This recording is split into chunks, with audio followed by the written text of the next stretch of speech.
Kia ora, hello and welcome to the 3x3 Cup here at ILT Stadium, Southland. It is day 3, session number 1, the daytime session.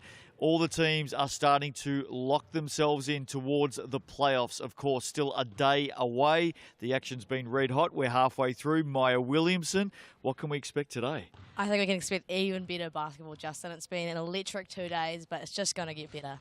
And of course, the internationals at the moment, the Kiwis are leading the Aussies, both in men and women, 3-1. They're back in action later tonight. Yeah, that's been a great series. Like, we've just seen some awesome talent and just improvement over games and games. Well, as we head into the opening session of day 3, let's have a look at the men's table and the Canterbury Rams up and about. They look the team to beat. Absolutely. They've got so much talent within them. Obviously, Aiden Tonge with great experience in 3x3, and they've only dropped one game, which is really impressive going into day 3. The Sharks, of course, they are back-to-back champions here in Southland at the 3x3 Cup. They're not too far away, 7-3. But look at the logjam after that. Giants, Jets, Airs, they're all up and about. The Saints not too far away. Nuggets and Waikato Uni at the tail end. A little bit of work to do today, but not out of it. Yeah, they're going to have to do some gravelling today, but it's definitely doable. We've seen so many close contests that are only 1-point finishes, so it's definitely doable, but they're going to have to do some work. All right, let's have a look at the women's table at the halfway mark. And the only undefeated team here at the 3x3 Cup, men or women, the Tokomanoa Queens. I mean, 4 prominent To'ihi players. They are hard to guard. The Rapids almost got them yesterday, but just such a composed and professional team. Hoiho a lot better on day 2. They've started to work themselves into this competition. Whai, Pouakai, Wizards, good news story out of day 2. Yeah, absolutely. I don't think they dropped a game yesterday. They've just really come together as a team, and just their skill is so great to watch. So, Maya, we're set to go on day number 3, the opening session. As I always say, strap yourselves in. We're both headed to the commentary position. And first up, the Kahu taking on the Hoiho. Enjoy. Kia ora, everyone. Hope you're well. Welcome to ILT Stadium, Southland. Southern Hoiho up against the Northern Kahu to get us started on day 3 at the 3x3 Cup. Officially halfway through the 182 games on a very, very hectic schedule. There's the lineups for the first game. O'Connell, Mitchell, Carline and Ivamy for the Hoiho, who found a bit of form yesterday, it must be said. And the Kahu in the orange, Keely Tinney, Bailey Flavel, Emma Kay Schroeder and Wararia Putaranu.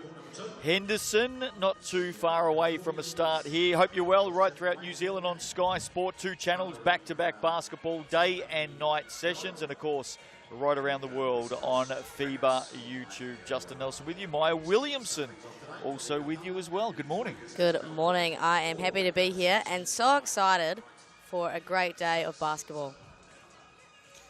Looking forward to it. We're going to get underway very, very shortly. And yet again, 13 games on the schedule for this daytime session. And then, of course, we are back from 6 p.m. local time this evening for the night session, which will include, yet again, those Trans-Tasman Internationals. Those have been exciting. Absolutely. The Kiwis are leading 2-1 at the moment in both the men and the women.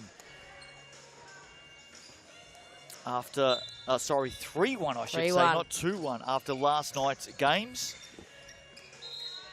Some exciting play between the Tall Blacks, Tall Ferns and the Gangaroos of Australia, which of course is the indigenous name for the native kangaroo.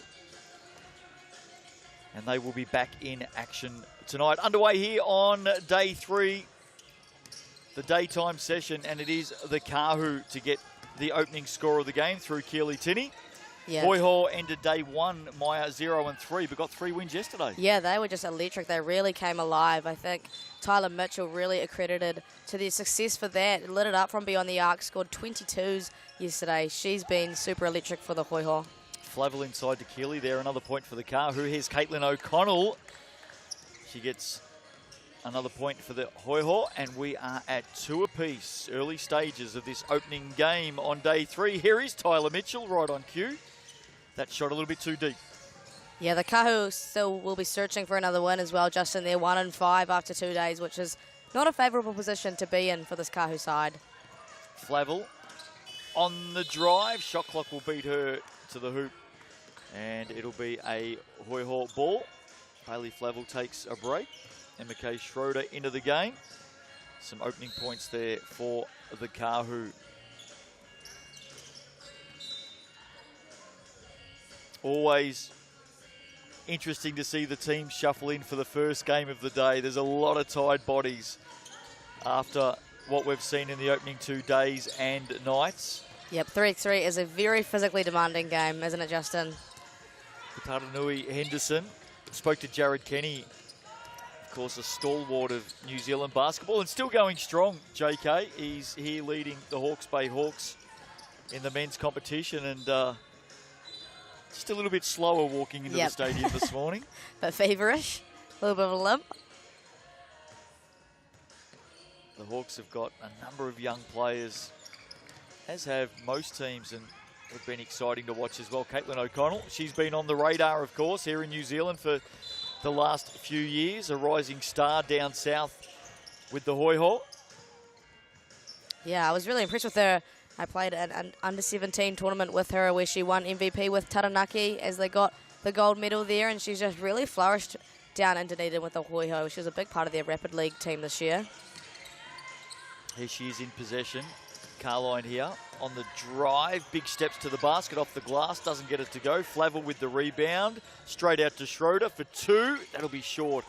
And we're locked at 3 apiece a couple of minutes into this contest this morning. Coming up next, back into the men's competition, Wellington Saints up against the Franklin Bulls. Of course, those two teams met in the Sal's NBL finals a few months ago. Now they will clash on the 3x3 court here in Invercargill. Tyler Mitchell adds 1. And now plays some defense. Just 21 years of age, Tyler Mitchell. You were talking about her before, Maya, and we really saw her take some big steps in the recent Toihi and Rapid League seasons. And she's got a bright future. 100%. I believe she was up for Youth Player of the Year and most improved player in that league as well. So she's definitely really come alive. Being a sharpshooter is just obviously really gold, especially in New Zealand. So, yeah, she's made it really, really far. And obviously number 2 in scoring now for the women's competition. Here's Flavel on the turnaround. Nice work from the 15-year-old. Father Judd, of course, well known through basketball circles. Former Tall Black and in our Sky Sport commentary team here in Invercargill. He's been watching on with interest, although keeping his distance, it must be said. Yep. They did cross paths yesterday, I think it was. Yeah, she had an electric game yesterday, so it was only right to get Judd to interview her. Bit of fun to watch. Here's Prananui Henderson. Nice basket off the glass. We're tied up again at 5 apiece, so good contest early. Caitlin O'Connell fires away, unable to go down. Schroeder here, Bailey Flavel now. Great pass inside. And really, Schroeder should have finished that one off. Yeah, Bailey will feel slightly robbed after delivering such a dime. Taranui Henderson. Carline in front of her, likes her chances here. And in fact, defensively, at least Carline delivered the goods. Yeah, that was a great defensive position. She managed to stay in front of a faster guard, and then obviously hard for Whai to get something going. Taranui Henderson chases in her own miss and should finish off the glass. She does. So basket for basket at the moment here in the opening game on day 3 at the 3x3 Cup. Good defense, Schroeder. Taranui Henderson turns, fires away. Again, she's the first one in there to get her own rebound. Flavel now from deep. That one doesn't go down. Yeah, not a lot of luck from beyond the arc for either sides early in the morning, Justin. Just as I say that, Tyler Mitchell connects. Well, she's the one you'd expect to come up with the long bombs as well. That gives the Hoiho the lead. They're out 8-6. Here she is again. Same spot, same result. Are we surprised? Absolutely not. 10-6. Back-to-back 2-pointers for Tyler Mitchell, and that is the margin in the game. Taranui, shot clock counting down off the glass, claws one back, 10-7. Mitchell again, that one off to the left. And it'll give Flavel a chance. Baseline drive, Taranui Henderson is fouled. Yeah, some nice drive and kick action here from the Kahu. Would like to see a little bit more action. There goes Tyler Mitchell. As you said, Maya, 22 pointers yesterday Yeah. for Tyler Mitchell. Incredible. Taranui Henderson, ball on the floor, is fouled by Mitchell. GJ Gardner-Holmes replay. There's the Mitchell foul. Saints and Bulls coming up next. Saw the Saints a short time ago walking into the stadium as well. They're in that really jammed mid-pack on the men's table. It's going to be a fascinating day here on day and night 3. Of course, all the preliminaries are completed through day 3. Absolutely. This is the business end of the tournament where wins are starting to get much more important. Obviously, the Saints 5-3 now, so going to have to do a little more work to get themselves a favourable spot going into the playoffs. And of course, 14 men's teams jostling to get into that top 10. So that's the aim today, and the Saints are right in the mix. And the Bulls aren't too far away either. Young Bulls team. Tyler Mitchell just landed another 2, by the way. 15-8 the score now. So the Hoiho, after a 0-3 start here at the 3x3 Cup, looks set, based on what we've seen so far, to move to 4-3, and they are right back in the mix. Absolutely, and I just believe that's testament to how valuable shooting is in the 3x3 game. If you are a consistent 2-point shooter, you can win games. Timeout called here. Kahu and the Hoiho come together and have a chat. Bailey Flavel, the first one to grab the seat. Smart. Well, I believe that last week she was at Hoop Nation but got really ill, so she's obviously still recovering from a stomach bug, which makes it really hard to then play a physically demanding tournament after. Caitlin O'Connell in the middle of the Hoiho team there, just giving some instructions. Feels like O'Connell has been on the radar, on the court here in New Zealand for a good while now, but she's still so young, isn't she? Yeah, she really isn't that old, I believe, only a few years out of school. Just a really high IQ player, really nice point guard to watch. Tinney inside, good feed from Taranui Henderson. So the Kahu not going away. Mitchell is wrapped up, she'll head to the TAB. First visit to the stripe today here at the 3x3 Cup, ILT Stadium in Invercargill. And thankfully, it's a heated stadium. For those who aren't in Invercargill with us, I'm fairly sure we saw a very brief fluttering of snow this morning coming out of our hotel. I was very surprised when I opened my blinds this morning and that's what was outside, but you know, Invercargill, I'm not surprised, we've seen that before. Lucky they have such a nice stadium here at ILT. I'm fairly sure it was about 18 degrees Celsius locally a couple of days ago, and that just shows you the wild weather swings during spring in New Zealand. With snow briefly greeting the players here this morning. 17-9 now for the Hoiho, on target to grab their 4th win. Bailey Flavel might have something to say about that. Comes up short on the drive. Here's O'Connell now. Carline back to O'Connell with some space for 2. Flat shot, doesn't matter. Down it goes, and now within 1 basket of getting the opening win on day 3. Yeah, Hoiho just a lot more structured than the Kaho are. They're setting a lot of flare screens for shooters, as we see Caitlin O'Connell hitting that one off of Ivami's flare screen. I just believe they're playing a little bit more of a structured game than Kaho are. They're struggling to score a little bit at the moment. So the Kahu need to pull out all stops here, and that certainly helps off the hand of Taranui Henderson. They claw 2 back. Oh, Mitchell finishes it. So Tyler Mitchell dominating the opening contest here this morning. And the Hoiho comprehensively in the end, Maya, take a 21-11 win over the Kahu. They move to 4-3.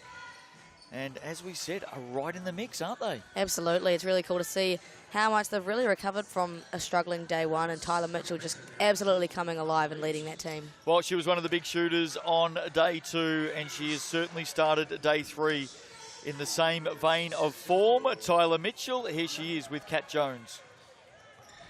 Congratulations, Tyler, on the win. What are your goals for the next couple of games today?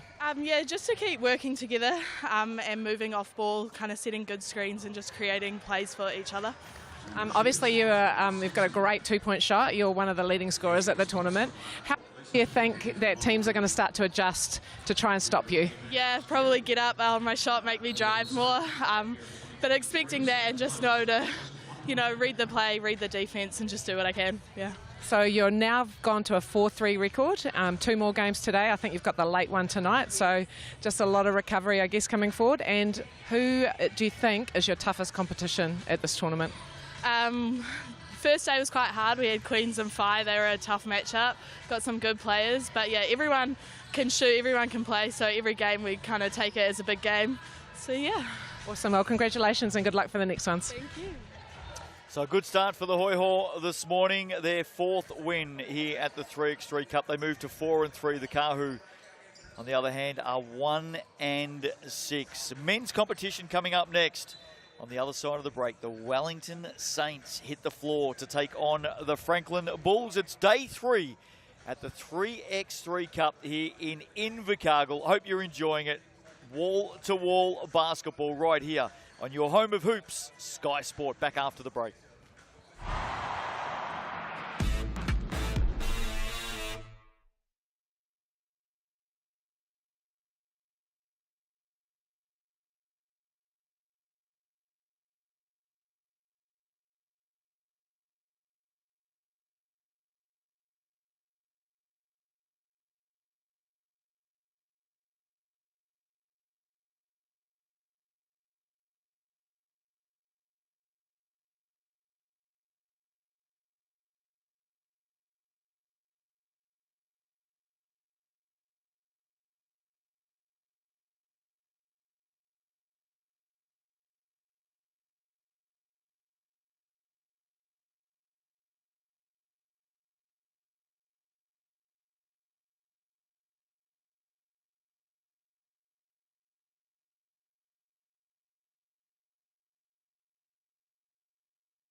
Welcome back to the 3x3 Cup in a warm, cosy ILT stadium here in Invercargill. Freezing conditions outside this morning.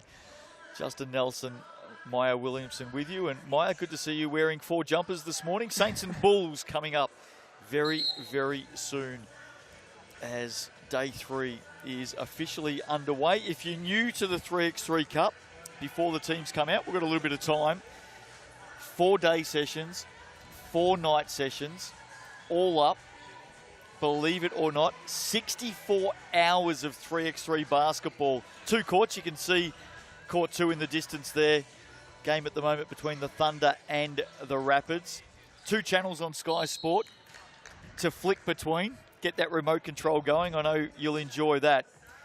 And 182 games. I mean, it is non-stop action, Maya. There's nothing like it at any other point in New Zealand. This is just a phenomenal tournament, and the vibes around here, like the feeling as you walk around the gym, everyone's enjoying themselves, and it's just such a great competitive environment. And of course, this year at the 3x3 Cup, added to the 24 New Zealand League teams that are playing, we've got the internationals as well. And last night we saw Australia and New Zealand lock horns again, and it was the Kiwis coming out on top. They now both, the men and the women, lead those best of 8 Trans-Tasman series 3-1. Yeah, and what an electric series that has been, especially for the men. I believe there was lots of chat going on, lots of fiery attitudes. I'm not sure if you saw it, Justin. There was fire, absolutely. And you expect that. I mean, when Australia and New Zealand battle in any sport, we were talking about this through commentary last night. Doesn't matter what the sport is. When Australia and New Zealand go head-to-head, gloves are off. Oh, absolutely. Absolutely. Well, they will be back on court tonight.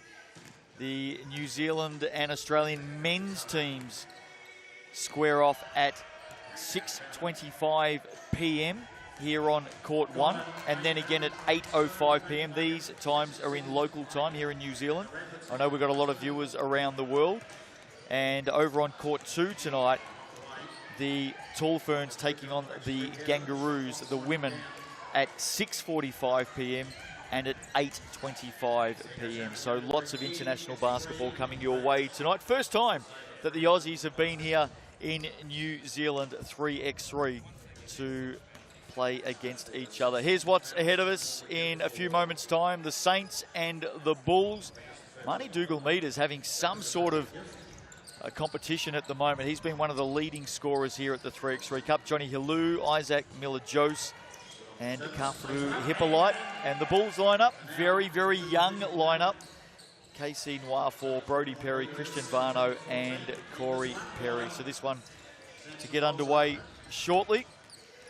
And although the Bulls aren't out of it at the moment, in terms of trying to get into that top 10, the Saints, as we said, are in that logjam, aren't they? Absolutely. I mean, they're 5-3 at the moment, so yeah, in a bit of a niggly position. They'll have to get some wins today just to secure a top 10 finish.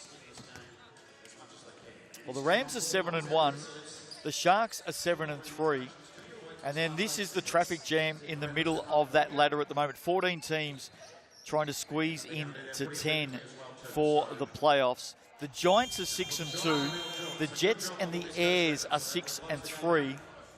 The Saints are 5-3. The Tuatara are 5-4. The Bulls are 3-5. So if the Bulls can get this win, all of a sudden they jump up into that top 10. And I mean, probably not what you expect from such a young team. They don't have really a leader, an experienced leader. You know, you got the Hawks with 3 young guns, but Jared Kenny to lead the way. The Bulls don't really have someone of that stature, but they have done really well and really hung around.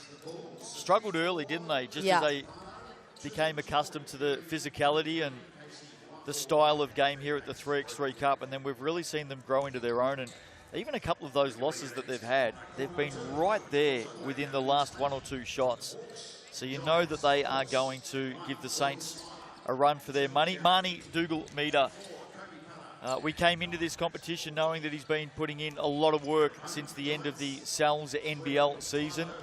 He plays an important role for the Saints in the NBL, comes off the bench. We know he's a sharpshooter, especially deep corner threes, one of the best here in New Zealand, and he hasn't disappointed here so far at the 3x3 Cup. I mean, he was #1 scorer after day 1, Justin, and he's still in the top 5 after 2 days completed of basketball, 21 twos, and he can just absolutely light it up, as we can see him here with a step back, Bobby Jack, and just doing what he does best.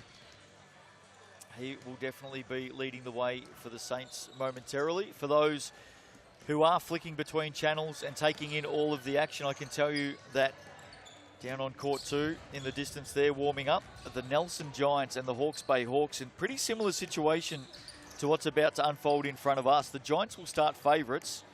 They are sitting a little bit further up the table, but the Hawks are another one of those teams that are trying to scrape into the top 10. They get a win in that game, all of a sudden, they're right back in it. Yeah, they've stuck around. And Jackson Ball has had himself a tournament, Justin. Only 15 years old. 2 game winners already in 2 days. He's probably the talk of the stands, to be honest. Those who are here watching some of this young talent. And there's a number of coaches, number of Sal's NBL coaches and owners and GMs that have been taking notes. And I can tell you that Jackson Ball for the Hawke's Bay Hawks has been right up the top of those list of notes as well. As you said, only 15. I don't think he's going anywhere. I think he's well and truly wrapped up for the Hawks ahead of what you would think would be a very promising collegiate career. The thing that I've been most impressed with about Jackson Ball for the Hawks is for a 15-year-old, yep, he can do it. He can score, he can defend, he's athletic. His reading of the game, his IQ, quite extraordinary for a 15-year-old. Absolutely. You see a lot of 15-year-olds who are super talented in terms of their skill, but it's not often you see a really mature understanding of the game at such a young age, especially, you know, not a lot of experience in growing up in the basketball community and watching. So it's really cool to see his understanding, and as well, he's able to match the physicality relatively well, only being 15. I saw him doing a really good job on Marnie yesterday. Obviously, a bit of an indifference there in terms of age and size, but he did a really good job matching that physicality. One to keep an eye on. Hawke's Bay Hawks have got an absolute beauty in 15-year-old Jackson Ball. Underway here, Varno with the opening shot of the game. And now Dougal-Meter will do likewise for the Saints. The difference is Marnie has put it straight down for 2. So the Saints lead this one early. turnover. Here is Marnie Dougal-Meter straight to his favourite corner. Back-to-back twos for the sharpshooter. Well, he can be dangerous if he wants to be, and it looks like he wants this win this morning. Definitely woke up on the right side of bed. Foul called there before the shot, so it'll be a Bulls ball. There is Marnie Dougal-Meter. The Saints GM. Mr. Mills himself will be watching on, no doubt, from Wellington this morning.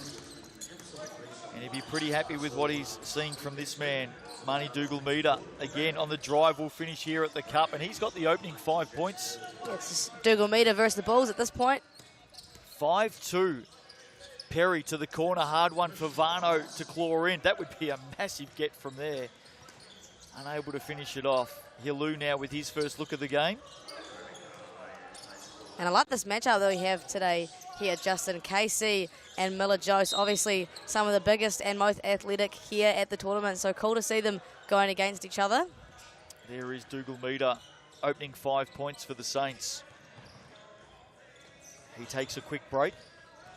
Second game of day 3 coming up after this. More men's action. The Whai taking on Waikato Uni in a must-win game for Waikato. They've got to get a win out of that one to stay in contention. That's coming up next here at the 3x3 Cup. Right now it's the Saints and the Bulls. Hippolyte with the drive somehow is able to get it back. Shot clock at 6. Hilu around Perry through the gap is fouled. He'll head to the TAB. Yeah, manages to make something out of nothing there, really, and getting a trip to the TAB with only 2 seconds left on the shot clock. They'll be happy with that. They can put themselves up 3. Johnny Hilu, so far through his Sal's NBL career, has spent some time with the Saints and the Sharks. So he knows this part of the world well. Corey Perry fires away from the wing. 5-3. Dougal-Meter back into the action. He scored 5 so far, make it 6. It is his day today, Justin. And he's barking instructions defensively as well. Yeah, Christian Vano, I've been super impressed with him. He is 13th in scoring. Only being a year 13 student, he's hit 17 twos across the 2 days. Johnny Hilu finally becomes the second Saint to get on the score sheet. 7-5 is the score. Just watching Marnie Dougal-Meter defensively as well. What I really like about his game at the moment is he's barking instructions to his teammates. He's very vocal with them, really pushing them. Fires away from the corner again. Yeah, well, I believe that's what makes him such a great player, right? It's not just the skill set offensively that he brings, but obviously brings a lot of defensive intensity, and then the side of leadership, he's able to lead his team while still playing a good defensive game. That's definitely what makes a high-level NBL player. Yeah, we're definitely seeing some growth from him over the last 3 days. His Hippolyte holds it up through the air, unable to finish. 7-6, so the Bulls are right in this, as they have been in just about every contest, this young team. From Franklin, Noir 4, that'll go down. He'll get the bonus, and he's off to the TAB, the official stats partner of the 3x3 Cup. GJ Gardner Holmes replay, nice finish from the young man. Wouldn't it be nice to have that kind of wingspan? You and I will never know. Probably combined, we'll never know, Justin. And the Bulls take the lead with that. Scoreboard will tick over. There we go. 8-7. Hilu. Saints got off to a flyer, but the Bulls have steadied. They hang around, don't they? Noir 4. Perry, baseline drive. Up he goes on the reverse. Left it short. He'll be disappointed with that. Heading straight back and putting it down. Miller Jose. Perry actually walked away defensively from under the cup. Had his back to Miller Jose. Had no idea he was coming. Good basket for the Saints. Yeah, Brody Perry just working defensively, matching the physicality and almost getting away with one there. And getting it back for the Bulls. Wow. Yeah, just look at that physicality. Able to move his feet, take the chest bumps, disallow Kaho to go anywhere. Now, I know that you and I mix in different circles, Maya. You certainly mix in a younger demographic than what I do. Just slightly, Justin, just slightly. Oh, ease up. Give us a rating out of 10 on the Brodie Perry mullet. That's got to be a 15 out of 10, Justin. Look at those luscious locks. Here's Corey on the drive. He's fouled. 9-8. Bulls leading this one. Saints got off to a great start through Marnie Dougal-Meter, but it is game on right now. 6:07 to play. Varno, ball on the floor. Miller-Jose scurries back. That came off the hand of Hippolyte, so a Bulls ball. Shot clock at 6. 12-second shot clock, of course, in 3x3. Perry turns the corner. Dougal-Meter reaches in. Perry over the top. Dougal-Meter with the rebound. Saints reset. Miller-Jose. Dougal-Meter fires over the top for 2. Drains another one. There we go. And that's just what they needed, right? The injection of money. Give him the ball, put the ball in his hands, let him do his thing, and they regain the lead. 10-9 Saints. Kafu Hippolyte with the foul down low on Nwafor. The two big fellas take a seat in unison, Nwafor and Miller-Jose. Here's Varno round the Perry screen for 2. Nice work by the Bulls. Good setup. Been really, really impressed with Varno, the way he shot the ball so well. Both here and at the Secondary School Nationals, had 8 threes in a semi-final. Unfortunately, didn't get that one to win, but 8 threes in a semi-final game, that's a huge performance. Well, we saw bits and parts of him through the Sal's NBL season as well. Got some spot minutes, the youngster. Perry misses the first, goes up on Hillu. Hillu wins out defensively. Good work, Johnny Hillu. Bulls by 1. Perry, Dougal-Meter do battle. Stepping back, Dougal-Meter almost got the roll.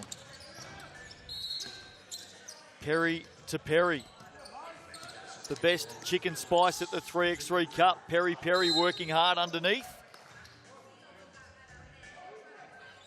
And there's going to be a turnover there. I believe that might have been the 3-second backing down rule. Yep, you're right, it was. Gee, quick 3 seconds. Yeah. Super quick. Hillu steps to the basket, classy stuff. Johnny Hillu doesn't get the roll though, just left it short on the iron. The Bulls lead this one by 1. GJ Gardner-Holmes replay. Brodie Perry's been in the thick of everything, hasn't he? Yeah, absolutely. Just that physicality that he brings. He's so strong for his age, able to really contest these guys, putting them in dead zones and making it difficult for them to get away with one under the hoop there. Timeout. Long way to go in this game. Plenty of time. 4:33 left. Whai and Waikato Uni coming up after this. Men's action here at the 3x3 Cup. Of course, across 2 courts and 2 channels. Hello to all of our international viewers as well through FIBA YouTube. I hope you're enjoying it, no matter where you may be in the world. Morning, afternoon, evening, day, night. Saying hello to my mum and dad in Hong Kong. Are they really? Yeah, look at that. Shopping. Varno, nice little floater from the TAB. And the Bulls lead by 2, Maya. Yeah, probably not how we expected this matchup to go, considering the hot start from Dougal-Meter, but the Bulls just stick around. And they get the win here, the Bulls. They are right back in contention to get through to that top 10. So a lot on the line here. And having said that, if the Saints go down, all of a sudden, they've got a few catching up. Well, that's just the beauty of this 3x3 tournament. You just don't know how things are going to go. Nwafor, turn around, sweet shot. Marnie Dougal-Meter, by the way, and Kafu Hippolyte just moments ago having some serious words to each other, the Saints teammates. Did you see that? It's a heated day for these guys. They know this is a do or die for them, so everything matters right now. Be interesting to probe into that a little bit after the game, because just the intensity of it.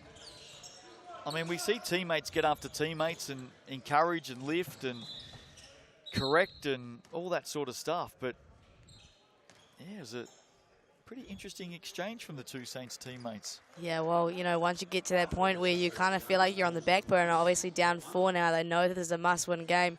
Things can get heated. You can say things that you necessarily don't mean, but they've obviously got a relationship in which they feel like they can speak to each other in that way. And certainly Saints fans will be hoping to get the best out of each other as well. Saints 5-3 coming into this one. The Bulls, of course, 3-5. And just interestingly, the foul count now, Justin, 7-1. So Saints in a vulnerable position now. Every time they foul, giving 2 free throws to the Bulls. Down by 5 as well. More importantly, Perry underneath. Oh, he's got it to go. They're up by 6. This Bulls team, these young Chargers, gee, it's been encouraging to watch them. Just struggled to get in. Look at that. That is just pure hustle. What can you expect from those luscious locks? Getting up. Marty Dougal-Meter throws one down. The Saints claw it back to 5. Yeah, the Bulls just struggled to get going on day 1, but since then, they have really been impressive, this young unit. Varno over the top. Doesn't get it to roll. Margin at 5, 2:49. And a high IQ play there, Marty Dougal-Meter. We see getting up and giving it a slam. Hopefully not pulling the hoop across like we saw last night from McLennan. Yeah, Tyrone McLennan in the last game of day 2 for Tavake Pacifica threw down a thunderous dunk and actually displaced the ring, and the game had to be finished over on the other court. So the staff here at ILT Stadium Southland have been working on that overnight. Looks good to go, though. 17-13, margin at 4. Can the Saints get themselves back into this? Johnny Halou takes a break. Got to get a stop here, the Saints. The Bulls.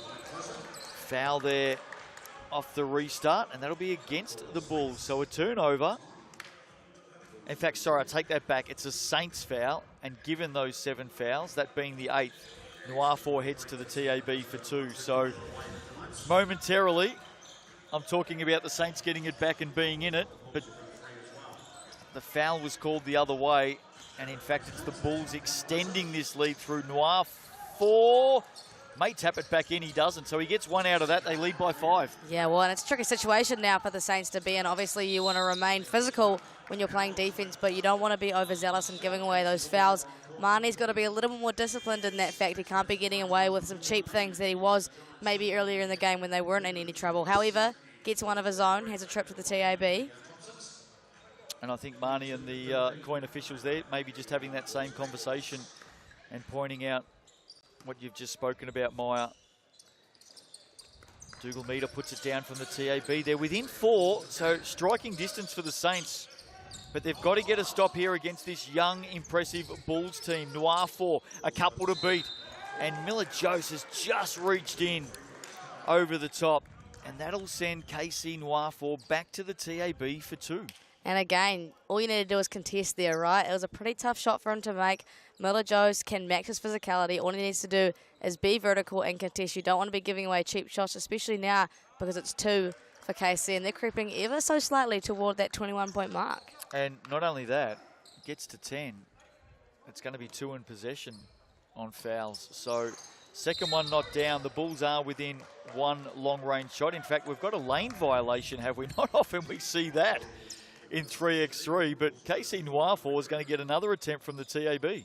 Yeah, it seems as though Saints just losing a little bit of discipline. I thought they might be slightly rattled by the young Bucks. And he's made them pay as well.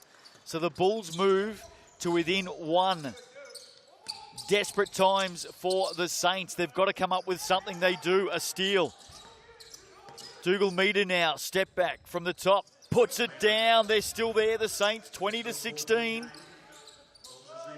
Bulls just need 1. Noir 4. Size mismatch. Gets up. Gets it back. Varno. Up fake. Inside now. Perry hands it off to Noir 4. They run out of time. So the Saints alive with 1:40 to play. There's the Dougal-Meter shot. There was multiple chances there where Bulls probably could have attempted a shot. Christian Vano had a wide open 2-point shot. Brody Perry could have laid it up. Obviously, Saints just sticking around now. Marnie, you can see him leading his team in the huddle. He doesn't want to give this one up, Justin.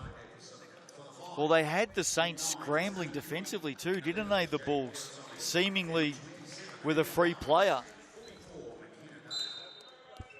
But this Saints team are still in the hunt. 1 minute 40, 20-16. Bulls just need one basket. And of course, the Saints can't foul. They do that, effectively game over, you would think. Yeah, well, 2 shots and possession, generating so many opportunities to score. Can Marnie bring his team closer? No, he cannot. Will the Bulls close it out here, Justin? Vano, we're about to find out. They do. Big, big win, Franklin Bulls. They are back in the mix. 4-5, their record. And the Saints go to 5-4. What a win by this young team. They just never give up. They don't. They just hang around, kind of like an annoying little rash. And I'm really excited to see kind of what the rest of this tournament brings them. I mean, we didn't expect that from the Saints to begin the game, didn't we? Have you seen this ball? I'm going to let you go over there and call them an annoying little rash. I'll just sit here and call them that. Thanks, Justin. Brody Perry, the best mullet in New Zealand. He is a happy young man right now with Cat Jones. Congratulations, Brody. What a matchup. How are you feeling after that one? Yeah, pretty stoked, eh? Bit of a tough start. Got a jolly good Roger in earlier on, but you know, we made that jump and now we're doing not bad. So you got 5 games today. I know that's a great win for you guys. Takes you probably out of 11th position and into the top 10. What is your game plan moving forward? I know you've got a really quick turnaround. You've got the Hawks next. What do you do to try and keep this momentum going? We just got to keep taking that jump, take that step every game, and just build. And we don't want to take a backward step. All right, we started slow and we just keep building. So. Now, I've just got to ask, talk me through the hair. Is there a special plan? Are you going to change it if you win? What's the call? I haven't really thought about it yet. I dyed it for charity, so it's pretty cool. But now we'll see if we get the win. Something might have to happen, you know. Guaranteed. All right. Well, good luck and well done for that game. Sweet. I like the fact he's got the tash to go with the mullet as well, Brody Perry. Big win for the Bulls. Very impressive, Maya, weren't they? Oh, wow. Just not what I expected coming into their ball game. Marnie started off hot, but they just stick around. They stick around and they got it done. More men's action in the 3x3 Cup coming up. It's the daytime session on day number 3. After the break, the Whai up against Waikato Uni. Nick Bewley and Cat Jones to move into the commentary box. Back after the break.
Welcome back to ILT Stadium Southland in Invercargill, day 3, the morning session. Nick Bewley and Cat Jones in for this one. Men's competition action, the Whai, who have a 4-win, 4-loss record, taking on Waikato Uni, who are 1-7, so it's 8th versus 13th in terms of the ladder positions at the start of the day. I know there's been some big results, actually, to start the morning, Cat Jones. Now we've got a little sweepstake on the side. Yep. Myself, you and Maya. We both went with the Hawks to beat the Giants. The Giants getting the job done. And we had the Saints to beat the Bulls, and the Bulls getting the job done. So that's just 3x3 though, isn't it?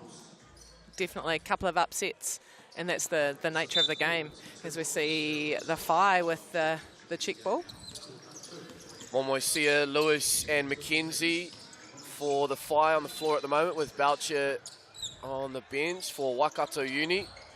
They are rolling with Dobson, King and Van der Leyden, and Taufale on the substitutions.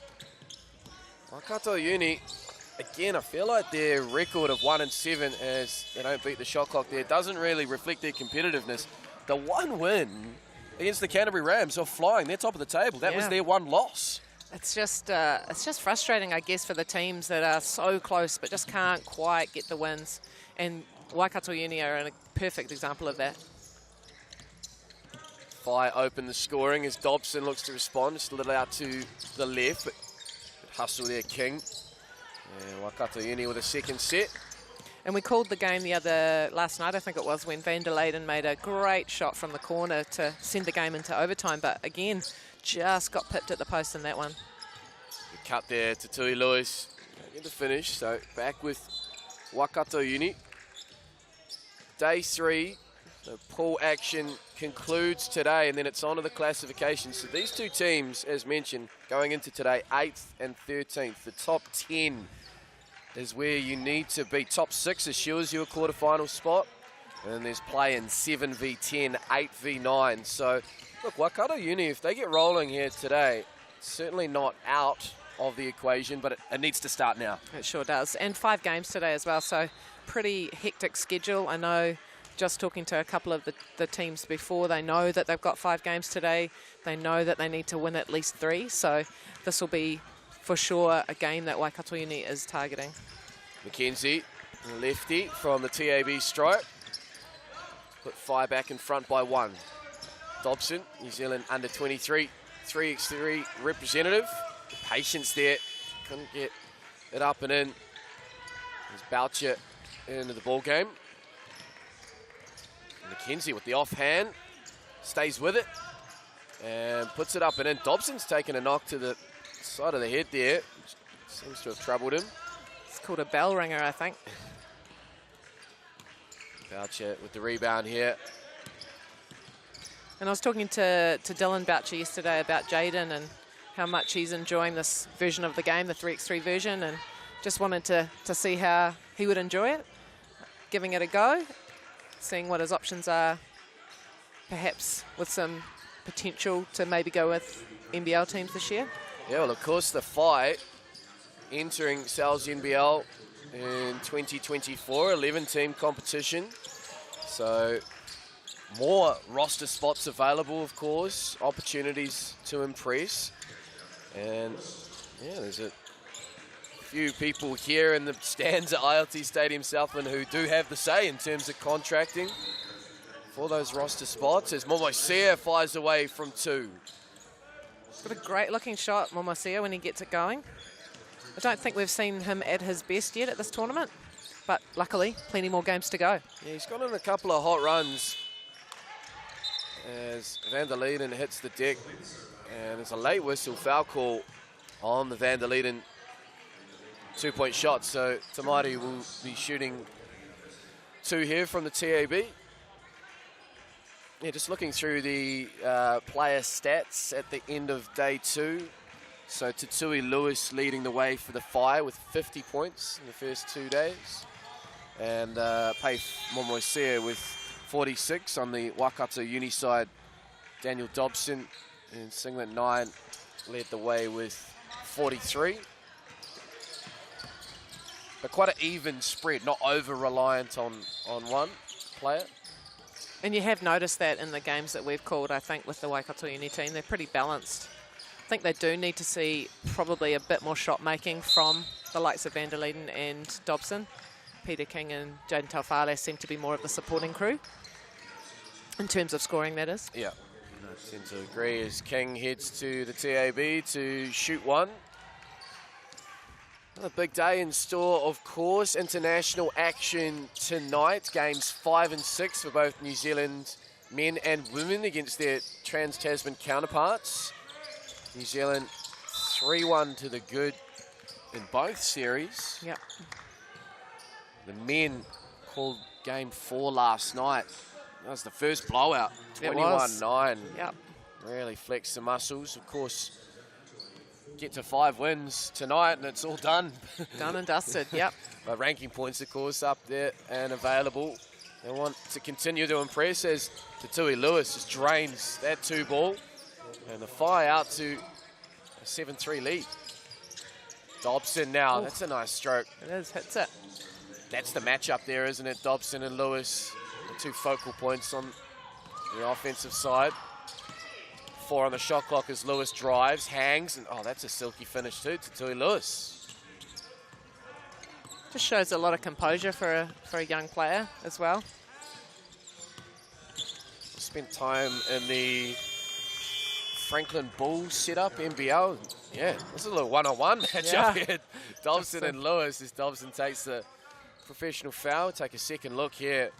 Momoisia finding his man, and Tatui Lewis just too strong.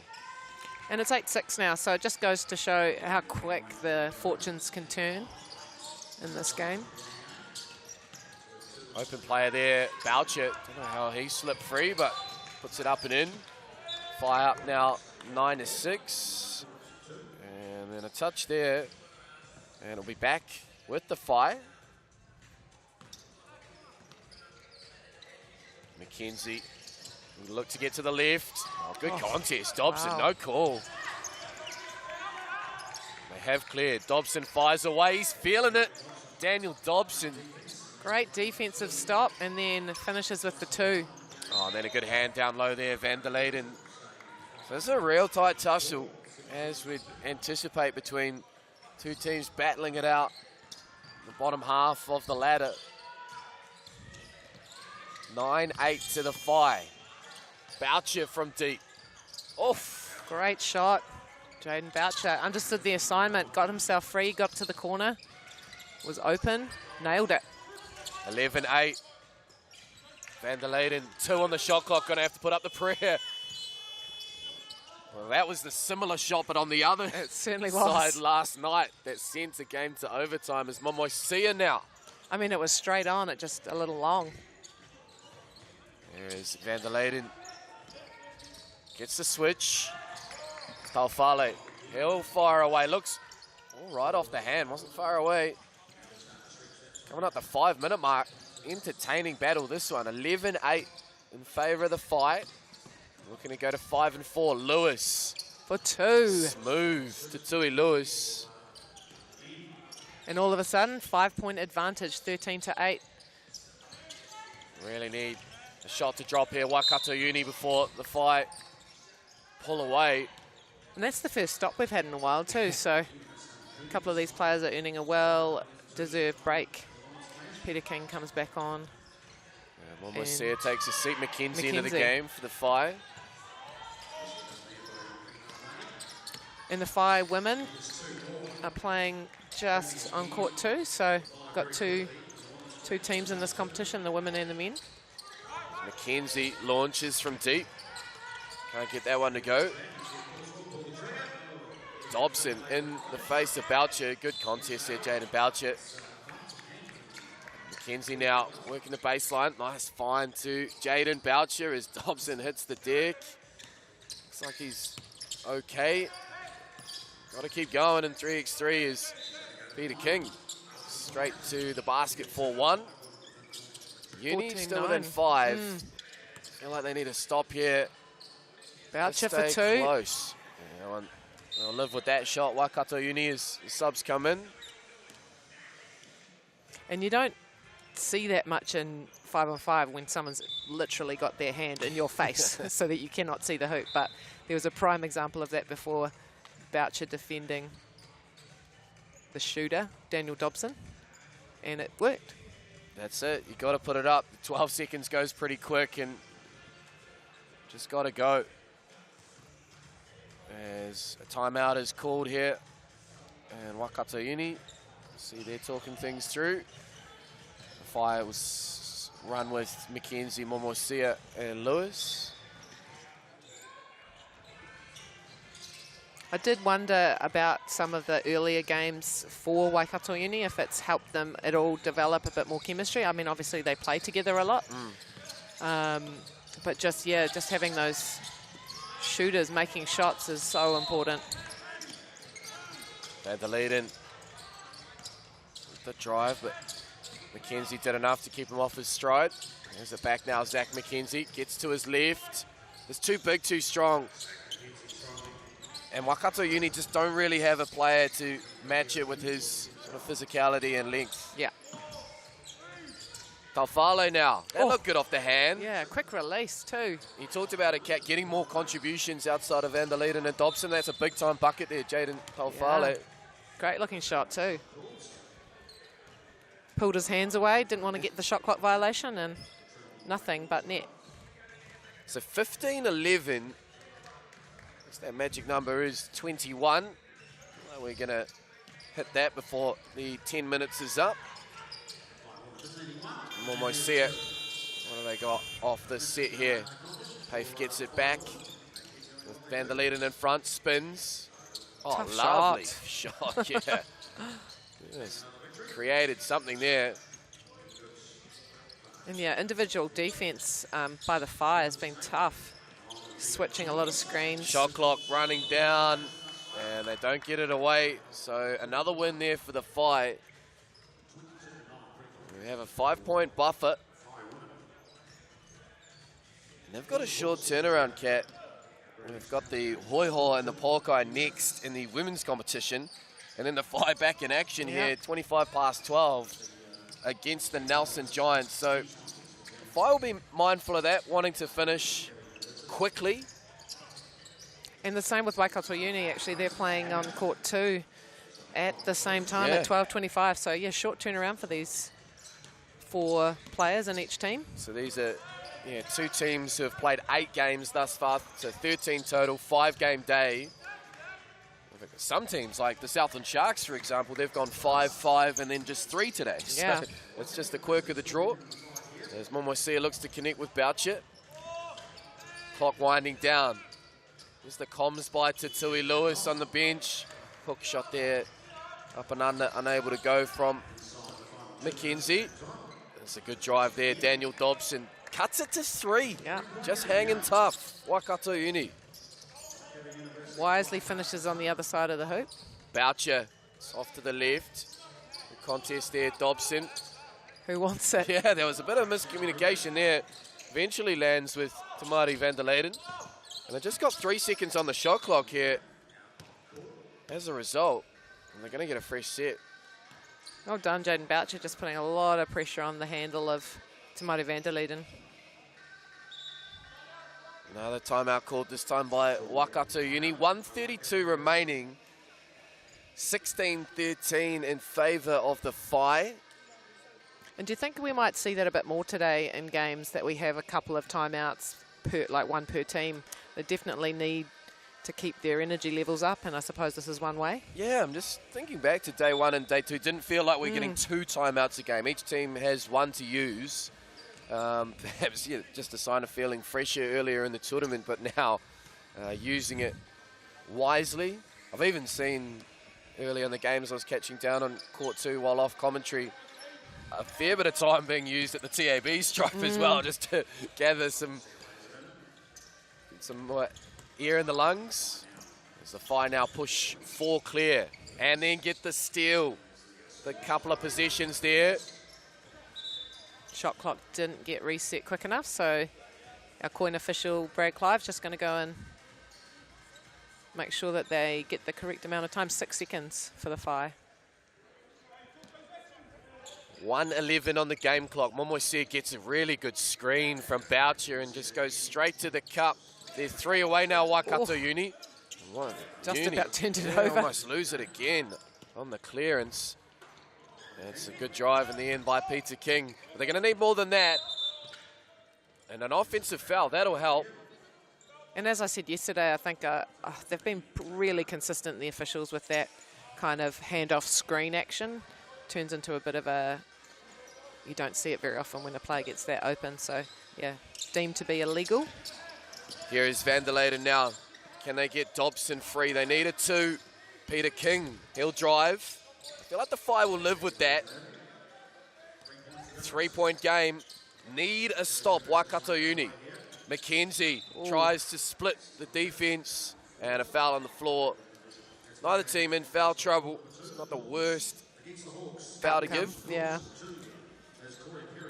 Just having a quick glance through some of the Waikato Uni's results yesterday. So 1-point loss to the Wellington Saints. 2-point loss, that was the one in overtime, to Tavake. 3-point loss to the Tuatara. So it's just the icing those final moments. They've been there or thereabouts. Oh, that's a double dribble on Boucher. So another mini win here for Waikato Uni. And to me, if they want to have a chance of winning this game, they need a quick 2 and then a stop straight off this possession. Well, does Van der Leiden just send it here? Thought about it. They hit Dobson free. They'll go for the 1 first. Yeah, but they don't make. And that indecision too. Using up valuable time. McKenzie has a look at the stadium clock.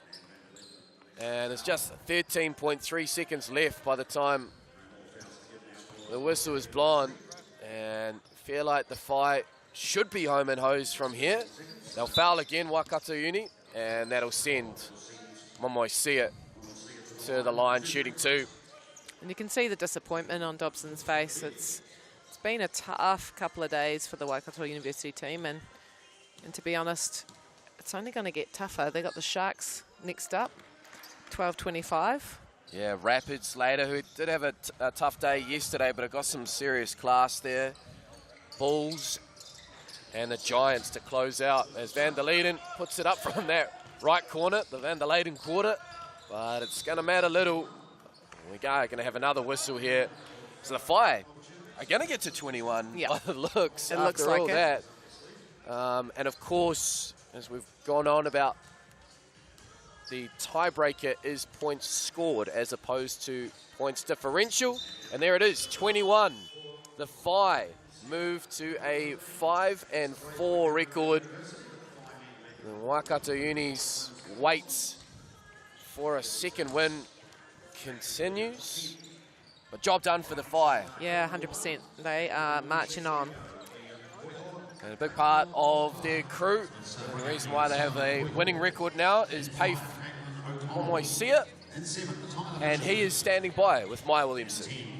All right, so you dropped a couple of gutting ones yesterday, so obviously today is important that you got the wins. What were the feelings coming into today?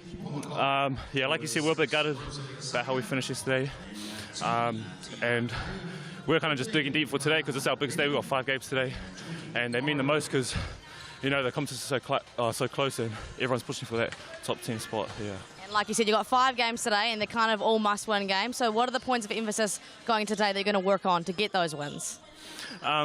Just being physical and being strong on defense, and then just trying to get the shots that we want. I think we went away from that a bit yesterday, so just staying true to ourselves.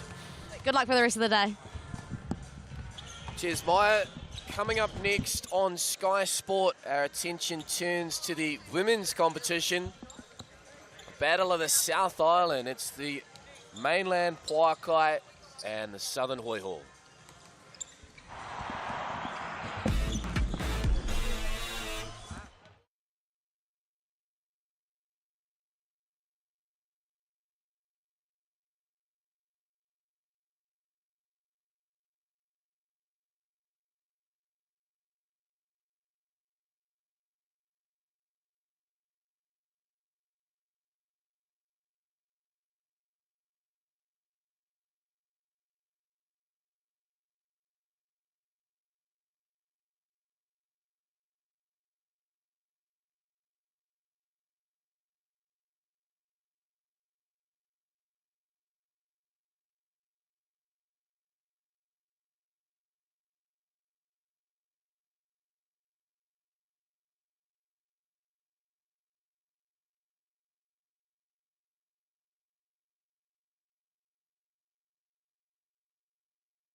Well, welcome back to ILT Stadium Southland Invercargill Day 3, 3x3 Cup basketball action. Nick Bewley with Kat Jones alongside. We've got the Hoiho and the Pouakai in the women's competition.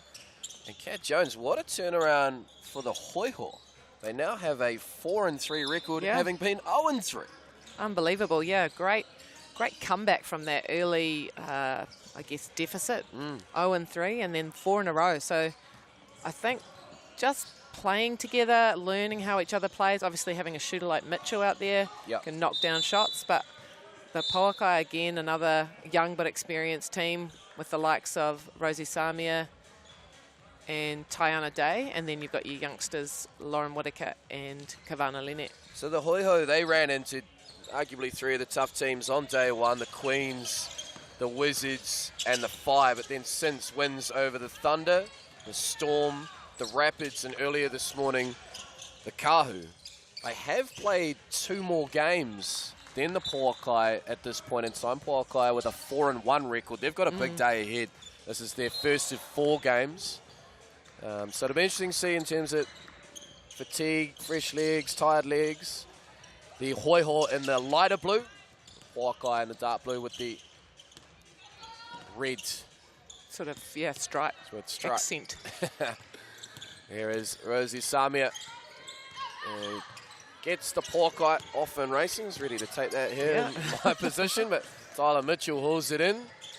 And O'Connell tidies up. And good rebounding here. Hasn't touched the rim, though, so that'll be a shot clock violation. You mentioned Tyler Mitchell, currently second top scorer in the women's competition with 52 points, and probably won't surprise you, Kat, 20 made two-pointers. So 40 of the 52. And that would have gone up. I think that would have gone up because they played this morning, and I don't think that counts that game. No. And she was certainly accurate from outside the 2-point arc.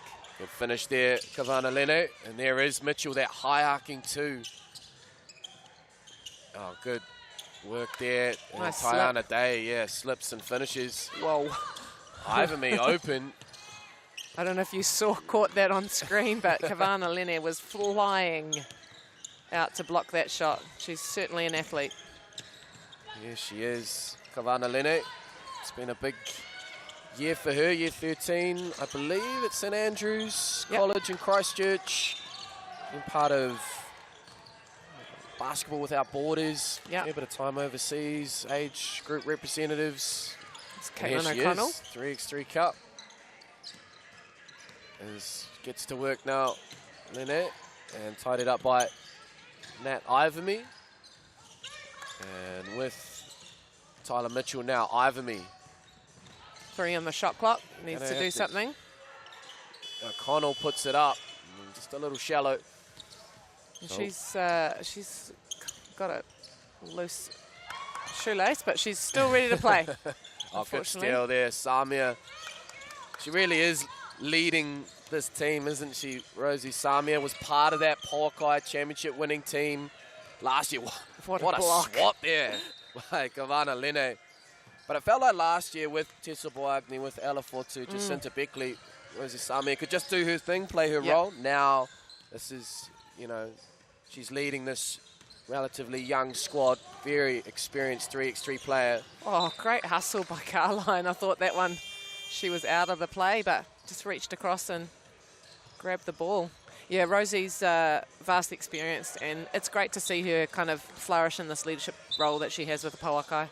Just going to check the shot clock situation here. Yeah, led the way from a scoring perspective on the first 2 days. Rosie Samia with 42, including 14 made 2-pointers. Just great two-way player. There's Whitaker now, down low, using her size to good effect, and just, again, looking at the matchups there, outside of Elise Carline, who has possession now, I feel like Hoiho might struggle to handle Whitaker. Yeah.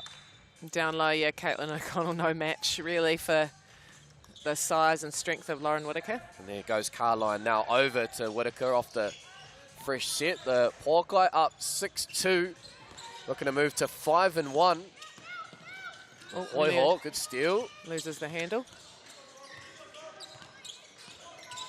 Oh, nice pass. O'Connell out the back of the hand to Tyler Mitchell. Just couldn't complete the play. And now Whitaker doesn't mind it from distance, Lauren Whitaker, but just leaves that one short.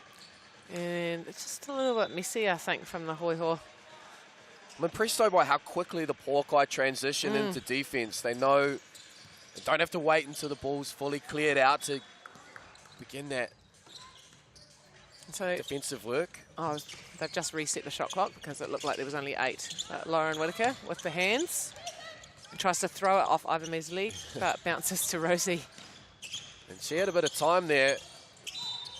Oh, Lauren Whitaker with a great athletic rebound and then the spin move. It's all Pouakai so far, 7-2. Where do the Hoiho go for an answer? And I think the Caitlin O'Connell 2 is the only made basket. So we haven't seen Tyler Mitchell get going in this game. There it is again, that hands-on moving screen. And that's the first foul of the game. Just a tick over, 3.5 minutes gone. So Hoiho possession. And Mitchell is going to take it on herself. But again, that's a second block for Kavana Lene. Yeah, defensively, you've got to be hyper aware of Kavana's ability to block shots. So you expect to see teams faking a lot more. Just looking at the games they've played so far, the Pouakai, they are quite a really strong defensive unit. They held the Kahu to just 9 points. Tavake Pacifica have had a really good tournament to 14. Taranaki Thunder to 14. So.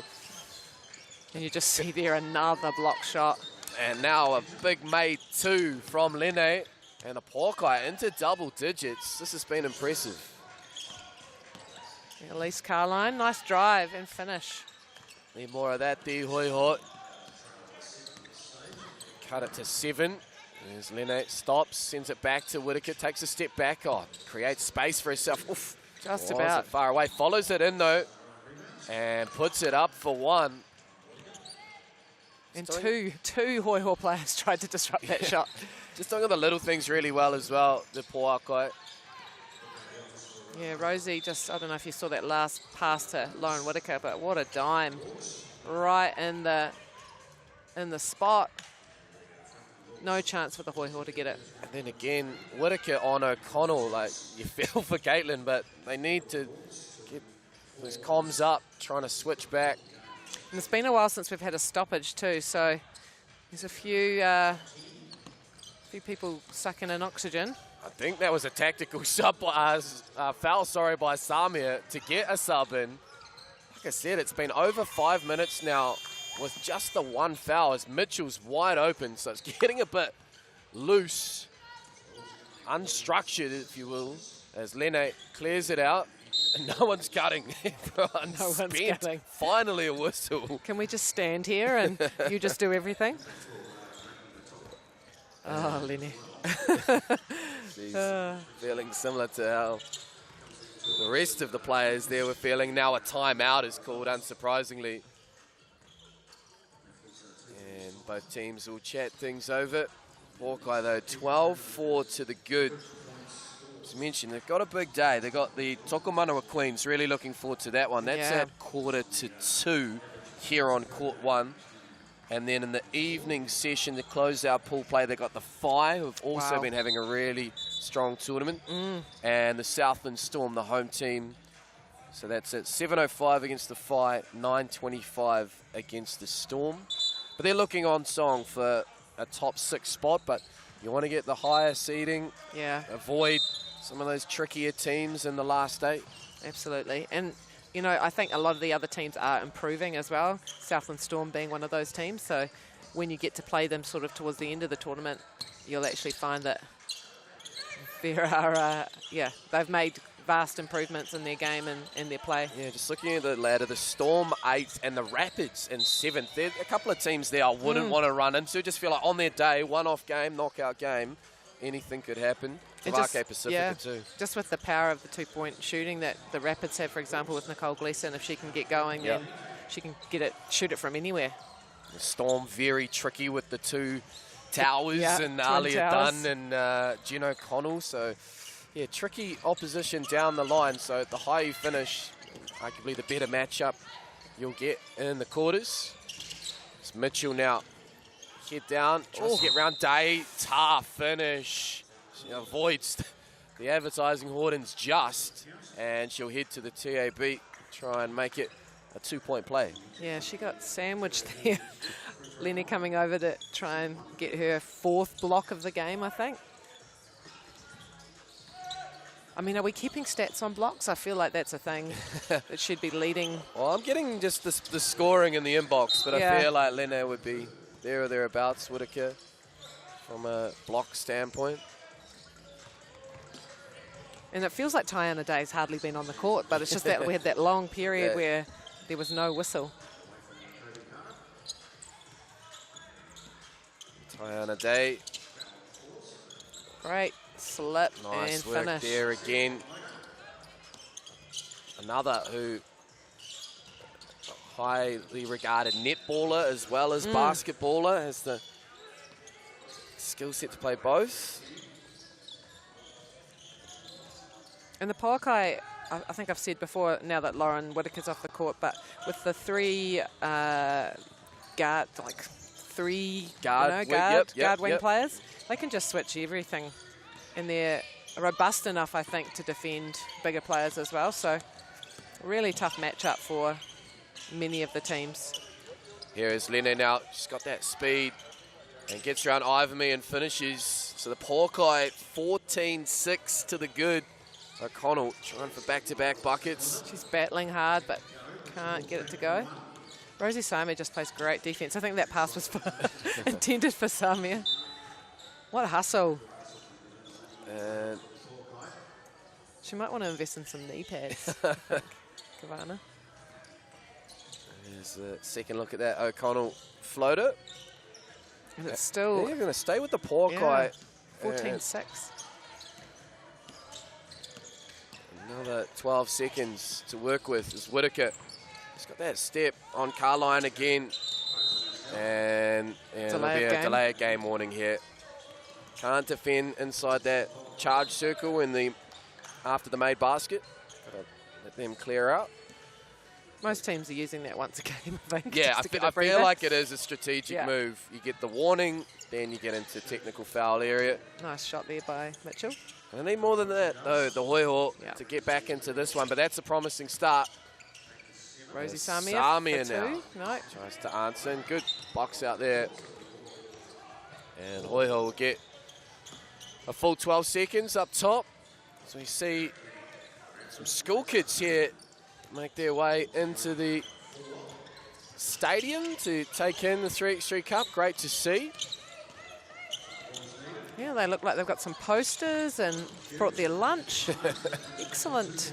It's great to see some young fans in the stands. Well, I can't think of many places better to be in Invercargill given the situation outside right now. Oh, Mitchell, late too long. October and hail into snow. Yeah. I had to dig out my Warriors beanie this morning. It was fresh. Mitchell for 2. There we go. Okay.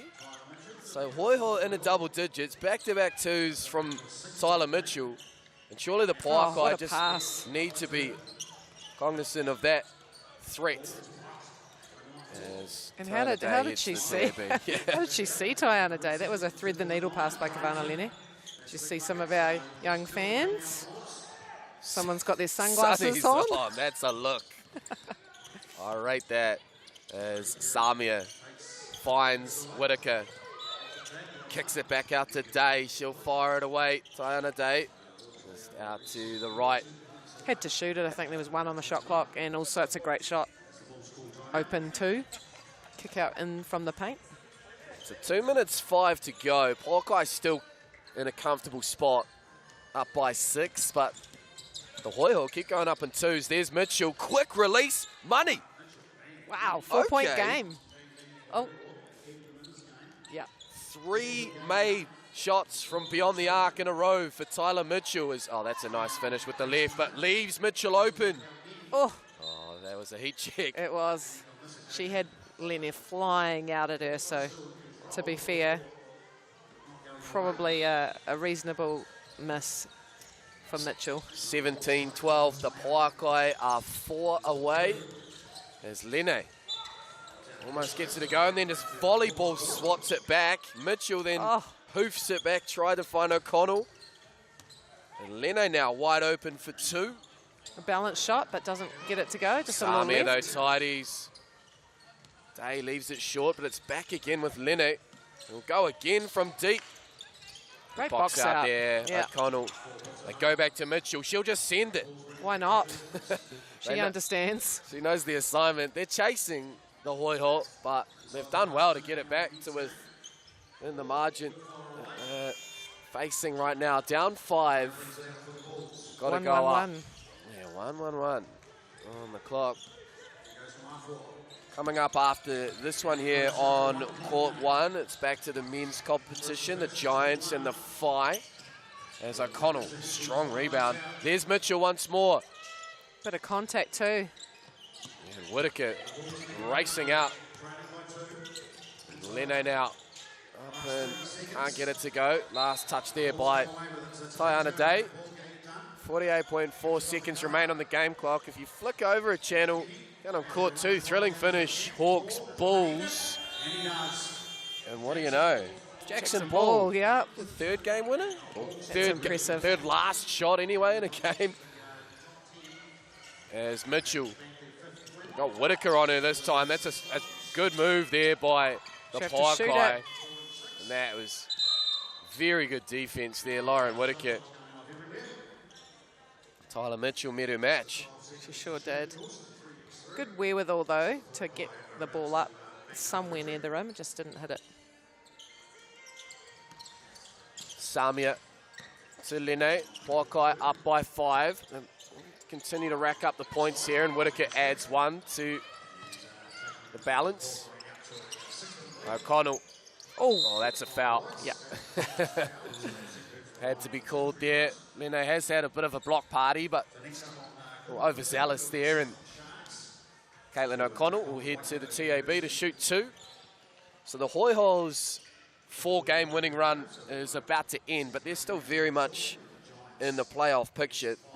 Look to a 4-4 record. So just 1 game remaining for the Hoiho, and that is at 9:45 tonight. Yeah, so that's a rough one. fair bit of time in between them in terms of the rest, but then they've got Tavake, Pacifica to close things out. So they'll be watching a fair bit, I reckon, to see where they're going to end up. Maybe napping. I don't know. I reckon. I feel like that's a thing. 10.9 seconds on the game clock as Samia heads to the TAB to shoot 1 and makes 19-13. O'Connell will fire away quickly. Can't get it to go. And Pouakai, will they go for 21? No, they'll just hold on here. Yeah. And get the job done. 19-13, the Pouakai move to a 5-1 record. They join the Queens on 5 wins. Queens still unbeaten, 5-0. The Whai have snuck ahead of the Queens on the table by virtue of playing more games. They have a 6-1 record. But impressive again by the Pouakai, doing enough. Yeah, I think the Hoiho got off to a slow start, and you can't really afford to have that in 3x3. It's a hard road to hoe, just trying to pick points back when you're down by, I think, what were they down by 5 at a couple of points? They end up losing by 6, 19-13.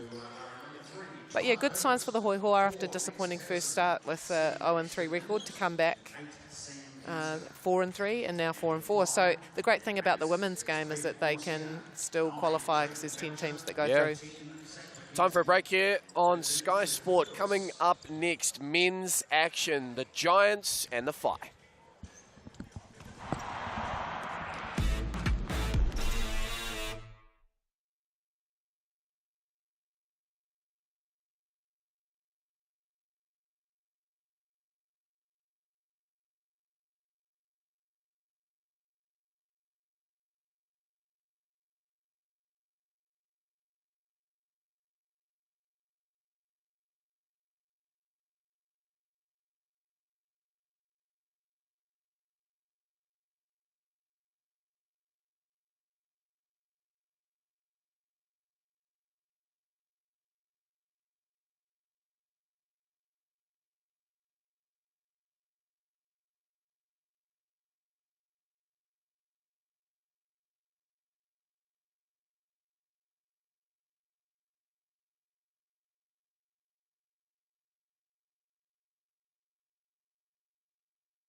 to ILT Stadium Southland in Invercargill 3x3 Cup action. Men's competition, the Giants and the Whai.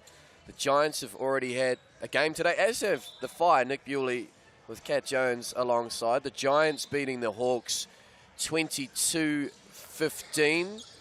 And the Whai, well, they had a win as well, 21-15 over Waikato Uni. So the Giants with a 7-2 record. They currently sit second on the table. And the Whai, after that win over Waikato Uni, have snuck up into the top 6. They're in the 6th spot with a 5-4 record. So second place, 6th there is Momosia around the back. Mackenzie. 4-3, I was about to say 4-2, yeah. Put a coin in the 3-point jar. Yeah, that's my bad. Herbert. So I've got, for the Giants, Aston Inwood, Max Patterson, just getting blocked there.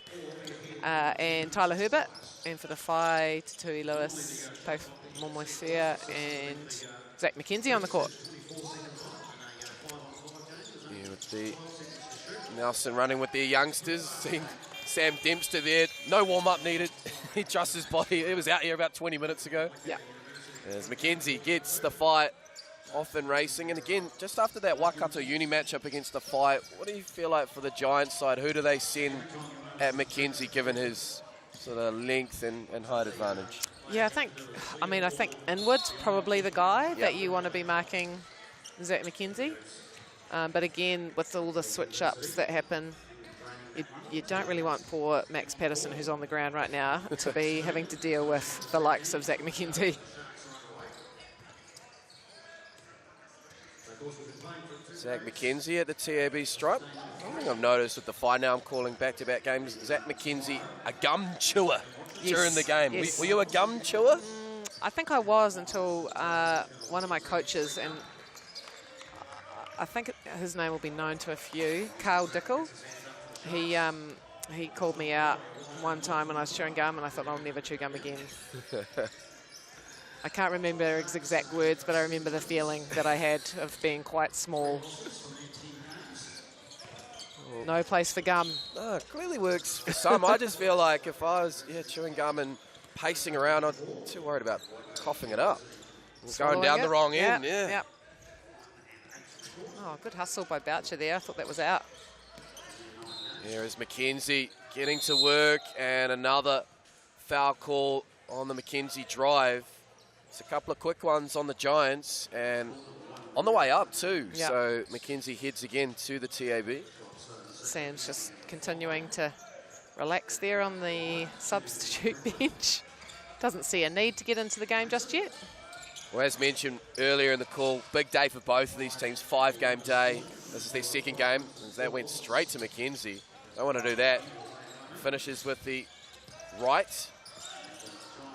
Patterson. But you have to be smart around the day. Obviously you want to win every game, but, if there's moments here where your younger players are feeling fresher, take the time, rotate when needed. You sort of saw the same approach with the Hawke's Bay Hawks with Jared Kenny as well. Slightly older than Sam Dempster. Inwood tries to use the rim as protection, but can't loop it over. Oh, good cut there, Boucher, but just can't get the finish. Oh, Momoisia, though. The Whai locked in defensively. Sure are, they're everywhere.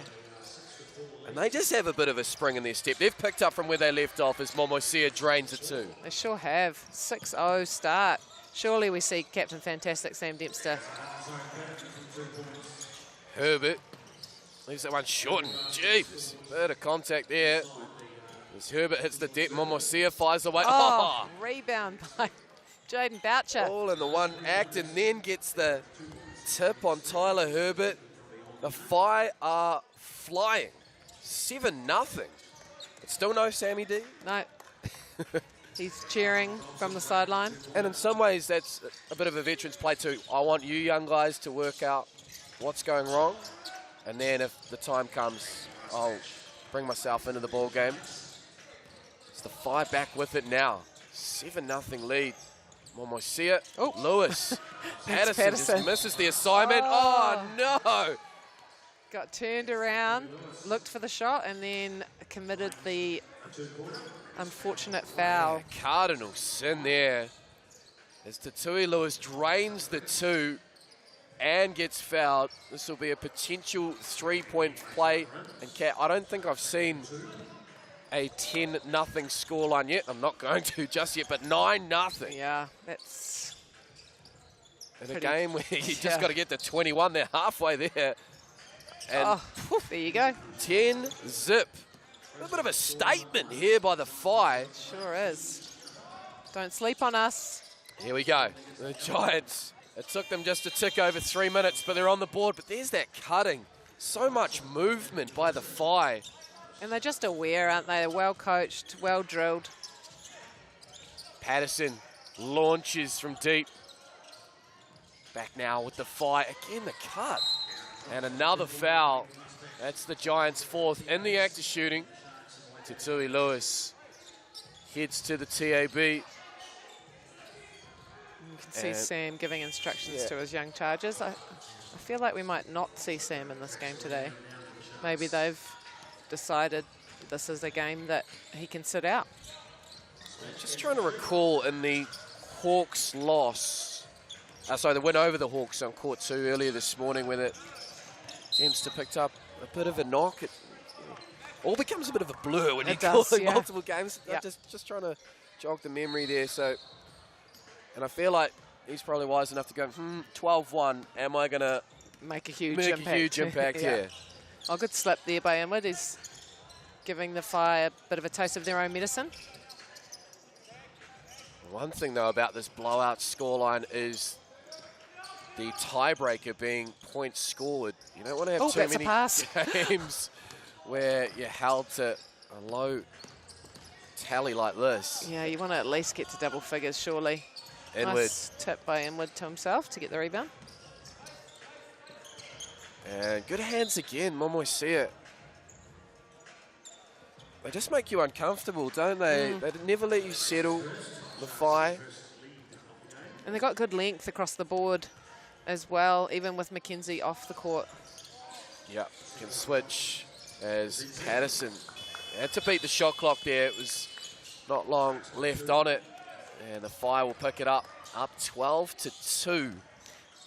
You wonder if, do the Giants take a timeout or do they just not let the Whai score 21, but do they want to kind of shorten the game up, try and just get quick shots if they can?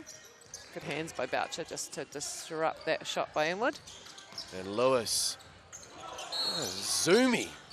Tatui Lewis clears out straight back to the basket to add 1. Oh, and then the defense again. That was last touch though by the Whai, but just 4 seconds on the shot clock. As Mackenzie checks back in for Boucher. We'll stay with the Whai after this, Cat. 1:45. The women's Whai taking on the West Coast Rapids. And they're travelling very well too. They certainly are. Just saw Tyler Herbert make a 2. Oh, and he's just stood on Mackenzie's foot on the follow, so hopefully he's okay. Mackenzie can't make the open corner 2. Herbert seems to have shaken that off. Nice pass to Inwood and good finish. So the Giants, a bit of a run. Yeah. Still a fair bit to do. I mean, it was better than the 10-0 start. Slightly better. Yeah, so it's 5-4 since the 10-0 is shot by Lewis. Lewis just flushes another one from deep. I think Patterson's up against it, trying to get a shot away against Mackenzie. The Whai will live with that inward drive. They fire it out. Momoisia, they're feeling themselves. Behind the back, Mackenzie. Oh, it's going to get stuck. No, comes down. So 16-6 with 4:17 remaining. And a timeout called by the Giants. Great to see a little bit of a fight back there. Herbert made a 2. Inwood's been active around the hoop. But they'll need to do a lot more if they want to have a chance of winning this game. 4:17 to go. It wouldn't be the first time the Whai have held a team to single figures in this competition. Yesterday, interestingly, against the Wellington Saints, winners 21 points to 8. So, again, that sort of speaks to their defensive pressure. If they can frustrate and then get going. It's multiple shooting threats. Yeah, Dougal Meter would have been really frustrated by that. Long rebound here for Tyler Herbert. Still no Sam Dempster, and I think you're right, Kat. He won't Sit this feature one out. in this Yeah. contest with still 3 games remaining in pool play. And the Giants, in terms of their record, they are 7-2. A bit more comfortable than other teams further down the table. Yeah. So we take a second look here at the McKenzie dunk. Just a nice soft one. Doesn't want to disrupt the hoop. Well, we did have some disruption of the hoop, didn't we? Go check it out on the Basketball 3x3 social media channels. Tyrone McLennan, baseline drive, hung on the hoop, and He imploded. It was an alley-oop, I think. okay. Oh, it was impressive. Back cut, Back screen. shot. Sorry, yeah. that's the bit I saw. Yeah. Yeah, It's just uber athletic. he's hoppy. As Patterson fires away, and then the game went for a little bit longer, Yeah. and then eventually they had a look, and it wasn't quite even, and headed down to court 2 to finish it off. And Tavake picking up their second win. They've been entertaining. I sure have. Great to see them chalk up a couple of wins after a tough campaign last year. Oh, good patience by Herbert, but can't get it to go. And it'll go back the way of the Whai, who lead by 10. 3:22 to go. And you'd expect the Whai want to close this game out pretty quickly. Lewis for 2. Boucher follows it in again, but can't do what he did earlier, tipping it up and in all in one motion as Patterson. That looked good off the hand. It did. That'll just instill a bit of confidence, knowing, yes, this game's probably out of reach, but we can see that make ball shots. go through the hoop. Yeah. It's the dream as a basketballer, as Lewis again. Impressive from deep. Match point now for the Whai. A 2 will wrap it up. Herbert. Just short on that one, but gets his own rebound, and unlucky there. And last touch by the Whai, so go back the way of the Giants as we have a look again at that. Lewis 2. So almost a full shot clock, 11 on the shot clock for the Giants. Shot Herbert there, again. looks short, and it was. And that was great work by, Momosia to seal it. there it is. Momosia does seal it. And the 5. Well, what a morning extended into the early afternoon now, but 21-9 over the Nelson Giants. And that sends them to 6-4. The Giants slide to 7-3. A lot of teams, Kat, in this men's competition with winning records. I'm just waiting to see the standings update. But the Whai will join the likes of the Jets and the Airs on 6 wins. And a big part of the Whai's success here on day 3 has been Zach McKenzie. He's standing by with Judd Flavel. Well, Zach, another win for the Whai. Congratulations. You guys are looking impressive out there. Yeah, we're starting to find our feet. A big thing with us young fellas is finding our consistency on the defensive end. Yesterday we dropped a couple of games, just dumb help from myself. So today's an attempt to make up for it. That's really all I can say on that. Yeah. You guys are progressing nicely. You're one of the teams that I'm enjoying watching, in particular with your screening and your slipping action, really making teams punish for the lack of communication. Has that been a big focus for you guys? Don't want to give away all your secrets, but is that something that you guys have been working on? Yeah, for sure. We expect that teams are going to get tired with all the screening and slipping and all that. Today, I missed a couple, but my teammates were great, doing a great job finding those slip man. And if they were cheating it, then seeing that flare man on the shot. So, yeah, that's... Yeah. I'm sure Coach Stojkovic is going to let you know about that in your team talk, but congratulations again, and all the best for the next one. Thank you very much, Judd. Appreciate it. Cheers, Judd. Time for a break here on Sky Sport. Entertaining finish down on court 2. If you flick over a channel, the Southland Sharks sit a spot above it against the Waikato University men's team. But coming up next here on Court 1, we'll stick with the fight, see women's competition, and they are taking on the West Coast Rapids.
Welcome back to ILT Stadium Southland Invercargill Women's Competition 3x3 Cup.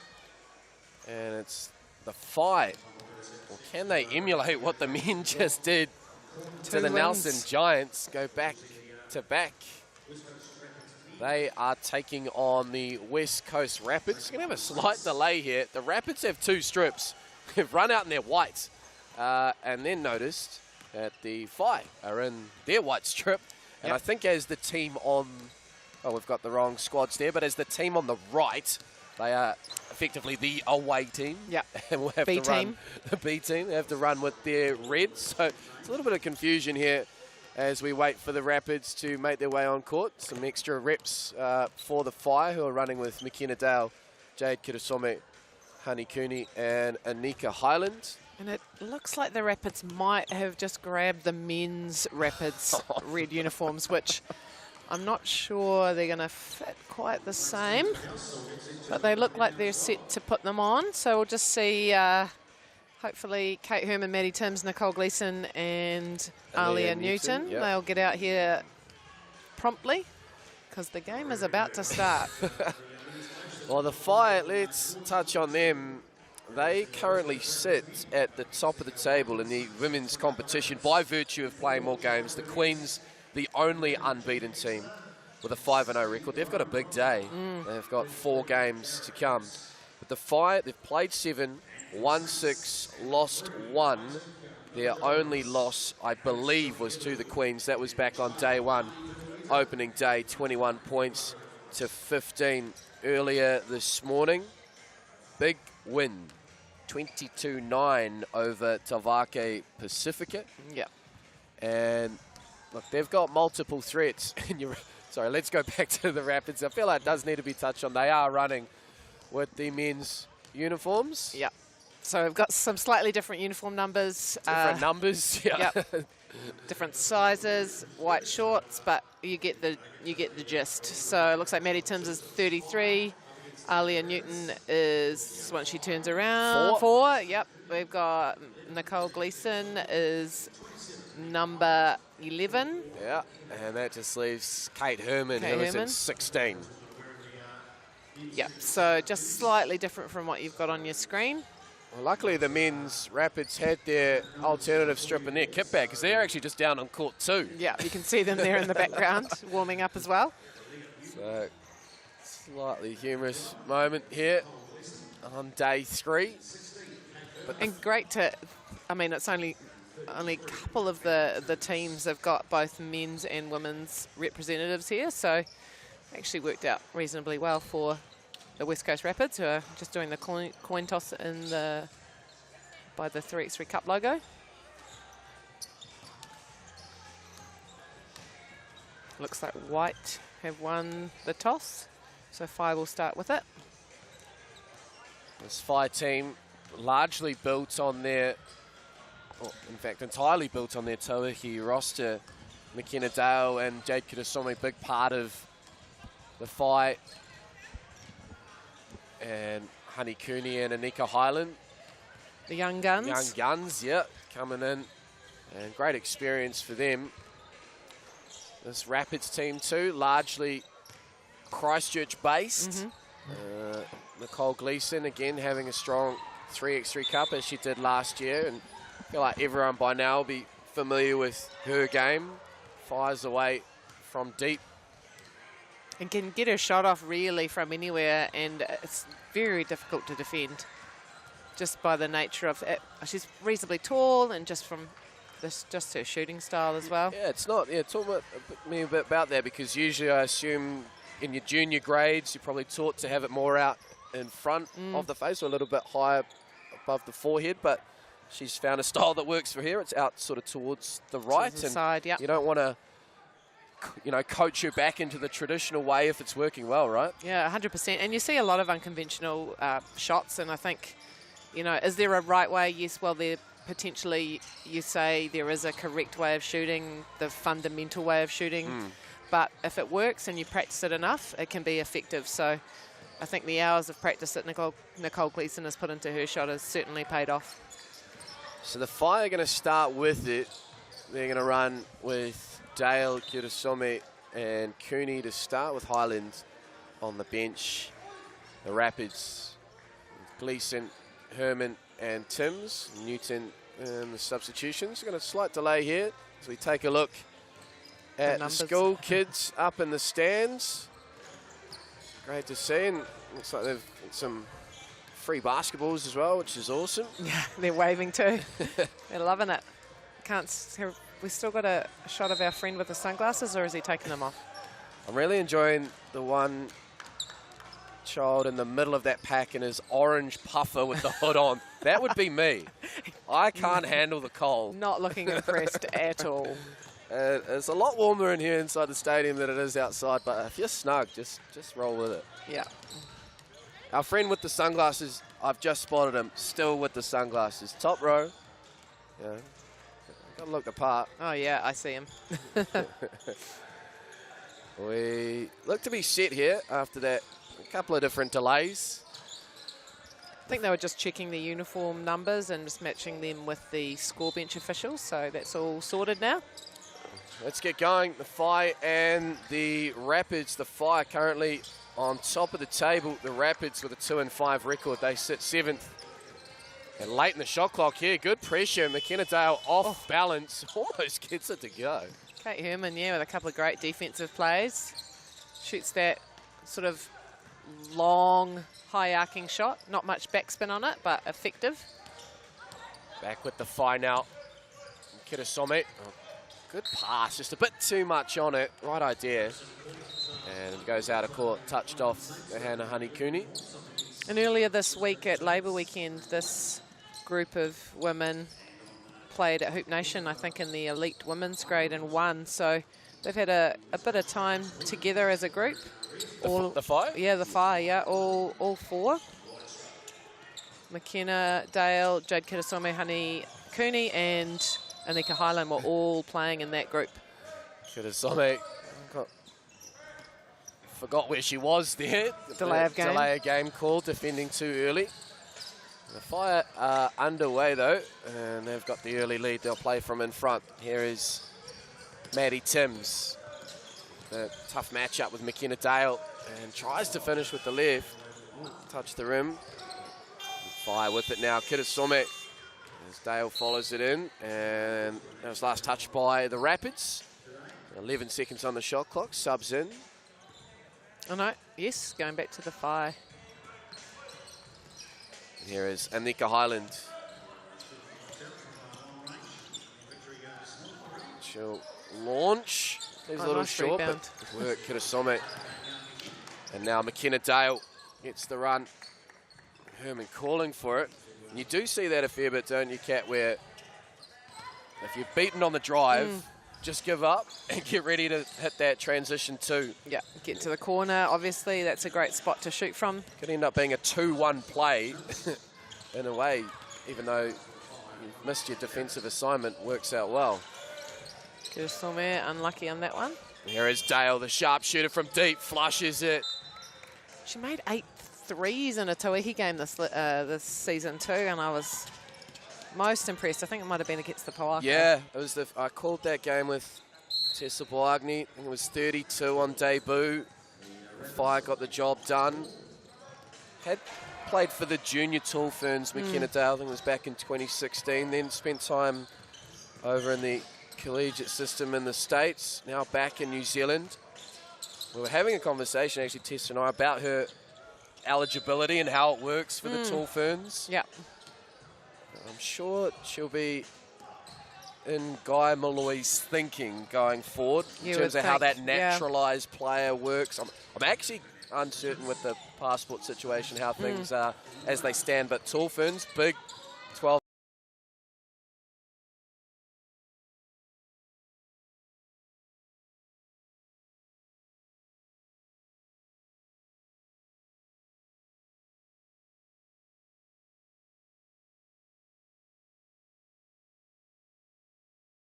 Kirasome now not far away from the 2. The fight opened up a 4-0 lead. Can Gleeson get going here? Unselfish play, but well read by Cooney. And now with Kirasome. Oh, Cooney gets Fake Gleeson there. to bite. Yeah, and finish with the left. Nice touch. Here is Gleeson from deep. Highland collects the rebound. Kirasome directing traffic. She's fresh off a Tauihi season, the first one for her in New Zealand, but she was playing in the collegiate system as well at St Mary's College. Kind of a safe space for a lot of Kiwi and Australian players, for both the men and the women. Herman out to Timms, trying to get Gleeson free, but there's that strategy for the fight. You don't see it a lot in 3x3, but a double team on Gleeson. Trying to make one of the other 2 shoot it as Dale now. Is that one a little flat and short? Over 3.5 gone. The Nice Rapids ever so close to opening their account. Good cut there, Kirasome, and fine by Dale. And that's the cut, isn't it, that you see so often in 3x3, the curl cut or the give and go, change of direction. Good defense there by Kirasome, forcing the turnover.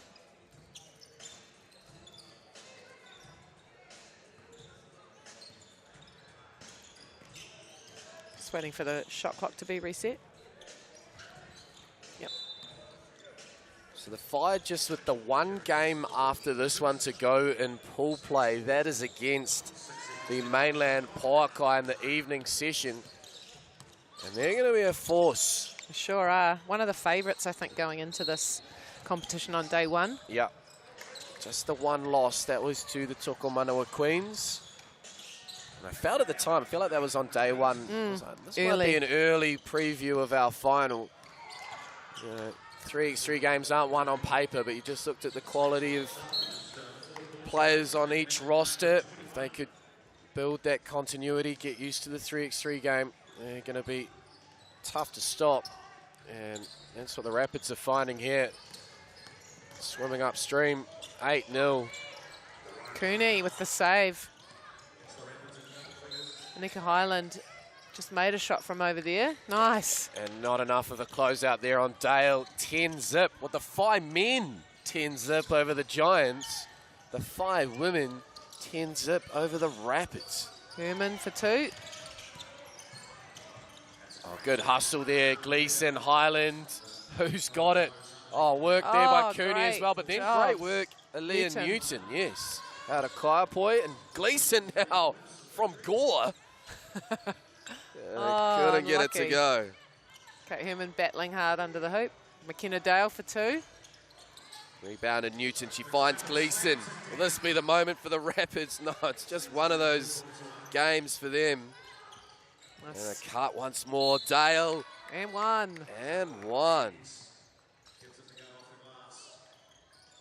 Talking to Calvin Fisher earlier, Nicole Gleeson, she's struggling. not 100% health-wise, so that's going to take its toll in any format of basketball, but particularly this 3x3, quick turnaround. Such a focal point for the Rapids. And you got to wonder too, going back to day 2, they pushed the Queens so close. That was by far their best performance, losing just by 1, courtesy of that Jacinta Beckley too, I believe it was. Yeah. Oh, on the board. And you just wonder if that had gone another way, the other way. Yes. How much confidence that would have installed, you know. Great little offensive rebound and put back by Kirasome, but Maddie Timms can't get that one. That was a great pass by Gleeson. The thing about the women's competition, though, is, yes, you want to obviously get high up the table in pool play. However, your tournament isn't over. Even if you finish 10th of the 10 teams, you'll be in the play-in, and you can wipe the slate clean if you've that goldfish mindset and just go for it. Great cut there by Kirasome, finishing at the rim. Your tournament can completely change on a dime as Herman launches and hits. A bit of consolation. Yeah. A bit of confidence for this Rapid side who have been outclassed by the fight as Dale then tidies up to get it to 16-3. Just looking down on court 2, the men's Rapids did it tough too, beaten by the Wellington Saints. Who are rolling a little bit. I mean, they've had a couple of tough losses, but I think the Saints will be in the mix tomorrow. Yeah, contrasting days for the Rapids. 4-1, top of the table on day 1. Don't think have had a win since. No, been very unlucky. Some great players. Rokawa, obviously. But also their role players, I guess, too, making great plays. Kirasome leaves that one a little short. So the Fire 5 away. And they will be mindful, too, of wanting to get to 21 quick, not having to go the full 10 minutes. And going home, back to the hotel, resting up. I'm really looking forward to that. 7:05 tonight. Not sure who's lucky enough to have the call. That's yourself, for James Lisman, I believe. No, sorry, I got my columns wrong. It's me and Maya Williamson. So, looking forward to that one already. Having seen the Pouakai in the day session. Yes, Rosie Samir, Kavana Lene, Lauren Whitaker, they're looking like a tough team, and this Whai team as well. They are strong, as they're showing here. 17-4. Been a quick game too, in the sense that one foul called in 7.5 minutes of 3x3 basketball. Had a bit of a late start, but just with the uniform changes. But yeah, 17-4. Not a great game for the Rapids, and they'll be trying to get out of this one, regroup, try to stay healthy, and get to the next one.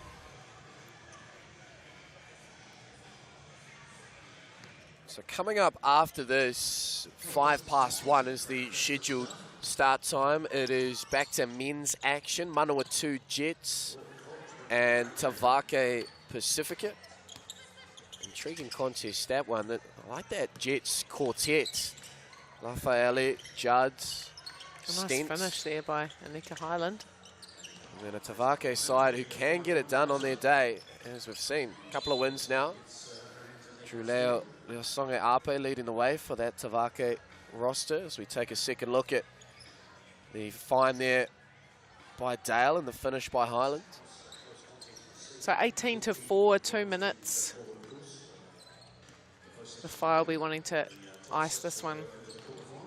As Kirasome drives. Ooh. Kicks it out to Dale, who's wide open. Don't want to do that. 20-4. Yeah, you should expect a quick finish after this. Timms tries to find Newton.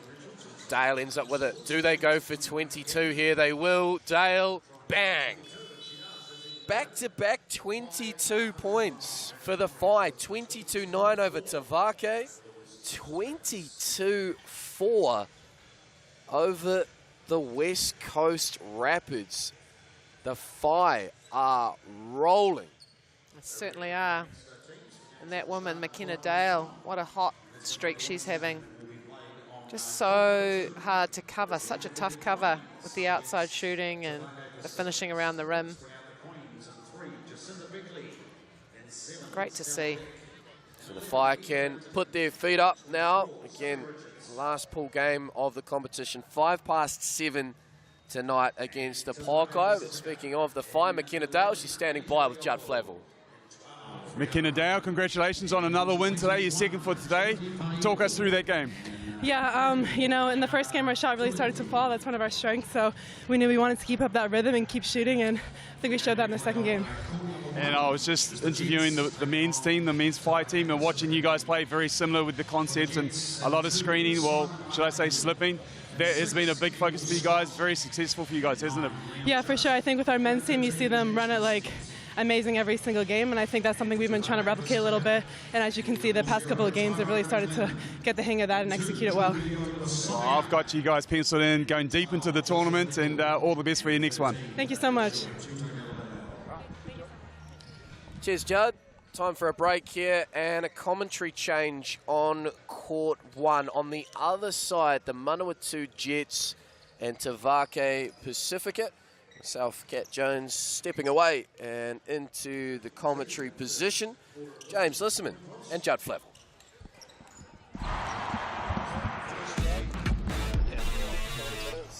Not even there, because you still have to commentate, and then someone's got the 5 games, which I didn't last. I've got the 5 games. With me and Kat got 5 down there.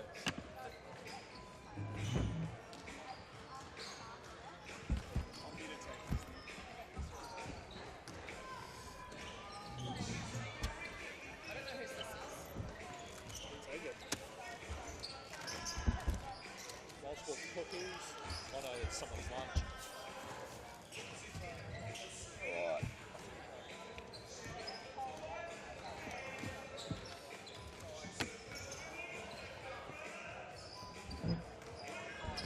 Let's do another 4 of these, Judd. 4? We'll try. The first one was good.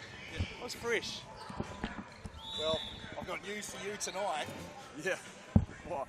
There's another 8 Oh, yeah. or so to do.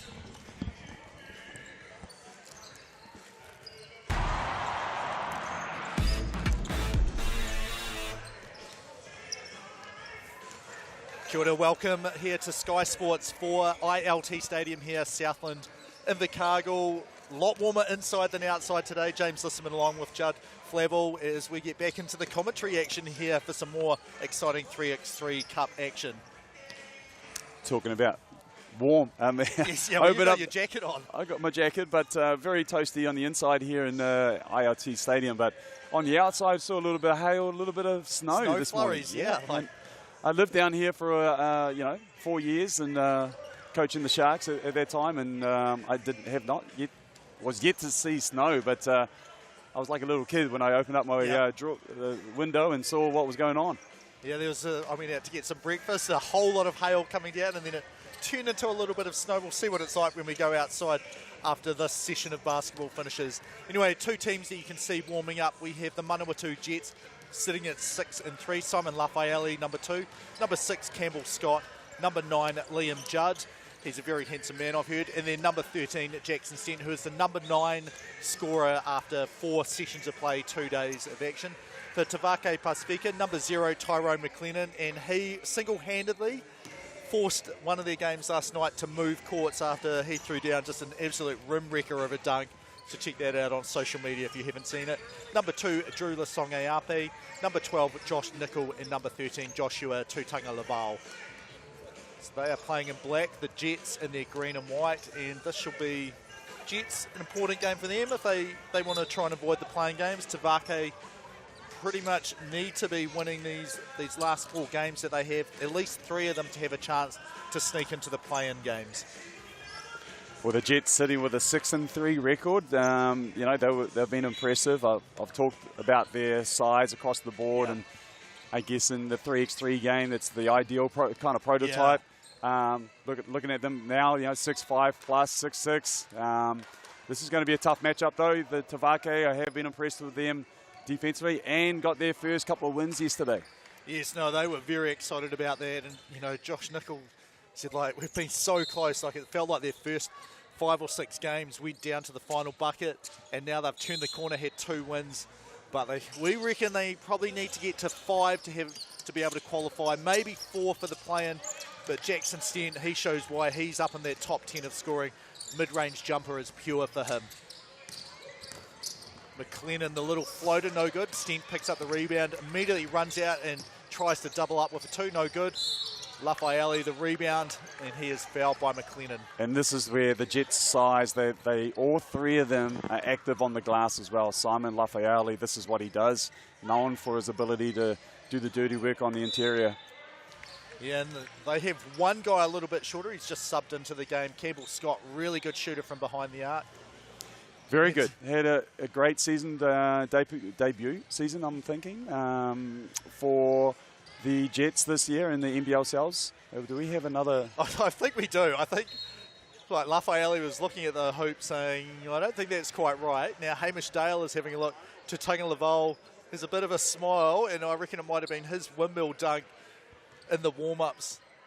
Because I just assumed we were on the other court, the other hoop, so I reckon this one was... They're all pointing at McLennan, but... yeah, he did it last night. Anyway, Lafayette is going to shoot 1 here, a chance to put his team up 2-0. Going to that McLennan throwdown yesterday, it was a beautiful set play too, well designed. Had him coming off curling and a well-executed pass. Oh, that looked like he got a piece of that, yes. Late call. Yeah, to Tuatara Laval, he'll get to the TAB stripe here. To Tuatara Laval, he just, I love his style. I've said it before, but, you know, goes about his business. Blue collar, hard worker. And he's bouncy as well, isn't he? He is, and he doesn't leave anything in the tank. If anything, you know, if he really wants to make that next step, it's just being able to finish around the basket a little bit better. Does a lot of the good work, and, you know, he's going to get into those positions a lot. Josh Nicol, he's a good balanced shooter there, just misses that one. Jets up 3-0. Yeah, I was having a little discussion with Josh yesterday, I think. It was good to see him put the ball through the hoop from beyond the arc. It definitely has that ability. And I think this Tavake team, one thing, if it was just their scoring, you know, defensively they could hold their own. Yep. They could turn this game into a grind. They just weren't putting enough points on the board, unfortunately. Yeah, and they've got a good player like Drew Lasonge-Ape, defending champ, if I'm right, with the Southland Sharks from last year. It's a key recruit for this Tavake team. And then Josh Nicol, very experienced 3x3 player in Canterbury, where he plays for the Gators club there. And then obviously a part of your Canterbury Rams squad this year as well. Yeah. Recruited as a pretty good 3x3 player to bring into the fold for Tavake. Yeah, that's right. I think with the Songi-Ape being the guy, the main, I guess, scorer and his ability to create out of isolation, we saw a lot of them working off that isolation. I want to see if they've have a look and see if they've put some concepts together and just as they're getting deeper into this tournament, being able to string some of these sets that can open some easy baskets for them. Yeah, you can't, like one-on-one ability, like that's always great to have when something breaks down, that you can always just go to and know you can get a reasonable shot. But yeah, the concepts are key. Is, you know, we've seen the five women especially, just being able to demolish teams when they get it rolling, is they are so well drilled and in tune with each other.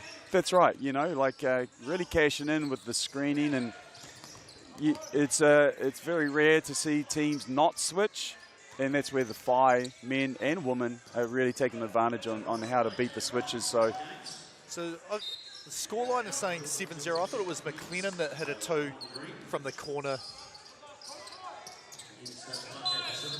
So I'm not 100% sure the score should be 7-1 here for that. No one seems to be saying, hey, we've got the points wrong, so maybe I'm just imagining. I'm kind of taking their word for it. Yeah. I mean, that's, I guess, there's no coaching on the floor, but you really want to have someone like keeping an eye on the score for your team, just to make sure like there's nothing missing. And it's a long day for the referees, it's a long day for the players, and then score bench as well. Like in this game, 5-on-5, it's a bit easy because it's always this end or that end. It's easier to make sure you're on track as Stent drills a 2 there. Well executed. Jackson Stent saw that Lisonga Alpe had the layup, but quickly relocated to the 3-point line. So here we go. Hamish Dale was just stopping the game to check the scoring here. So I think it will be, am I right that McLennan hit a 2? So he's checking, and we're just going to have that hopefully corrected here. I can hear him saying, take your time. I'd love it if we could actually to know what it was. But I mean, you know, if I'm McLennan, I'd be looking up at the scoreboard saying, well, I've hit a 2. And then that would make it, assuming I'm right, so Tavake's just gone up now, but the Jets haven't gone down. So I love that Hamish, young ref, up-and-coming ref, but I just like the conversation that he's having, even though it's just the school bench. But I think he has a good demeanour about him. And a lot of it for me with the officiating, of course, it's you got to be in the right spot and positioning and make the right technical calls and whatnot. But for me, it's about that communication, and I think that's where a lot of it is such a huge part of being able to manage the game as well. Yep. As well as officiating. Well, it comes part of the officiating, I believe. Yeah, no, I'm totally with you. Like you want to be perfect, but that's not reality. Like you want to be as excellent as you can. And that's the same as a coach, player, or referee. So you don't have to be overly, I guess, combative. Like having a conversation with people. If it starts going the wrong way, then you can put the foot down and say, no, actually, I'm the person responsible for making sure the game's safe and it's played fairly between the teams. So at the end of the day, I'm making the decision about what I saw. But if everyone understands, you're going to do the best job you can, just like you're going to play the best you can. And I feel like the refs don't need to be competitive at all. No. You have the whistle in your hand, you blow your whistle, then it's up, you have a technical foul. That's all you need. There's no need to sort of even, and I think this is where rugby do a fantastic job. Maybe our next step is to mic up the refs, because when I listen to the refs in the rugby and in the NRL especially, they do a great job of handling the emotion, they're diffusing the situation, and players are always going to be here. It doesn't matter what sport. As long as there's a scoreboard up there, they're playing for their livelihoods, So that's never going to change. But I think the refs have a huge role to play in how they deal with that situation. It comes down to a lot of the times with experience. But Hamish, that's why I go back to Hamish here, being a young guy. I think he does that very well. Yeah, no, I'm with you as well. So you can see here both these teams, there's been basically no queries or complaints at all as they're enjoying the way this game is being refereed. Good little turnaround there for Judd. Puts his team up 12-5 now. Nickel so close to the edge line. Didn't go out, though. Bit of a Sean Elliott from the throwback with the heel hovering above the sideline. Might be a little bit going back too far for our audience. No, have a look up, just YouTube Sean Elliott, corner 3 for the Spurs, I think it was. Definitely, And we've seen the Jets taking advantage. I've said this, I think, in most of their games. Just in any one of their spots, they seem to have a rebounding advantage. Yeah, they're good. There's great defense here from Judd. Lisonga Ape, a good job to get past him, but he got back, didn't he? Yeah, it's a foul. He got back to challenge there, and then, that took a lot of energy there, though. Lafayette comes into the game for Stent. And it'll be Josh Nickel against Lafayette. They know each other pretty well from Canterbury basketball as well. Well, both of them involved with the Rams preseason. Simon, before he left for the Jets, was training with the Rams and probably gone at each other numerous times there. There we go, great backdoor pass. Judd, is it in the shooting motion? That's the question. No, it's not. Let's have a look. He got it up as quickly as he possibly could. I think it is, actually. It is. A split-second decision. Come on, now, commentators' curse game. Let's go. What do we want? We want to miss here, so he's clearly going to make this one. All net. Here we go. Count it down. Nothing personal, Liam. We just want a close game. Okay, all right. Well, that can be both ways. Anyway, here's Tuatara Laval.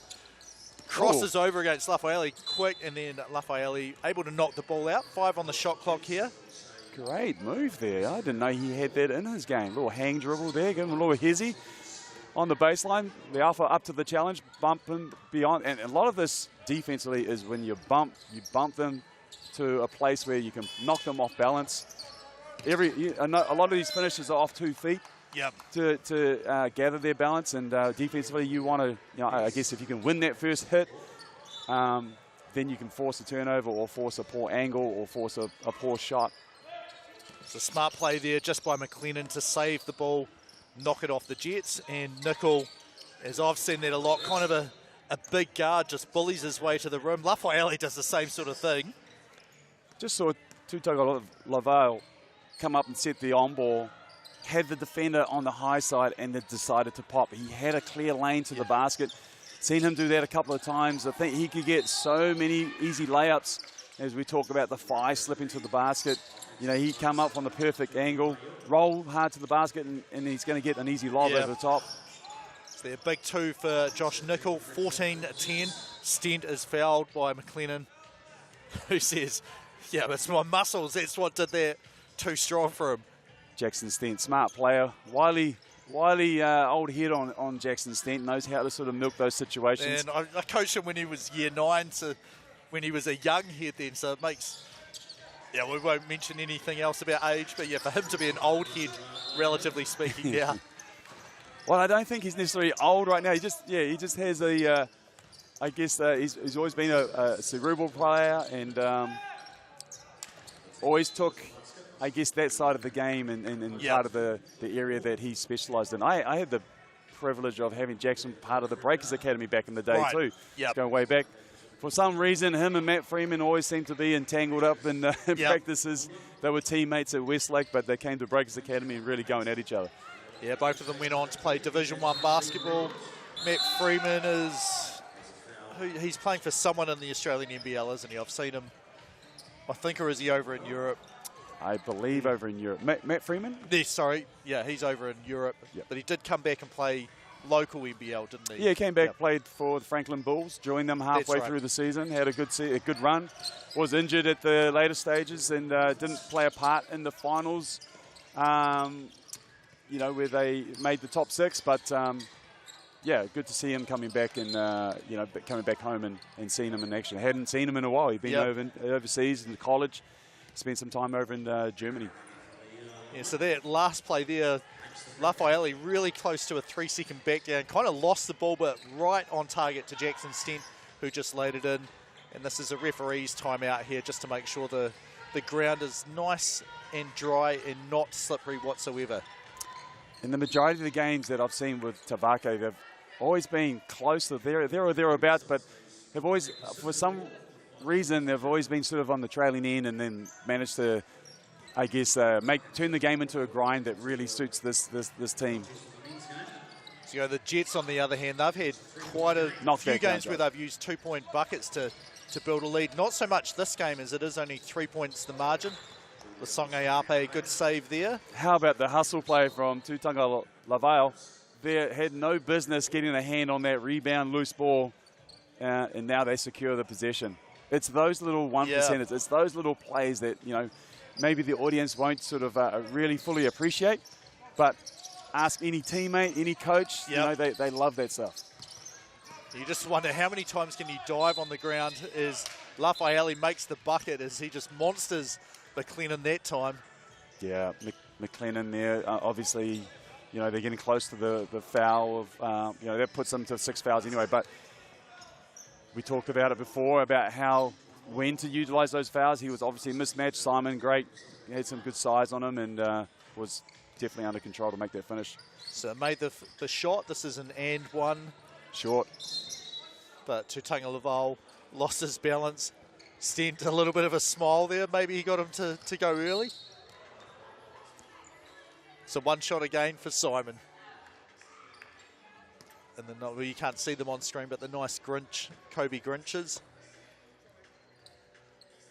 And you almost got McLennan to fall that time, but it does drop the free throw in. And that puts him to a handy lead here, 17-12. McLennan. Yeah, back at Lafayette, can't make that one. Bulls knocked out of bounds, will go to the Jets, I think. Does it? It's hard to know. They point the other way, but I'm like, yeah, that always gets who me. actually has possession at that time that you're pointing? The way the teams are actually, Nickel's lining up like he's going to get it. Well, as any Smart play would. but You so is always Judd. line up like it's your ball, just to convince the ref. Yeah, there we go. Almost worked, Josh. I appreciate that. And I think Liam Judd was like, oh, it's our ball. Okay, I'll grab it then. So you'd even convince the other opposition. All right. Tavake need to knuckle down here, get a couple of stops. There's good defense by Tuatara Laval against Lafayette. That's a stone wall right there. The song up, a quick crossover. And good finish there, inside hand against Judd. Judd there could have wrapped him up earlier. Like, he had the angle, he had the first step on him. Utilised that foul. Lafayette here faces up, takes the floater with 1 on the clock, and good rebound there to Tuatara Laval.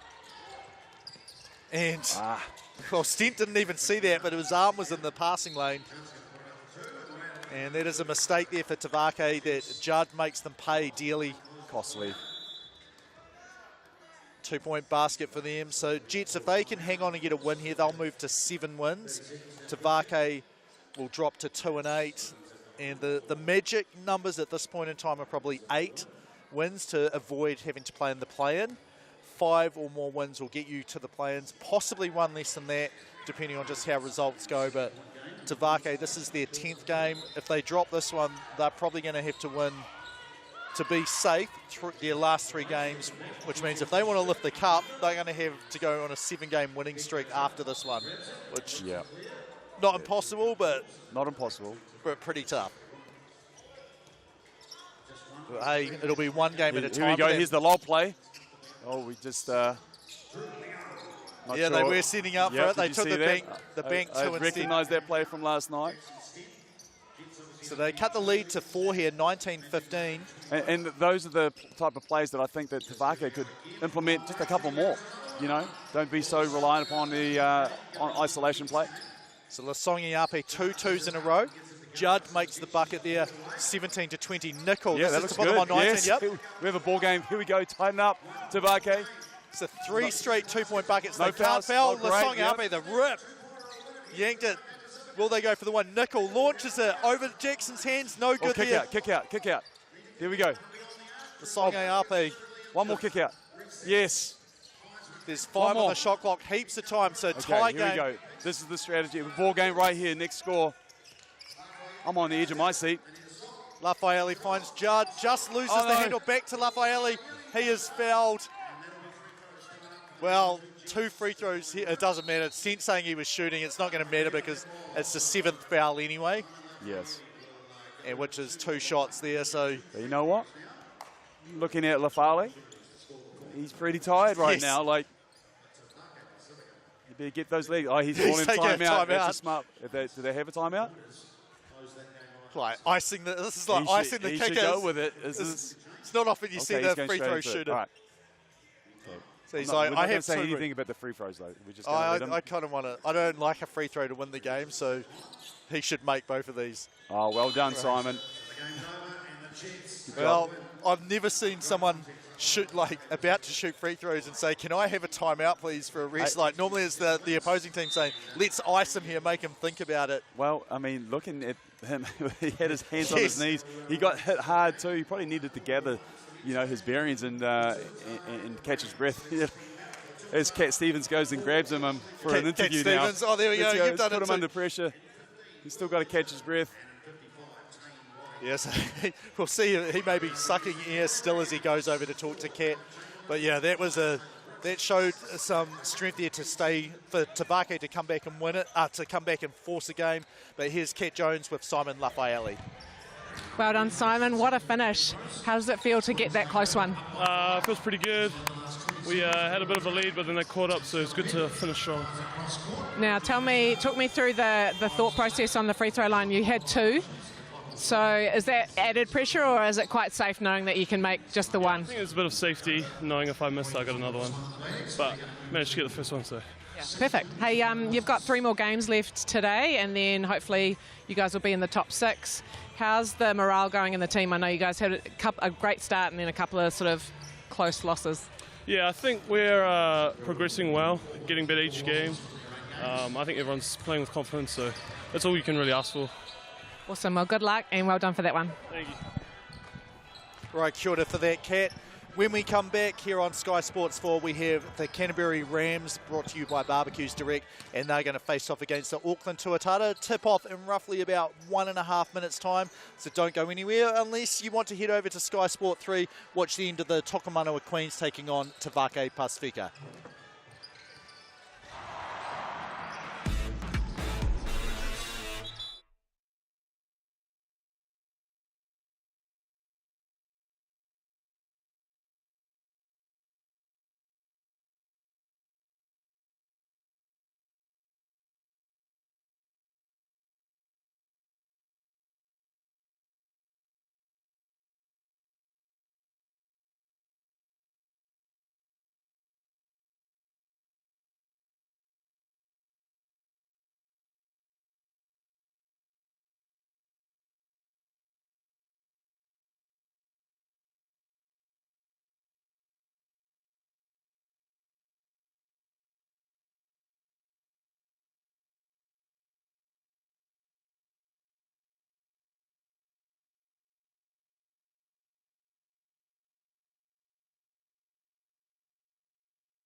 Kia ora, welcome back to Sky Sports 4. Canterbury Rams in red about to face off against the Auckland Tuatara.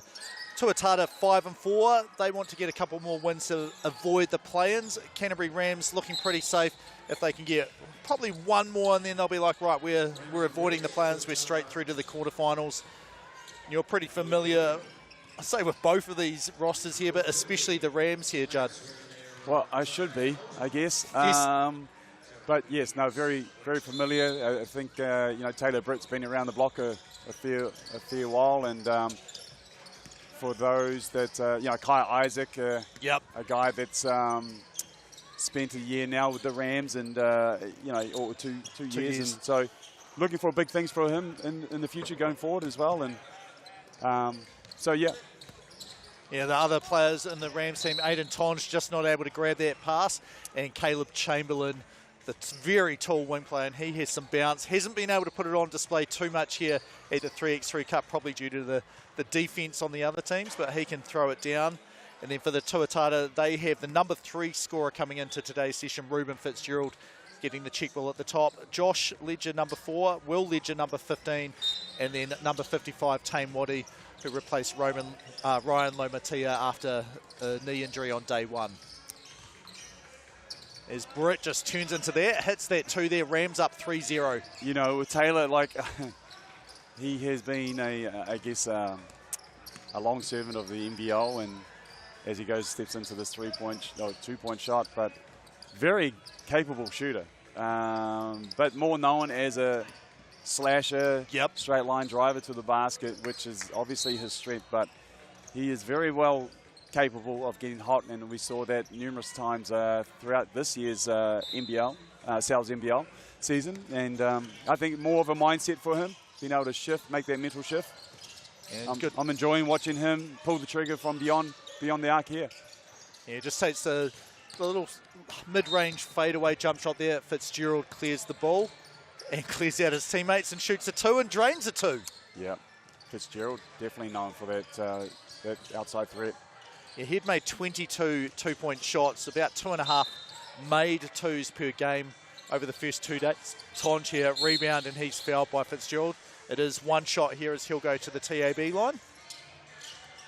Fitzgerald says there was no malice in that. I just didn't want you to have an easy shot, but Tonge is still going to have a chance to score 1 point anyway. Absolutely. Knows he's part of the game. So Tonge, a little bit of time here, gets to measure it up. Fitzgerald is being covered by Isaac to make sure he doesn't get an open look behind the arc. Or attempts to make sure he doesn't get one. Oh, there you go. I like that slide from Chamberlain.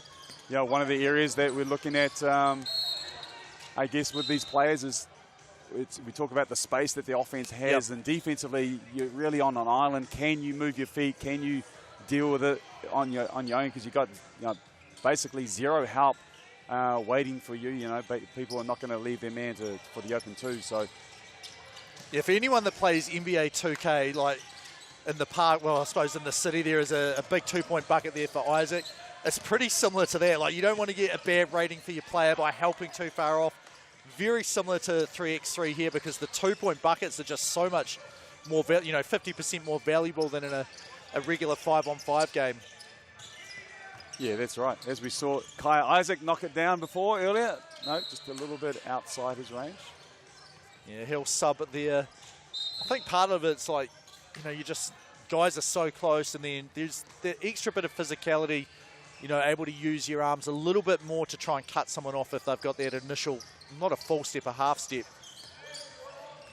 Waddy there backs into Britt, but didn't really dislodge him and forces a miss. And Britt, although there's not a hell of a lot of size with him, but he knows when and where to apply that bump and force. He's almost like what you would say, somebody that's like a black belt in, I don't know what type of martial art, but where you have weak points on your body, he knows exactly when and where to utilize that. Is it Aikido or something like that that uses the power or the opponent's weight against them or something? Judo is a little bit like that, but that's more like flips and throwing them to the mat.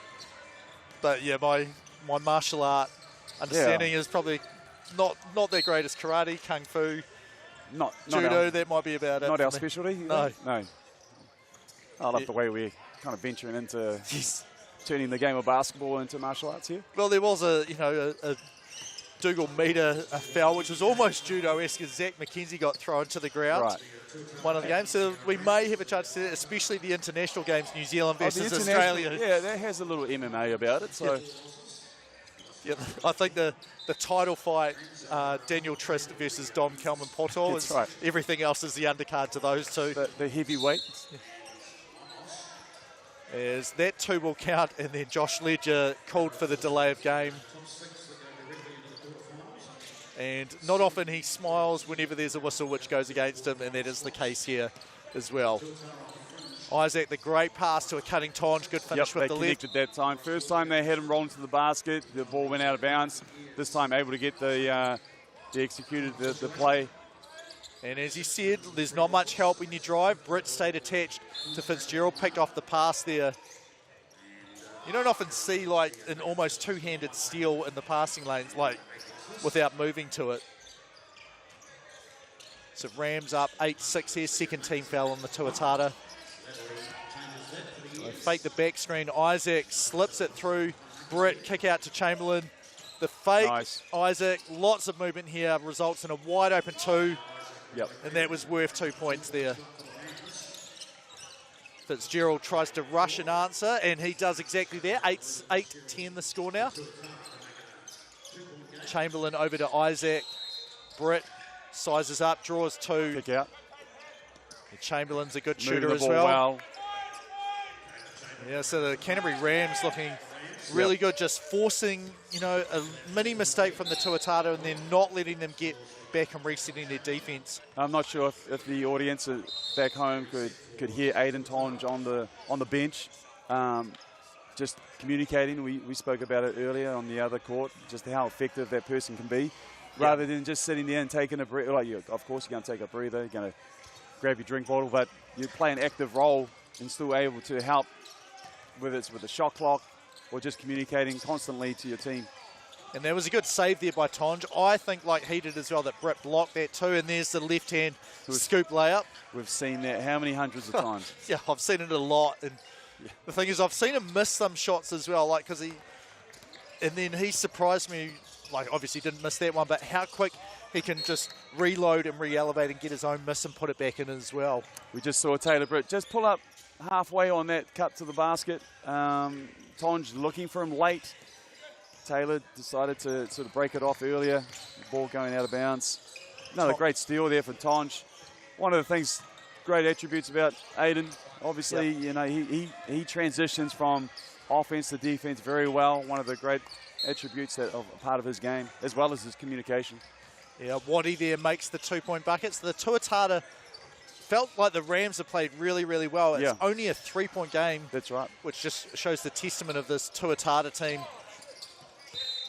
some really good size with the two ledgers, and then Ruben Fitzgerald has scored a lot. Great pass, good finish with the left for Isaac. Yep. Saw a good slip there. You know, we see the Whai utilising and making money out of that slip, but a lot of teams are doing that now. I wonder, as we go throughout this tournament, do teams start to strategize and talk a lot more about that screening and slipping? Do they change their stance on it? I think you have to. Like, if you've got designs on lifting one of the cups that we can see over to the left of us, like, you've got to be able to.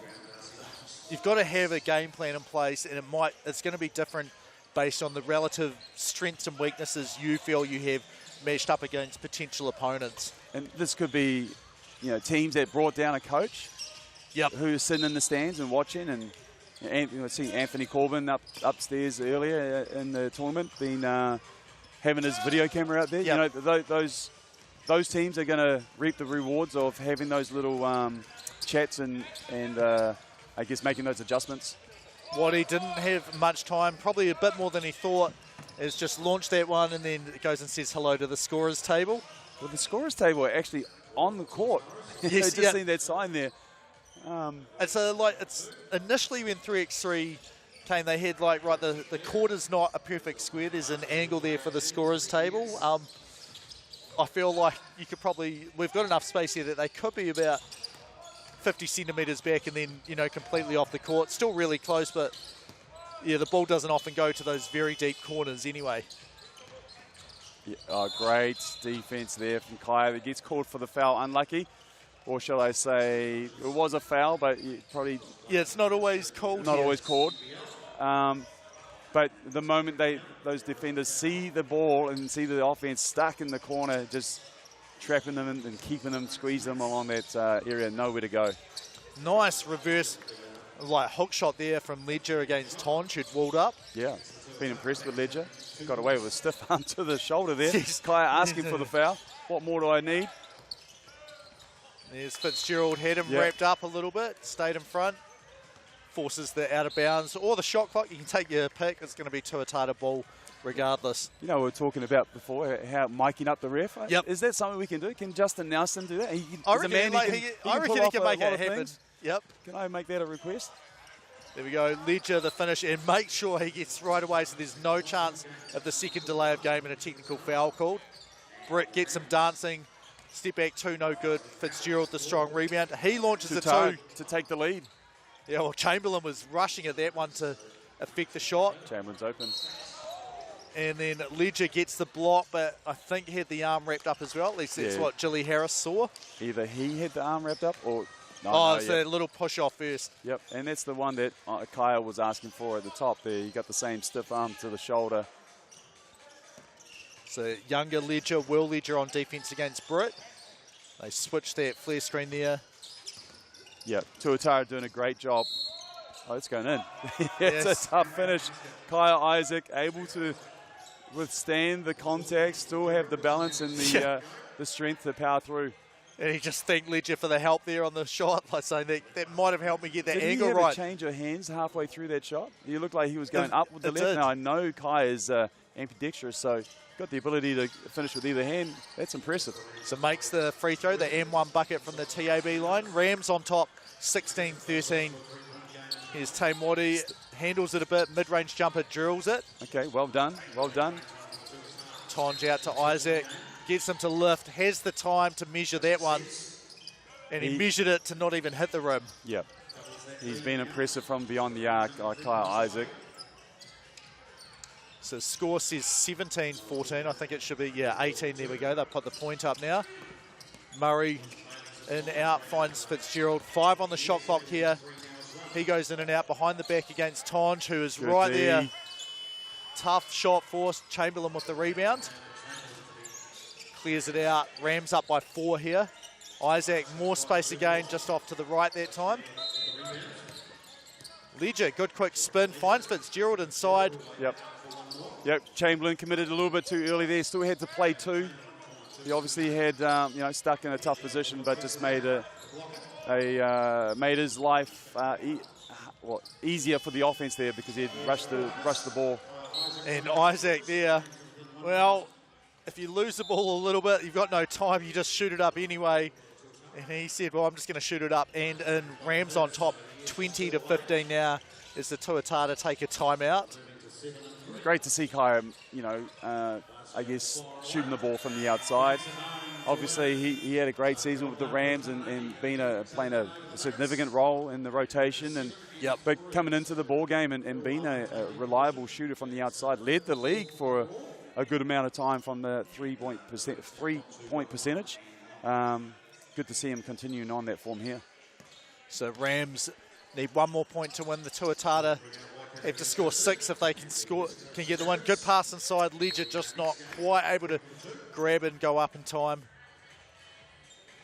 So the Rams, they have the chance here. I think they'll just go for a 1 as they're looking, if they can keep it rolling, looking pretty healthy for the number 1 seed overall at the end of the rounds. But as in my interview with Isaac Miller-Joes, he said, anything can happen here. The number 1 team, the Rams, they dropped a game to, at that point, the bottom place team, Waikato. Yeah, I'm not sure what happened there off the ball, but a foul being called on Wati with Kai Isaac. Maybe Kai is politicking, that's the word, for the call earlier. Pays off here later on. So Josh Ledger, no good. Britt, the tip out goes to Isaac. Back to Britt here. Ball screen slipped. He's got the mismatch here if he wants to go quick. Skates. Ledger, good job defensively, but you can do a good job, and sometimes it just doesn't matter. The only thing he could have done is taken him out. But great finish there from Taylor Britt. Rams were impressive in that one. The shooting of Kai Isaac. Tuatara have been a team that they've been good and solid, but today the Rams just getting the better. Yeah, no, they dropped to 5-5. The Rams moved to 8-1. They have 4 games remaining, but that pretty much pushes them through into the quarterfinal round at least. With Kat Jones, she's over with Aiden Tonge now. Congratulations, Aiden. How are you guys feeling after that close-ish game? Yeah, no, feeling good. We know what we're trying to do and trying to achieve when we're coming into that, knowing who the guys are and what their tendencies are. So I thought we executed pretty well and we're able to get the win out of it. Now, you've got 4 more games today, and then again, looking really tidy at the top of the table. Who do you think are your kind of top opposition coming up? I know you've got the Giants, you've got the Saints, Tavake, Pacifica, and the Ears. Coming up, definitely, I think at the end of the night, our Giants and Ears are in the top 4, so there's definitely someone to look for. But I think you've seen as the tournament's gone on, anybody is competing with everybody, so it's just making sure you're on your A game and executing what you're trying to do. And what's it like playing with a player like Taylor Britt? You just saw that unbelievable finish there, a floater over the top of Josh Ledger. Tell me what it's like to play with someone like that.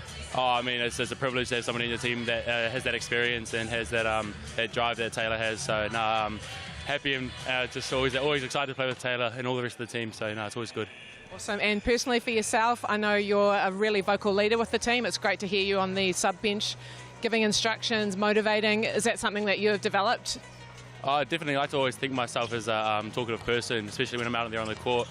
With no help from coaches or anything like that, that 4th person is so critical. Just expressing what they can see and just talking to actions and stuff when we're having huddles, any breakdowns and stuff. So 4th person is definitely somebody that is as important as any of the 3 people on the court at any time. 100%, I agree. Congratulations on the win and good luck for the rest of your games. Perfect, thank you very much, appreciate it. Right, kia ora, thank you for that. Kat Jones along with Aiden Tonge. We're going to step away for 1 minute here on Sky Sports 4. When we come back, I think it's pretty close to a top-of-the-table clash, excepting the Whai. We have the mainland Pouakai. They're going up against the undefeated at this point, Tokomanawa Queens. We'll be back in 1 minute's time.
Kia ora, welcome back to Sky Sports 4. James Lisserman along with Judd Flavel. We have the mainland Pouakai about to take on the Tokomanawa Queens here.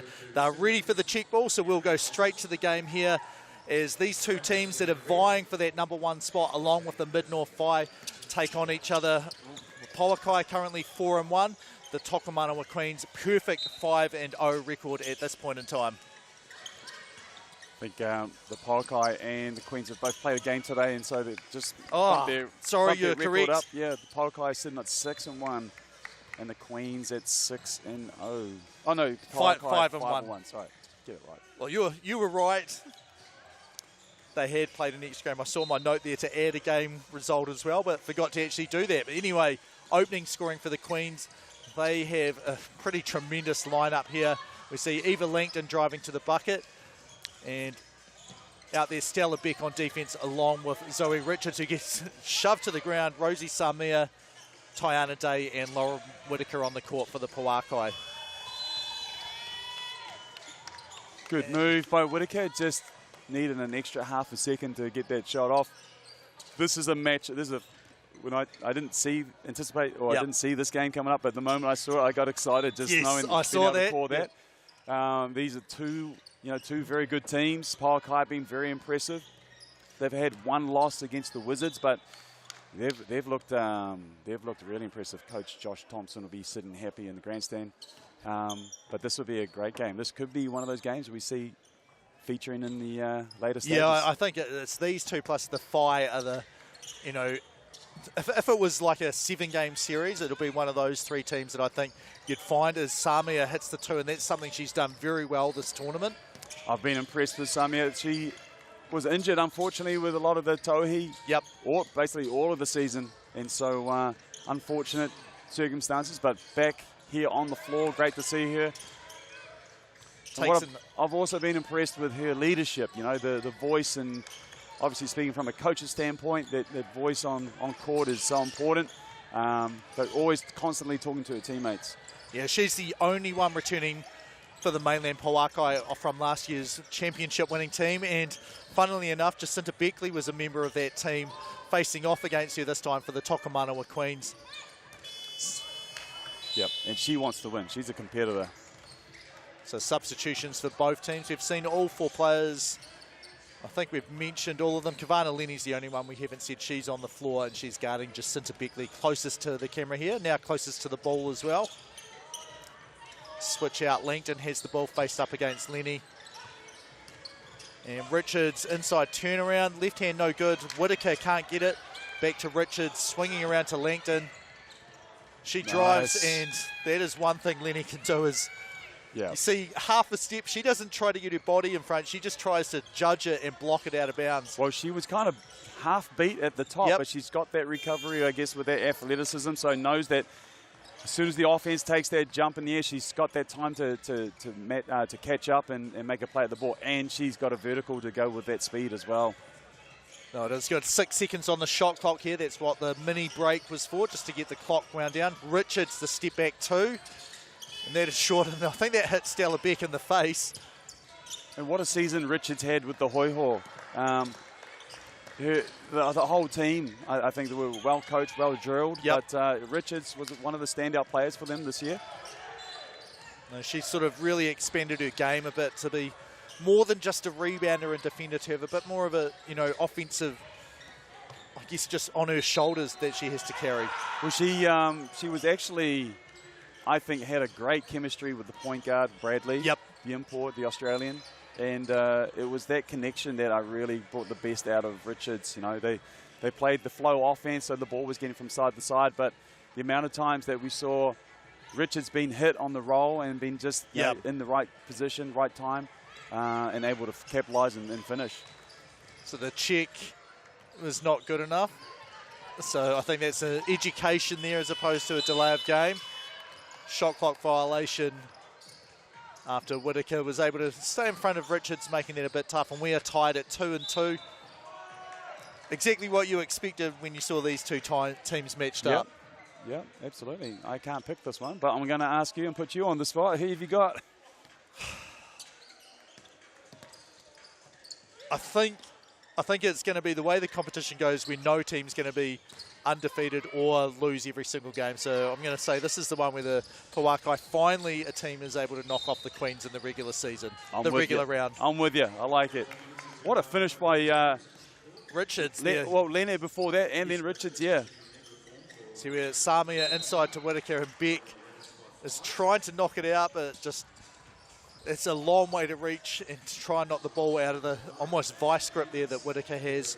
Stella Beck, such a wise, smart player. You know, she's always in the thick of it. She was undersized there, but she'll make little plays that people don't often see, but just hands on ball, give it being, you know, right spot, right time. 3 on the shot clock here. Samia defense there. Yeah, and does force the shot clock violation. Yep. Are you surprised the lack of people wearing knee pads, given how physical the game is, and or especially the ones that tend to hit the ground more than others? Yeah, well, Zoe Richards. She's the only one. Yeah, she's got them on. I can speak from experience, having banged my knee going to the ground. Like once I got up here, I was like, oh my gosh, these are a game changer. 3 seconds there, you can hit the ground, and if you hit it hard enough, it still hurts, but nowhere near as much as it used to. And I'm just thinking, all the players, you see them after the games, like, oh my gosh, this is so hard. I'm like, well, there's the recovery stuff, but you can also do a bit of preventative stuff you could wear. There's a few bruises there, isn't there? Yes. So Langton gets the rebound there, ball back to her from Richard. She slipped in wide open there. Yep, miscommunication there, or breakdown in communication. And I suppose that's you've been talking about, do you want to switch each screen, or if you're going to stay with them, then you don't avoid that. Well, one thing I can tell you can't do is just not communicate at all. It's as much chemistry as you can have, but it's nothing beats talking, actually communicating with each other. We go, Beckley steps out for a 2, no good there. And then they try to tie up Day. They do tie up Day, so smart play there by Beck and Beckley. So the ball goes back to the Queens? Yes, because the Pouakai were judged to have full possession there. Right, yep. Understand. Langton, pinch post, high post there, Beck. They'll retain the ball there. 10 on the shot clock. I'm just glancing over to my left, and I'm looking at the teams that are coming on next and jumping on. They got the bikes there. Yep. We didn't see that. I don't think. Well, I didn't see that on day one, but it's going to come. Yeah, we got 3 over there at the moment. I think by the end of this tournament, there might be 8 to 16 of them. More bikes than players. So Richards, tough finish there. Draws the foul to put her team up to 5 points. She'll be shooting 1 from the TAB stripe as well. There's the bicycles that you were talking about there on camera. Great job from the ILT stadium. So Whitaker clearing the ball here. Samia hit that first 2, hasn't really had a whole lot of open shots since then. And we see Whitaker on the outside, taking it to the basket. Yeah, shot clock violation despite the rebound there. Would like her to sort of make those moves a little bit earlier. I know she's obviously eyeing up her matchup and playing with her on the outside. The other factor is Whitaker is so effective on the inside as well. Yeah, I can remember seeing her in time in Samia swats that one out there. Yeah, and the tournament in Taiwan that she went to, the first game was against a Japanese team where everyone was. There's no one on this game here that I can compare the height to, but about shoulder height of Whitaker. Her first catch inside the paint got quadruple teamed by 4 of them, and I think she was still able to score against them. After that, started moving it around a bit. But yeah, you're right. The quick move would really help. As Lenny says, here's a quick move for you. It's a quick move. Scorers nice 6-4. Crossover to set that thing up too from Lenny. Caught Stella Beck off guard. So shot clock 8 here for the Tokomanawa Queens. Langton to Richards, and Whitaker got a hand on it. Lost the ball right back to Richards, and she went quickly to the bucket to score there. Here we go. This is what I was talking about. Nice. There you go. You're unstoppable. You get in that move, that space. No double teams coming down. Yeah, just good balance there. As you said, the footwork, key part of it. Good lob pass inside to Beckley. And yep. Lenny blocks it out of bounds. The shot clock says 12, so this should be reset. Not reset, sorry. It should be wound down. This game has a little bit of everything. It's got the skill factor. They're playing hard. They're attacking from the outside in. Sorry, it was 12 was correct because it was actually a turnover there. Shot clock violation. Whitaker hits it too. Doing the damage. So 7-7 the score now. Richards sidestep 2. She answers. 9-7 Whitaker now.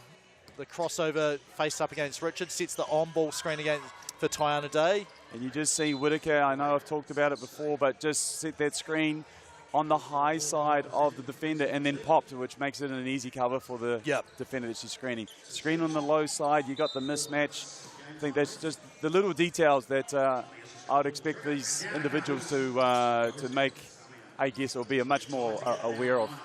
So Samia must have had a really nice pass from Langton. Hits that 2 there. Richards answers with a 1 inside as Lenny was trying to block that. The spin, the quick spin, no good. Rebound for Beck. Langton swings it over to Beck. She's looking into the post here. Beck drives. Down low. Samia, strong defense. Back to Beck. No good. She gets the rebound again, makes the second opportunity there. Stella Beck, one thing I got to appreciate about watching the Tauihi League and her game was she's a very crafty player and able to, I guess, what's the word, draw fouls and put her body in the right spot to make things difficult. And there she is saying, I think that's a treble. And referee is saying, he's the only one I need to learn the name of, saying, I don't need a huge amount of help. Yes, it was an easy call for me to see. 10-12 the score here.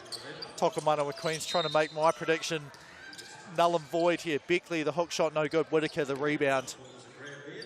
Lenny, all day to line that one up. Yep, looked good. 12-12. The moment she caught and started stepping into that thing. We talked about Stella Beck, and it's just more probably been one step ahead mentally. And I think that's what I got to appreciate with her and what she was doing out there. She was playing a game within the game. Yep. Rather than just being a straight-up player out there on the basketball court. Well, I can see she's one that I reckon could have knee pads. She's got a bit of a bandage there on her right knee, and I can see some blood seeping through. Maybe some elbow pads to go with her. Yeah, I think that'd be helpful. Whitaker faces. Low side, Whitaker and roll. There you go. Well, maybe Josh Thompson, well, he's not allowed to coach, but... He's not, but the moment they get off this court, he will. Yeah, Richards drive the kick out to Beckley for 2. Nails that one. Queen's back on top due to that shot by 1 here. Lenny again with that crossover. She gets the strip off Richards, but able to retain it. Beckley here facing quite a bit of pressure here.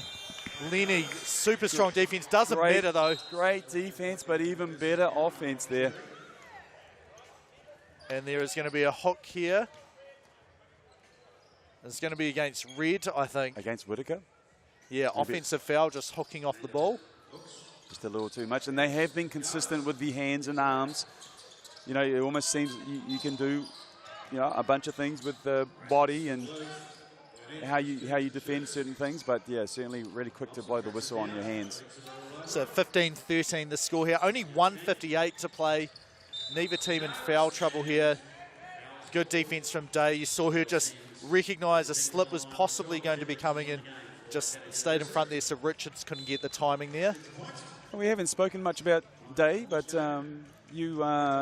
she's obviously spent a lot of time with the netball, and great to see her in the basketball scene here, and a very handy player, especially in this 3x3 setting. Looks like a player that can do a bunch of different things, but someone that really, I guess, off the basketball will do a lot of their work and just connecting with their teammates. Yeah, so she's officially on a netball scholarship at Lincoln University, plays basketball for them as well whenever it makes sense, but went away with the New Zealand under-18 team this year in Hungary and played for the Tall Ferns in Montreal this year. So, one of the more accomplished 3x3 players who aren't already in the Tall Ferns squad in the series against the Kangaroos at this competition. Here's Samia. A 2-point shot would be pretty helpful right here as your team's down 2. Day, the fadeaway Jump shot no good, and did she knock it out of bounds? And that's one of those things, you know, I'm talking a lot about screening action, but if you screen on the high side and roll the defender down, you got the defender underneath you, and now that turns you into a back down player, which is obviously the game, the 3x3. You've only got a certain amount of time to do that. Plus, you're banging away against a defender in the paint, which they're quick to call those 3 seconds. So the low angle screening is really, you know, if they can get teams that can capitalize on that, and then you're rolling with nobody down there, and the defenders on the high side, so you don't have to deal with those restrictions. So the Queens have missed a couple of twos here. Not that one, though. That might be enough to put the game almost in the safe position there, 17-13. There you go. Exactly what I was talking about. You got more time than that for the finish, but that's exactly what Whittaker can do and make a field day of that. So Richards no good on the 2. Lenny says, I'm just going to let this go out of bounds, take the check ball at the top. Eva Langton coming into the game here. So Samia, she's been the best 2-point shooter for the team. Number 4 scorer overall in the women's side of the competition. Coming into it, takes a 2 there, but Beck was like, I'm ready for this one. That was clearly off the Queens. Yeah, Beck even says, yeah, that was off me. So shot clock should stay on 6 here, I think. It's very nice of Stella to do that. Well, she's a hard competitor, but she's a fair competitor.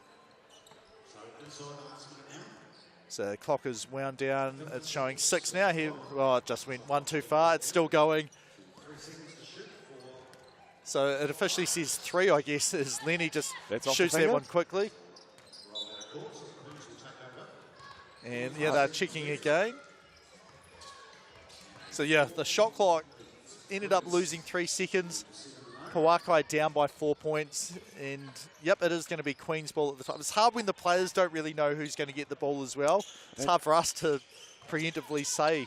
That's where, like, I don't think there's anything wrong in asking for that back. You know, I think it's gamesmanship, and it's. I know we talked about Stella being fair, but if I'm the Pouakai right now, I'm asking for everything I can get. No, you're the losing team.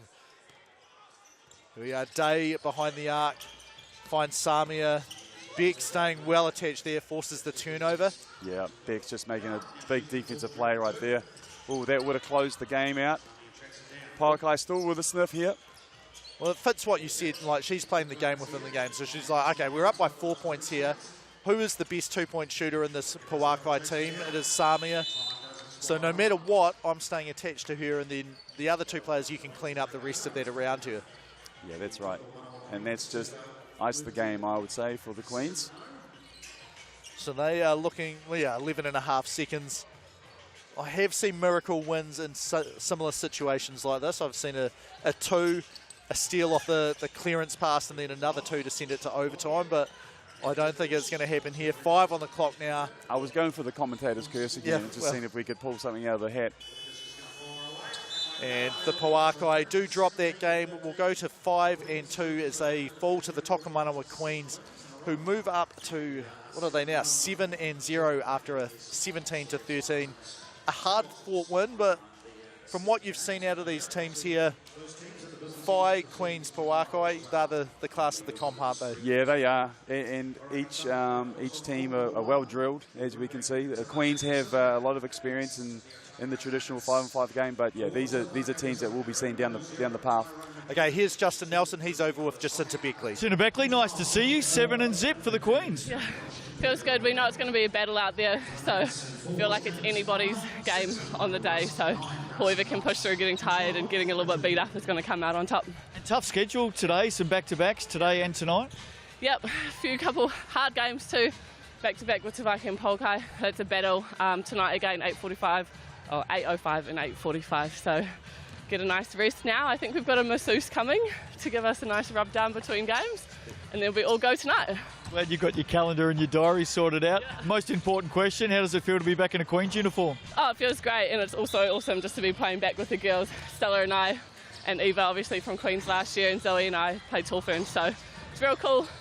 Awesome. Yeah, it just feels really good. Well done on the win, 7-0 Queens. Best of luck for the rest of the day. Thank you. Kia ora, thank you very much for that. Justin Nelson along with Jacinta Beckley. So Back here in 1 minute's time on Sky Sport 4, we have a must-win game here. Tavake Pacifica at 2-8. They are taking on the Otago Nuggets at 1-9. Teams are warming up and we'll be tipping off in about 1.5 minutes' time.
Kia ora, welcome back to Sky Sports 4. We have Tavake Pacifica in white about to tip off against the Otago Nuggets here. James Lisserman along with Judd Flavel. Here we go.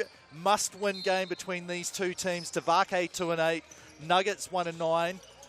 Estimated you need 4, maybe 5 wins to get into the playoff section here. So this is must-win time for each of these teams, Judd. Yeah, that's right. There's crucial games, and if they want to survive in this tournament. Tavake got a couple of wins. Nuggets, you know, they've got the one the win. solitary win. Yes, but so, yeah, desperation times now. Yeah, and I think, you know, I've seen a couple of both of the teams here. Tavake may have they've got the 1-game lead. Well played. Yep. Nugs do a good job. Well, they saw the highlights as well, yes, didn't they? That's right, yep. I could see the lineup, see how they were matched, set up there, and we're starting to get excited there, but Nugs do a good job. Yeah, maybe they need to fake that and somehow. You don't have a whole lot of time. Nickel, strong inside, pops it up, but Hewen, good job defensively. Got pushed out of bounds. It's going to be a shot clock violation anyway, I think. I don't think that hit the rim. For the Nugs. No, I guess it did. No, this is one of those, nobody's sure. Tavake's lining up on offense. Just step in like you own it. That's it. Yep, they get the full 12 seconds here, so I guess the ball did hit the rim. Here's Tuatara Laval. Dribbles in, strong move there against Smiler. And just goes right through you. Smiler, though, tries to answer for two, can't do that. McLennan and Knox in a battle for the rebound. So 1-0 the score here. Tavake Pacifica in the white, Otago Nuggets in the blue, sorry. And Lasonge Ape, no good on that one. Tuatara Laval, he's from the corner, no good. McLennan, it looked like he was going to just lift off with that one. Knox instead comes out, finds Rusk for 2. Rusk, yep. Lasonge Ape over to McLennan, open for 2, drains that one. 3-2 back and forth game here so far between the two teams that really desperately need a win to try and stay alive. Oh, he turned down the one early in the game. Oh, well, great job. Paid off for him. Rusk with the hot hand now. Do you keep finding him? I think you do until he cools off, because he's even going to get open looks and hopefully hit another one as McLennan that has a hot hand as well. Wow. 5-4. But even if you find the ball, he's going to force the defense to come out to him. Smiler tries to answer, no good. Lasonge Ape with the rebound. Great pass there from, was it Rusk on the throwback? I think so. Offensive foul there, I think. It is going to be on I'd like White. to see that one again. You know, really close. I mean, heavy contact, I know, but was he actually moving, or was it just this? There's the pass you wanted to see. So you get to see that one again. Here's Hewen, good drive, uses the rim to protect the ball, makes the finish, 5-5. Lasonge Ape's got to do a better job just moving him to the baseline. McLennan draws 3, finds Nickel with the logo. Oh, hey, there we go, Josh. Talked about in their first game, just him getting hot, and he's got that ability. Well, for a name like Nickel, you want to have something to do with shooting cash, don't you, when he I does like there? it. I like it. He can also dish out some dimes as well. Like this, he's got, you know, ideal name. I think as we see, Rusk drives, draws the foul against McLennan there. One shot from the TAB line for the younger Rusk. We've got Mum Angela here taking some pretty awesome photos. Here's Nickel, the drive, and just he's strong when he gets that close to the rim. Yep. These blow-bys are a little bit too easy. Right there, heavy contact coming your way. And Rusk, oh my, right, he's officially on fire if that one bounced in. Even when he misses, it goes in. So there you go. He's got, what, 3 from 3? Yep, he's doing very well. Nuggets tie the game up 8-8 against Tavake. And this is the sort of tempo that we love in 3x3, where it's just quick back and forth, big shot making, good finishes inside as well. So there's the screen, and McLennan just turns the corner. Nice finish against Knox. He relocates straight away. McLennan jumps into him, makes him step out of bounds as well. Yeah, could have been a pushing foul, but like I said earlier, they allow heavy body contact, and that's the you know, just the nature of this game. But getting back to your point, you know, the free-flowing basketball is what we all like to see, and we can showcase the skill, showcase the athleticism. You know, we've seen that at the start of this game. So Tavake up 10-8 here. What a crossover there. Lasonga up, he's super low, and he just exploded past. Smiler just, you know, he stopped moving his feet, took a gamble on a bit of a reach on the crossover. Yeah, Lasonga up, he says, I've just crossed him up. Stay away, guys, I'm going to hit this 2 now. He's feeling it. McLennan against Hewan, dumps it down to Knox, turnaround jumper off to the right. Was that? The shot clock went off. That did not take 12 seconds, though. Yeah, so they're just calling Melanie O'Connor over. The shot clock has turned off. That is the problem. So it is not that it got reset or anything. It's just that the connection has come out. Yeah, I'm just glancing down. Well, we have the stoppage. I'm looking down at the Jets-Saints game. The Jets on top, 14-6.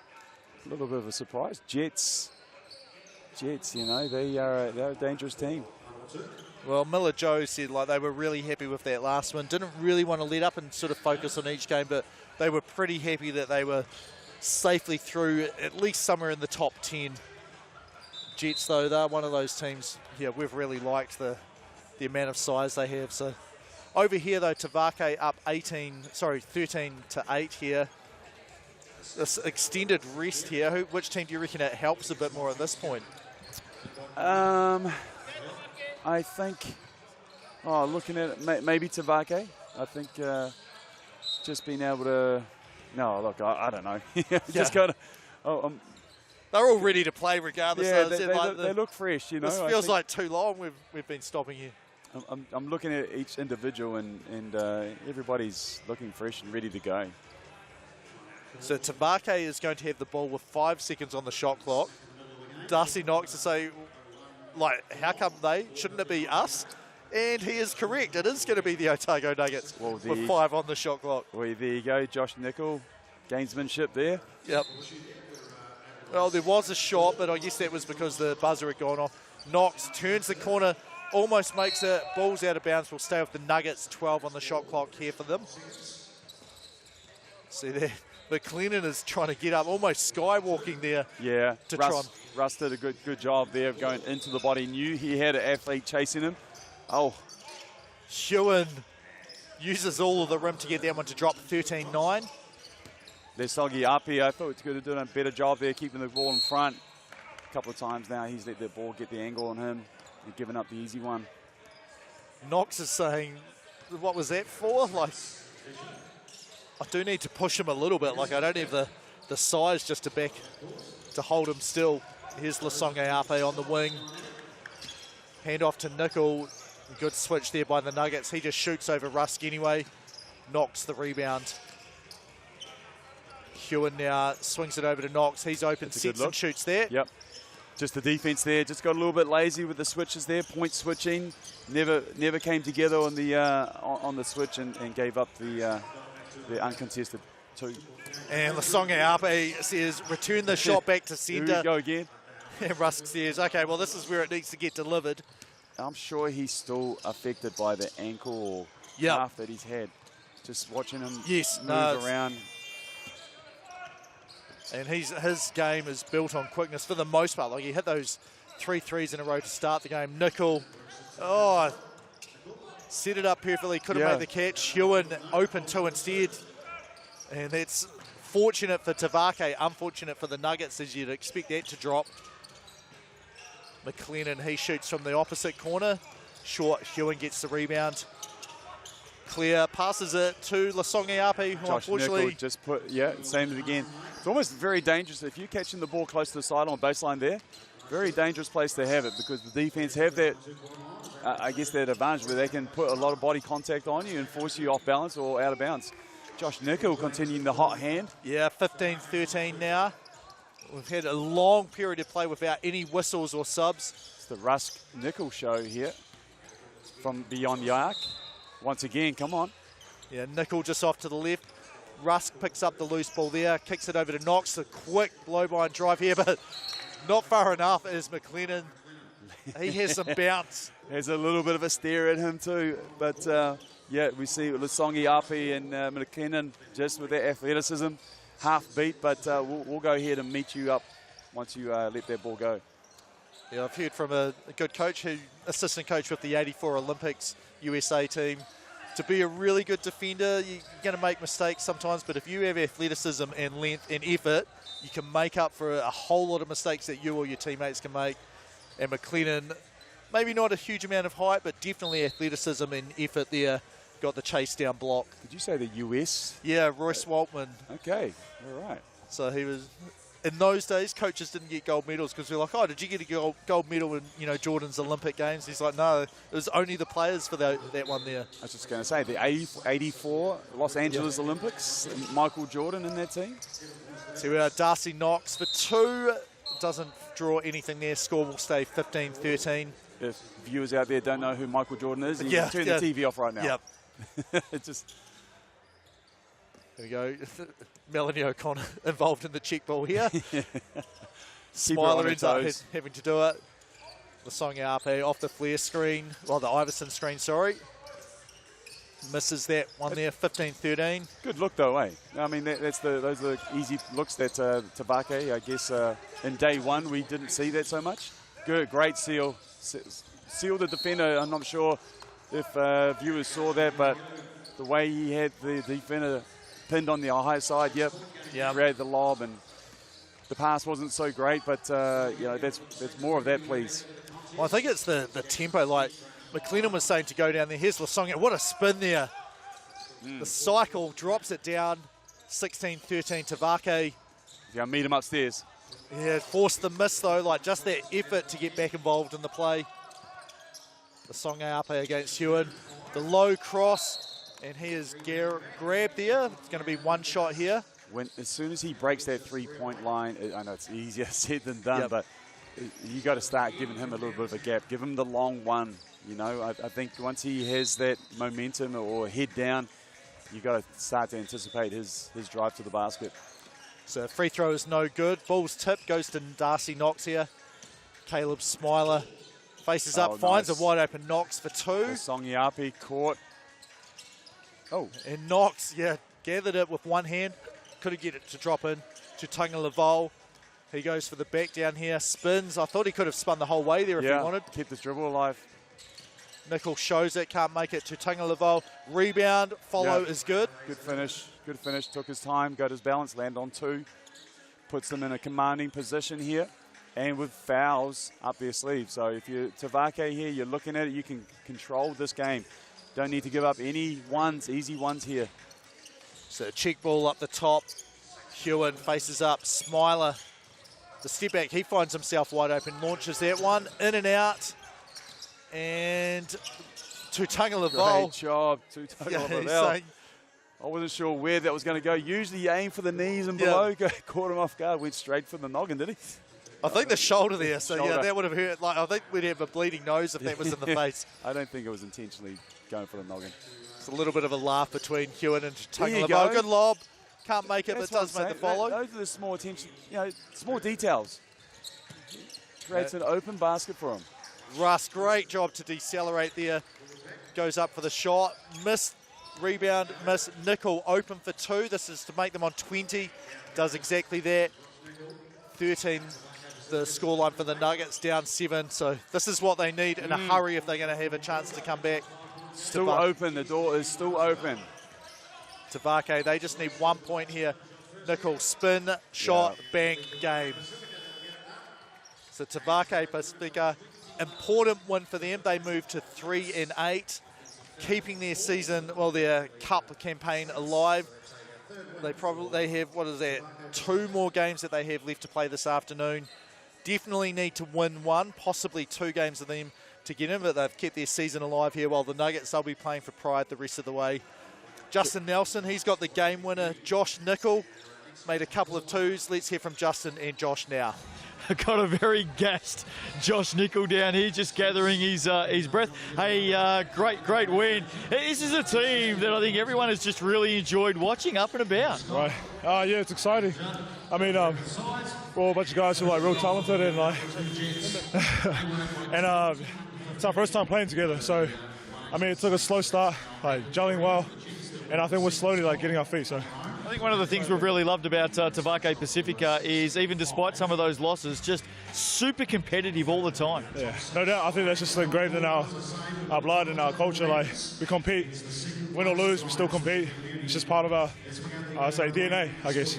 And of course, we saw Tavake Pacifica for the first time at the 3x3 Cup last year, back again this year, men and women. We were saying earlier that both teams really enjoy watching and supporting each other as well. That tends or looks to be a part of the makeup as well. Yeah, the support throughout both teams is great. We have each other. So, I mean, that's pretty much all I can say about that. It's a good support system. We have a good team behind us, and around New Zealand and across the world, so it's great. Hey, great win. We're enjoying it. We're enjoying the guys and their pre-game and everything you're doing out there. Best of luck for the rest of the competition. Sweet, thank you. Appreciate it. Kia ora, thank you very much for that, Justin. So we knew it was going to be a battle, that game there, Judd. Winner keeps their season alive, their campaign alive. Loser playing for fun after that, and that's what we got to see there. I'm liking the looks of Tavake. Yep. I think they've added a couple of those sets. One being the lob, but again adding a little bit more structure into their play. Josh Nickel again, hot from beyond the arc. That's going to help. They're slowly making their way up the table. Can they keep that momentum going? Yeah, well, come back. They'll have a couple more games in this afternoon session. Coming up next after the break, commentary team change. Justin Nelson will be moving to the table along with Maya Williamson. This game here, 2 of the teams up near the top. They're just warming up. Canterbury Rams are taking on the Nelson Giants. We'll be back in 1 minute's time on Sky Sports 4.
Welcome back to ILT Stadium at Southland. Great to have you with us. We are gradually working our way through this day session on day 3, as all of these teams just jostle for that final position before the playoffs start tomorrow here in Invercargill. Justin Nelson, Maya Williamson back with you. And hey, we've got a bit of a treat here to get us underway for our stint in the commentary box, Maya, the Giants and the Rams. Yeah, a bit of a South Island battle we have on our hands here. Definitely two teams quite familiar with each other. The Rams are teams to beat at the moment. 8-1, Justin, sitting at the top of the table. The Giants 7-3, sitting at third. So this is a battle we have on our hands. And Sam Dempster will be one to watch here for the Giants. He's carrying a little bit of a niggle at the moment, and we may not see him play too much this game. In fact, I'm not sure that he was part of the Giants last game. I was watching on from a distance and didn't see him participating too much. So he may be a spectator here and let the three young guns play. There he is, Sam Dempster, one of the very, very best running around in the Sellers at NBL, Sammy D. Yeah, obviously very experienced, brings the leadership to this Giants side. However, these three here that we have for the Giants are fast, quick, shifty. And can shoot. Absolutely, yeah. Tyler Herbert, the #1 ranked player coming into this 3x3 tournament. He's had a good year in terms of 3-on-3. Went over to, I think it was Malaysia with the under-23 New Zealand team earlier this year for the Nations League. Giants up by 2 early. Rams formidable unit. There is Herbert. Wow. Firing away for 2. Giants out by 4, and if they can keep doing that, they might have a chance here to upset the all-conquering Canterbury Rams. 8-1, top of the table at the moment. They are definitely going through to the upper end of the playoffs. Of course, 14 teams battling for the top 10. Yeah, I believe the point of difference here will be the size advantage that Aiden Tonge. If we don't see Sam Dempster, it might be quite hard for these smaller boys to guard him and stop his physicality. Well, the first thing the Rams have got to do is they've got to stop Tyler Herbert. Adds another one for the Giants. They lead this one 5-0. Rams still looking for their opening point. Look who's got it again. Tyler Herbert, another 2. He's got 7. He has something to prove. He actually does live in Christchurch now, so possibly maybe a little bit of a chip on the shoulder. Wasn't selected for the Rams team, so trying to prove his point as he scores all 7 points. Judd Flavel might be taking notes beside us at the moment on Tyler Herbert. Having a good look. Kaya Isaac, look at that, just responding with 2 of his own, and all of a sudden the Rams starting to find the scoreboard, 7-3. Herbert again, this time a little bit deep, firing over Aiden Tonge. Yeah, Max Patterson is definitely a fiery. That is #4 of Giants. He brings so much physicality. I just looked over at the bench here. GJ Gardner-Holmes replay. There's that Tonge finish. The subs were coming in. The 3 Giants boys looked at Sammy D, and Sammy D's just gone, Take it away. Taylor Britt for 2. Very, very funny. 7-5 the score here. Sam Dempster's got all the authority to tell these little boys what's up. Coming up after this one, the Airs and the Tuatara. Tuatara desperately needing a win. Really impressed with the Airs at the moment. We saw them a little bit earlier on the other court, Maya, and they look good, don't they? Yeah, they do look good. Quinton Bailey especially just absolutely dominating from down below. They are a really well-versed 3-on-3 team. Only 3 losses, I believe, so a good tournament for them, and if they can get 8-3, they'll be in a really good position heading into playoffs. Tokomonoa Queens leading the race in the women's competition at the moment. They've moved to 7-0. A couple of wins in this opening session today. Aston Inwood to the hoop, couldn't finish off. Taylor Britt, love his game. Super competitor and can shoot. That one rolls in and out. Yeah, he's the top scorer for the Rams at the moment and 8th in scoring overall. A little bit too open for Aiden Tonge. Looked like he might have hesitated a little bit. Yeah, Chamberlain, smart pass. Straight down the alley. Herbert, bounce pass underneath, was clever. Inwood finishes. Giants move to 8. Yeah, I really like the game of Inwood. He's super athletic and able to switch directions really fast. He gets a lot of his points off of back cuts. Herbert did well defensively on Tonge, and now Tonge has fouled Inwood. Inwood finishes, and he'll head to the TAB. So, nice start here for the Giants. Yeah, doesn't look like Sam Dempster's coming in anytime soon. Mike Fitchett will be watching on with interest from sunny Nelson today. No doubt it's sunny. They always tell me how sunny it is in Nelson. Both Mike Fitchett, Phil Jones as well, of course, one of our Sky Sport commentators. Hugh Bainan, always talking up the weather in Nelson. Is that right? Happens to rain every time I go there, though. Oh, what a coincidence. 10-7. Giants lead. Taylor Brett puts it under the wing. Adds 1. Margin at 2. You must bring the rain with you, Justin, as we are seeing a lot of it here in the deep south as well.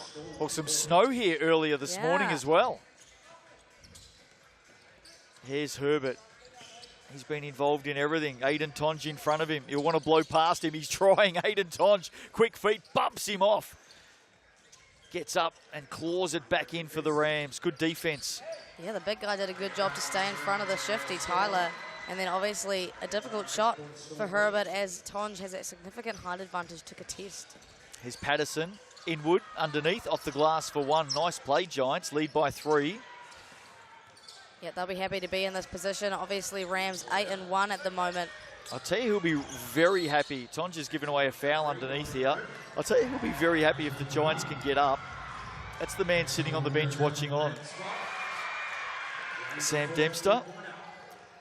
Yeah, he'll be definitely stoked with his team if he can sit the entire 10 minutes and they can still get it done against the #1 ranked team. Tyler Herbert being helped to his feet here, and I think he may have knocked the back of his head when he hit the floor. So you never want to see that for any player in basketball. No. He looks to be okay. Yeah, well, he's got no choice, I guess. Sam Dempster bolted in a seat. Staying out there, Herbert. Quick hands inside. Inwood can't get it to go. In fact, Herbert's just jumped up and beaten Chamberlain to the rebound. So he's well and truly all right. Inwood blowing past Taylor Britt. That's no easy feat. 12-8 as Britt comes back at Inwood, who locks him up. Yeah, good take foul there. Obviously don't want to give up an easy 1 point for Taylor Britt. And I believe it's going to be check ball up the top. So smart foul to maintain their 4-point lead. 4-point margin. Isaac for 2. Tonge gets after it. Look at the Giants, desperate. Patterson. Yeah, Inwood. Probably haven't seen a lot of that from the Rams, getting Kaya Isaac an open look from beyond the arc. He has been hitting this tournament. Yesterday, I believe he had maybe 5 or 6 in one game. If you can get him going, they can definitely close the deficit up. 4 against 3. Rams versus Giants. Certainly doesn't look like Dempster will be taking part in this game either. 12-8, maybe saving himself, Maya, for bigger things to come from the Giants at the 3x3 Cup. Well, the privilege of having him being able to sit courtside still in that sub position, he's able to coach the boys through it, so he's able to see things from the wider view and make sure these guys are making adjustments and staying with it. You can see him communicating with his team almost every possession.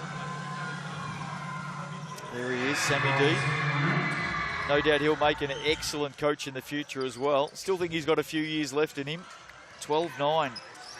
Most improved player in the Cells NBL in 2022. That's how many years he's got left in him. Yeah, incredible. He just absolutely came alive last year, and I've been really impressed with him this year as well. He doesn't let up. Such a physical player. He's been a force to be reckoned with even at the 3x3 Cup. Isaac under pressure. Right on the buzzer. Had to put that one up. And the Giants lead it by 3. Midway through this contest, nighttime session live from 6 p.m. on Sky Sport. 2 channels in action, of course. And also FIBA YouTube right around the world. And international basketball returns again to the court this evening. Tall Blacks and Tall Ferns up against the Australian Kangaroos. Kangaroos. Yeah, what a series that has been. Tonge adds 1. Herbert adds 1. 14-10 Giants. Can they take down the Rams? That won't count. Foul against Patterson on the floor. Timeout Giants. These 3 young Bucks need a rest. Well earned as well.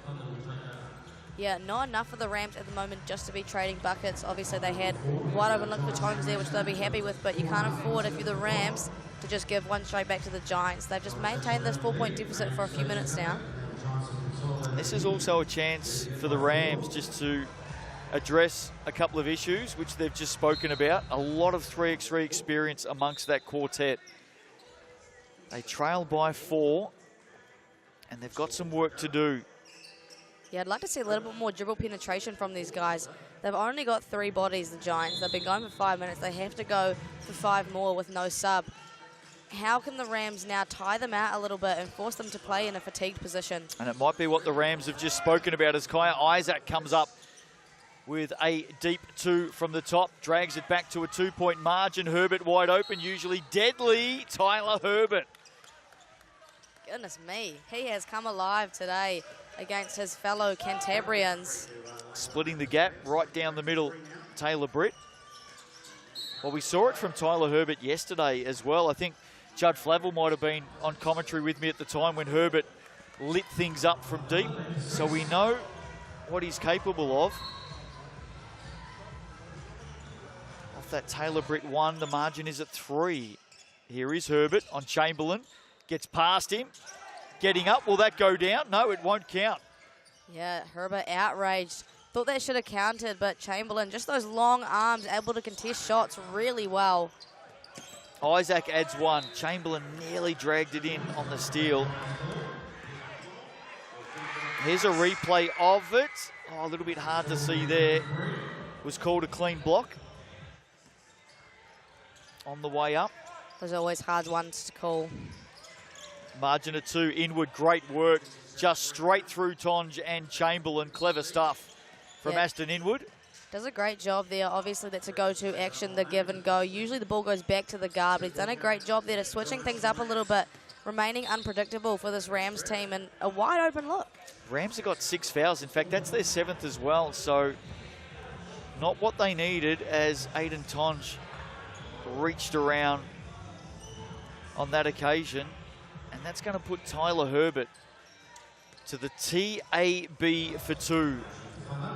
First one is good. And the Giants within sight now of an upset victory, coming in at 7-3. Rams at 8-1.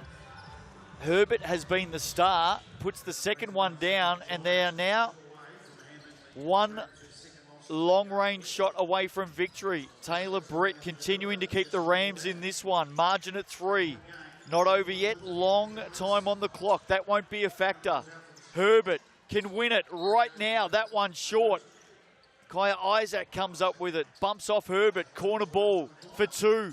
Won't go. Tonge rebound strong. Great flick out to Taylor Britt. Long look at this one. Down it goes. 19-18. Wow, exciting finish. Giants, they feel like they're getting close, but Rams able to stick around. It's going to fall to Inwood underneath. 1 point away. That was fortuitous. That was indeed. It's almost like fate wants Giants to win. See that again. Yeah, big 2 there. Although Giants only 1 point away, so no margin of error now for the Rams. If they can get a bucket here, this will make it interesting. Can't foul either. They've got possession. Taylor Britt. They're crafty, they're smart, good pass inside. Tonge gets 1, 2019. Chance now for the Giants. Can they spring the surprise? They've played the entire game with 3. Back cut. Oh, Kai Isaac got a hand on it, did really well in the lane. Did it come off Herbert last? I believe it's going to be a turnover. Yeah, Kai Isaac getting a hand at it, and then Tyler trying to salvage it, but going out of bounds. Timeout here. Now, the Rams are going to have possession, and you know that they're talking tactics here to land a long bomb, because if they hit a 2 out of this mile, they win the game. I mean, they've done a great job to claw this back. It looked like it was going to go the way of the Giants, and then a couple of big buckets. You can tell the Giants fatigue now, but they've got the leadership of Sam Dempster to lead them through and possibly get this win here and move them to 8-3. Well, the Rams aren't going to go for the 1 here. Isaac, Britt, Tonge. Look for Tonge to set some screens here. Taylor Britt or Kai Isaac could take the shot. They're both just as good. Here we go.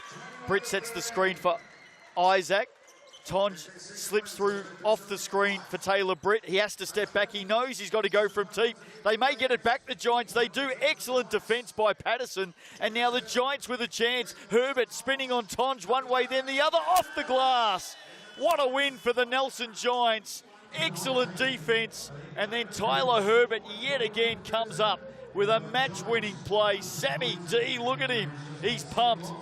The Giants get the win. They spring the upset. They move to 8-3. The Rams at 8-2. GJ Gardner-Holmes replay momentarily.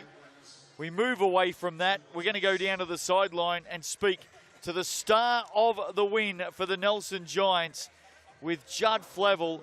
Here is Tyler Herbert. Here with Tyler Herbert, big game, big win, big shot at the end there. Talk us through that one. Well, we were down a player. Depths hurt himself this morning, so yeah, we all made a decision that we'll be fine without him. We just got to dig deep. And we knew the Rams were at the top of the table, so we just had to get after it, Yeah, no excuses there. Top of the table, you guys are climbing up 8-3. It puts you in a great position heading forward. What do you need to do to keep this momentum going? Get Sammy Dempster back on healthy as well. I think we just got to say what we talked about from the start, be the best defensive team here, and just be dogs. We're all real hard-working men, so yeah, I think we just got to keep working hard, and the results will show. Well, all the best, and thanks for your time, Tyler. Thank you, brother.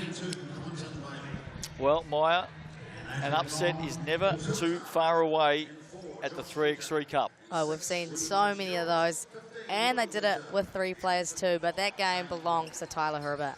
Fantastic stuff. The Giants take down the Rams. Coming up after the break, the Airs and the Tuatara. Don't go away.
Welcome back to the 3x3 Cup, ILT Stadium, Southland. Airs and Tuatara coming up.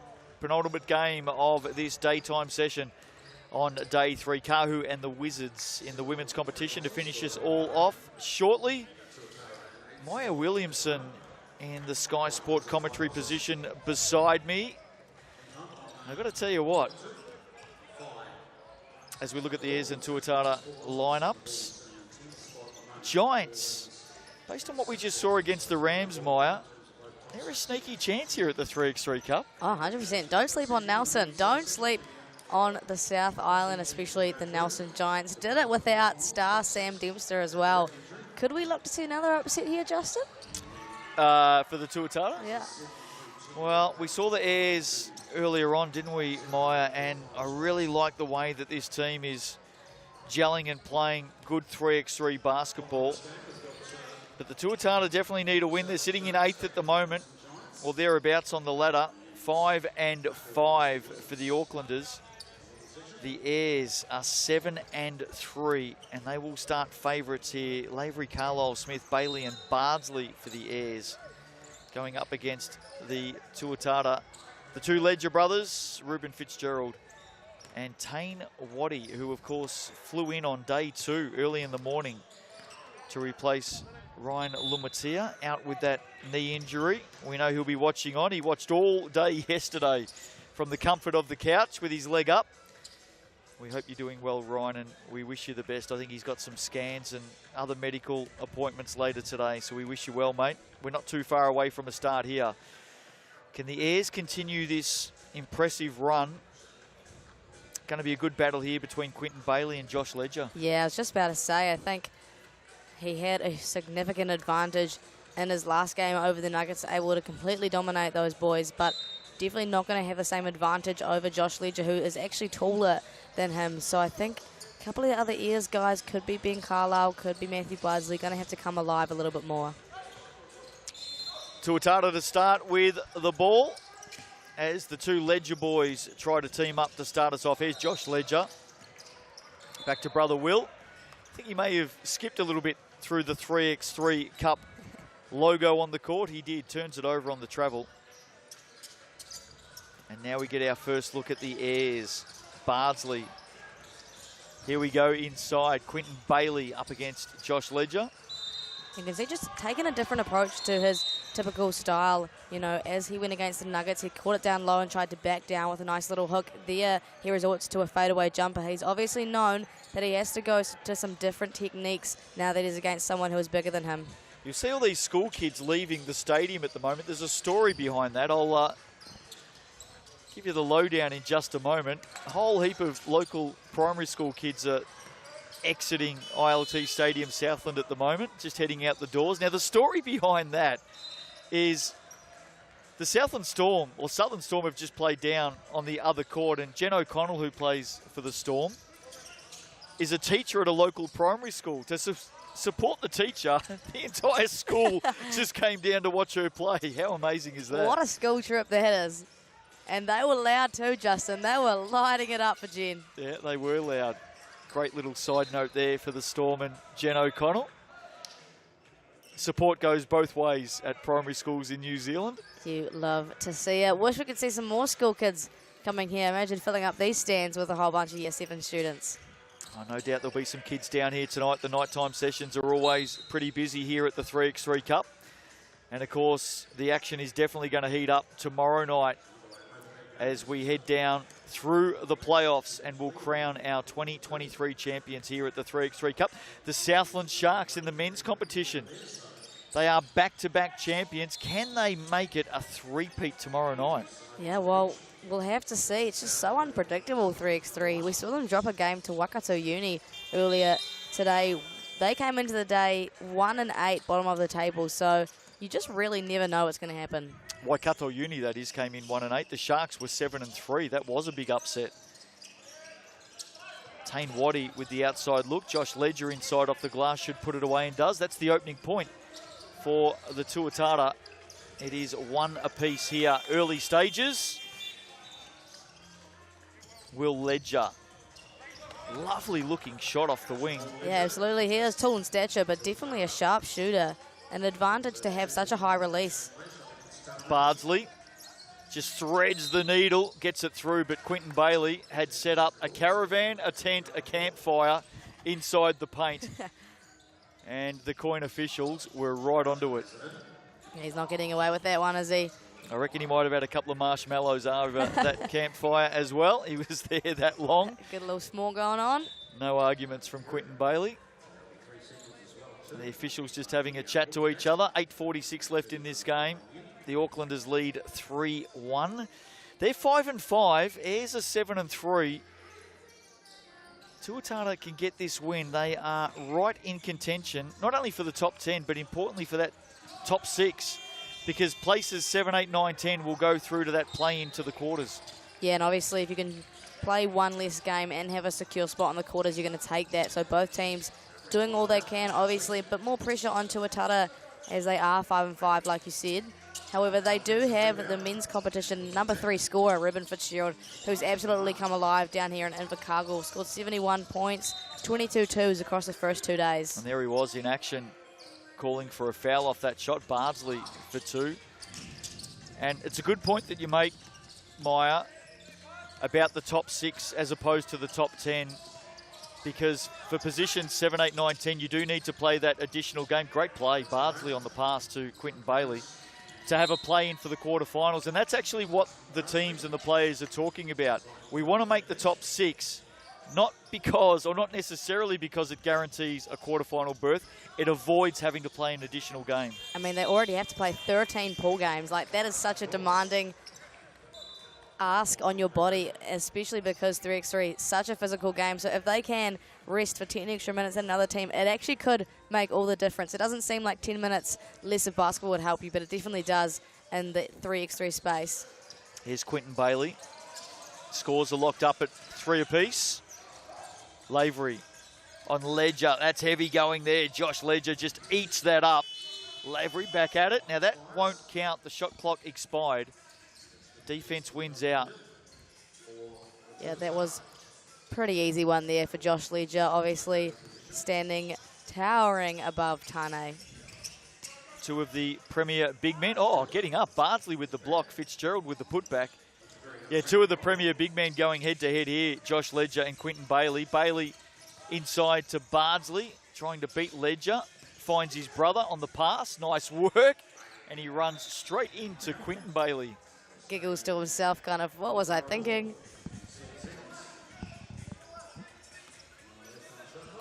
So a bit of an arm wrestle right now. Tuatara to reset. Fitzgerald steps back. Straight into the hand of Carlisle Smith. Goes inside. Bailey, easy finish. Good setup and execution there from the Airs. Yeah, a faster start for the Tuatara. However, just losing all the execution. All the while, Taranaki really putting their foot down now. Able to execute. Able to score. Looks like the momentum is going a bit more in their favour. Well, some confusion there on the turnover between the Ledger boys, who, like good brothers do, had a friendly chat with each other. Bailey short on the 2.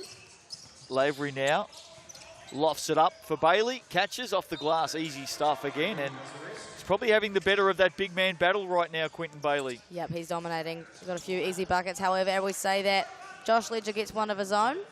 Bailey's going to fire back for 2 over the top. Rebound Waddy, who's tied up by Lavery. That'll be a foul. 5-4 Airs. Subs both ways. GJ Gardner-Holmes replay. There's that Quinton Bailey finish. Got a smaller lineup now with the 2 big men sitting in the subs. Tane Waddy, what a great injury replacement. Me and James Lisman spoke about what a privilege it is for Tuatara to have an injury replacement at the calibre of Tane Waddy. And here he is having to play some defence on Carlisle Smith. The young gun gets up, kisses it off the glass. Tane Waddy comes straight back and does the same.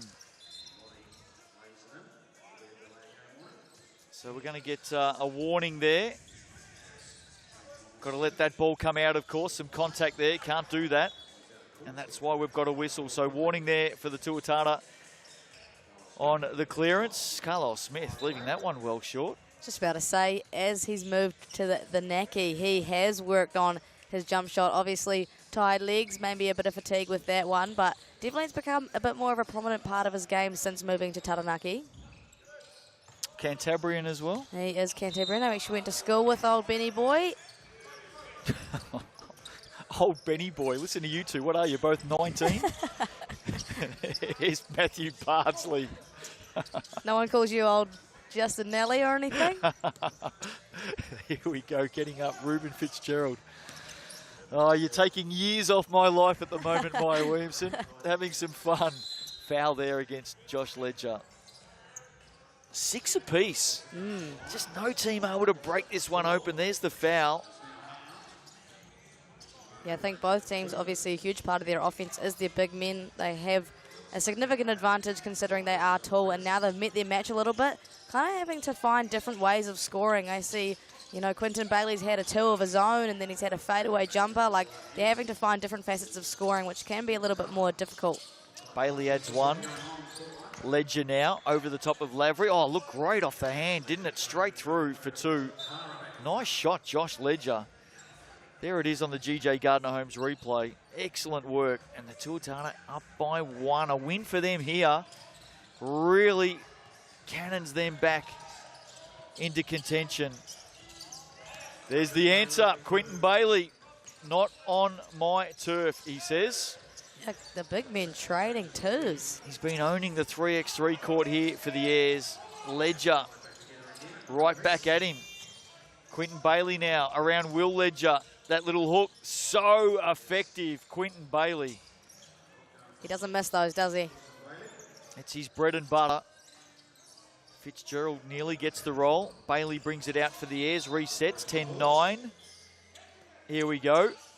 Up fake. Gets Will Ledger off the floor, swings it out to Carlisle Smith, who can't complete the wide open 2-point look. There he is. Ruben Fitzgerald, one of the leading scorers here at the 3x3 Cup. Yeah, hasn't had a lot of luck, though, against the Ears here in the last 5 minutes. It's kind of been the show of the big men. There he is, Josh Ledger, able to get one down as well. Ruben just struggling to find any rhythm at the moment. Bardsley takes heavy contact. Whistle's gone. He's off to the TAB. There it is. Foul against the Tuatara. One half of the headband brothers at the Otago Nuggets during the Sal's NBL season, Matt Bardsley. Let's see what he can do from the TAB. Matthew Bardsley adds one, and that gives the Airs the lead back, 11-10. Step back. Oh, big shot, Ruben Fitzgerald. Must have heard me saying he was struggling. Decides to struggle no more and puts his team in front as well. It'll be interesting to see what happens for the Tuatara if he can get going. Not only that, did it over the hand of Quinton Bailey as well. Here's Bardsley back to Bailey. Stops and props and sets and drains. 2 for the Airs. They take the lead 13-12. Lavery now looking to add another 2. Chance here. Waddy receives. Waddy can't deliver. Josh Ledger will. 13 apiece. Getting to the business end of this one. Bardsley fires from deep. Knocked out. Straight to Quinton Bailey over Josh Ledger. Another 2. Bailey's in great form. Yeah, I believe that's number 3 or 4. So last game against the Nuggets, he was getting all cheap layups. Now he's hitting from beyond the arc. What a versatile player. And they go again. He's got some space on the wing here. Back cuts. Hands it off. Bardsley. Little jumper. Puts it in. Airs by 3. They've made their move. Definitely not comfortable, though, especially with ball in hand of Josh Ledger, recognising his mismatch. Nothing that Tane could have done about that. Easy basket, 16-14. I think the Airs may have turned it over there, have they? Yeah, Tane patted himself on the chest and took responsibility for that one. See Quinton Bailey lighting it up from downtown. Been the star of the show for the Airs in this one. Very good earlier today as well. There's Tane Lavery having a drink out of the Meridian drink bottles. You talk about companies doing some excellent branding with merchandise. The drink bottles are everywhere here at ILT Stadium, Southland. Yeah, including right in front of me. Quinton Bailey, another 2. And they're closing in on win number 8. Bailey, Bardsley has it knocked away, shot clock at 2, so they're going to have to do something special and quick. Yeah, Will Ledger did a really great job there, just disallowing them to get into their offense, forcing them into a really uncomfortable position now. Only 2 seconds to work with. It's going to be hard to generate much. Ben Carlisle gets something to go, though. 18-14, Airs lead by 4. Tuatara need to do something special here. Ledger inside, another one for him off the glass. It's really been the battle of the big men here today. Does well defensively there too, Josh Ledger. Trying to convince the coin officials that they should get possession out of that out of bounds decision. He's an expressive guy, that's for sure. I think the coin officials were awake to that one. Carlisle Smith met at the rim by Josh Ledger. Here's Will Ledger. Back to brother Josh. The Ledger boys squaring up. Through the legs. Picked up by Fitzgerald, getting up high and off the glass for 1, 18-16. Just seems like every game here at the 3x3 Cup, Maya, is just on the line down the stretch. Absolutely, and like we say before, we get into the business end, especially for the Auckland Tuatara. They are 5-5, so they'll be desperate for a win. And also, like we mentioned earlier, teams desperate to get into that top 6 to avoid having to play an extra game. Coming out of the timeout, Airs ball, 18-16. So the Airs still need a couple of clean baskets to win this. 1:40 to play. Tuatara not going away. Bailey against Ledger. Ledger wins out. Here come the Auckland Tuatara. Fitzgerald spinning, can't make Bardsley rebound. The Airs to settle. Up by 2. Bailey wants it, gets it on the wing. Ledger closes out quickly. Bailey on the floor, good hand in there from Will Ledger. Great pressure. The Aucklanders had it, gave it back. Now they reset. Fitzgerald around Bailey. Great step back through to the basket. 18-17. Wow, 3 rear misses for Quinton Bailey and then commits another rear offensive foul. Just not his last few possessions. Hasn't played at the caliber he has all game long. Now Tuatara could take the lead. A smart play by Ruben Fitzgerald too. Here he is, ball in hand. Capable of a lot of magic. Up he goes over the top. That one deep. Bailey, rebound, resets inside.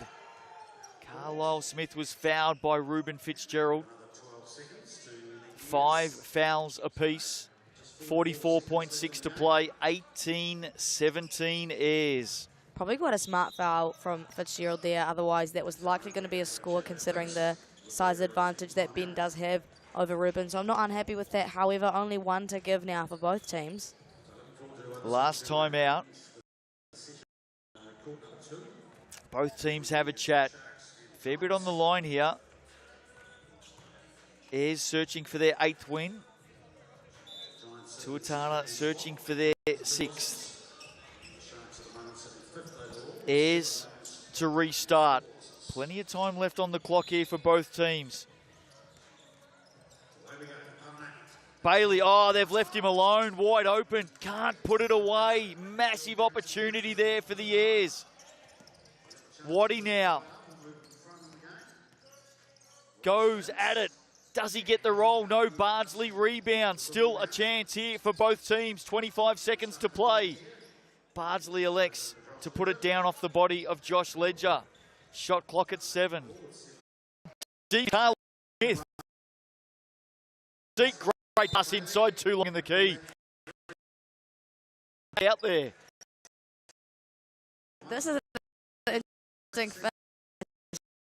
I'm out. What a shoot. Can Ruben in.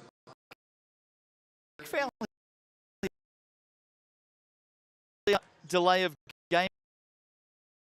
That's lines. A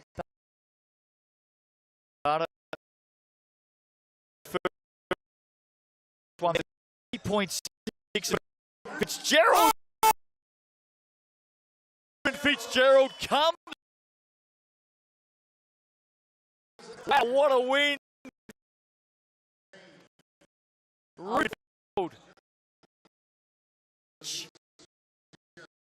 Wow. Oh. Speech. What?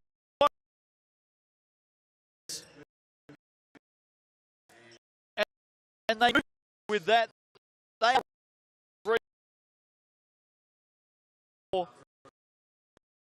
in the competition.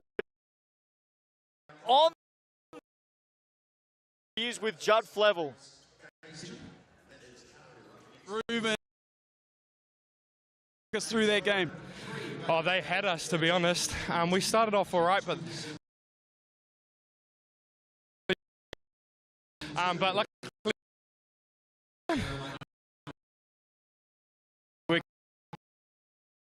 what the game there to the they really that's been a bit of a problem, just being a bit greedy. Take it from them, and then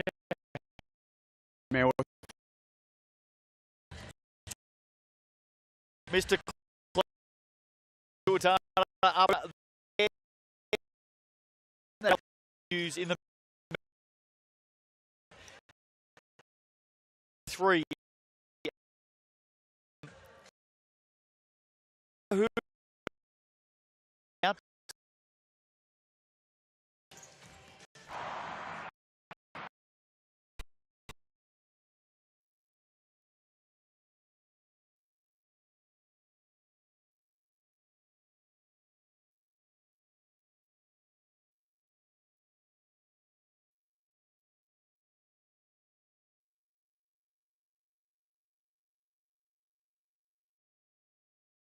player. Leave this.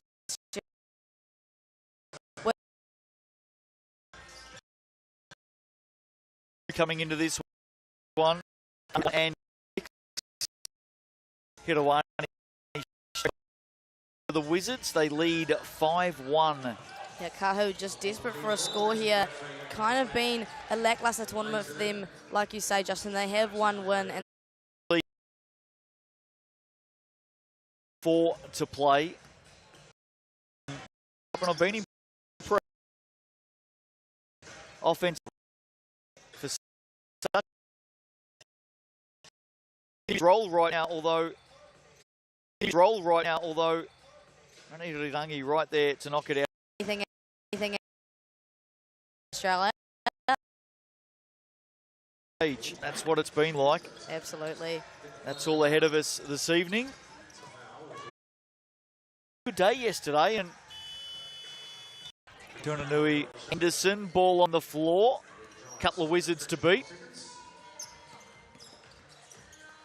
And that's always tough. Wizards are usually pretty tricky to get through. Going away here. Just hanging in there at the moment. Yeah, the point of difference just though that they cannot seem to score at an efficient rate and they're turning the ball over. I think offensively that's just been their biggest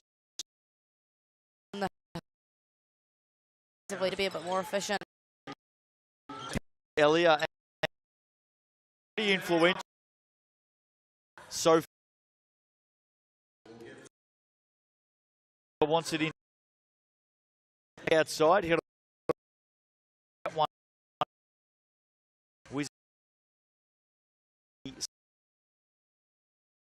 So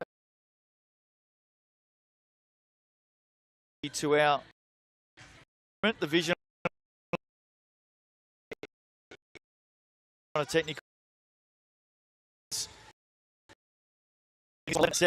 great basket. Bailey Flavel has come to play for the Kahu here on day 3.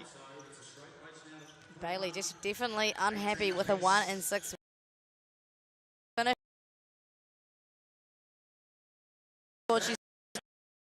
That you see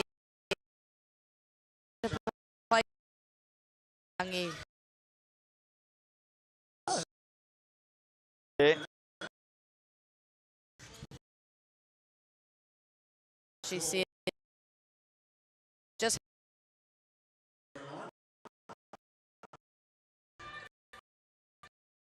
good to have circles for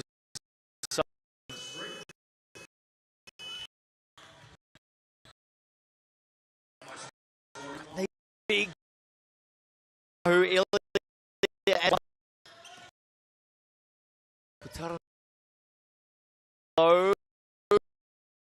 verse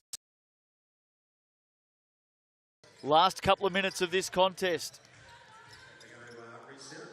Elia gets after it, finishes yet again. She's been 4 nice little 2s for her, putting them up 5 points now. Kahu need to get some points on the board, otherwise it's going to become out of reach. Tinny Advocat. Elia.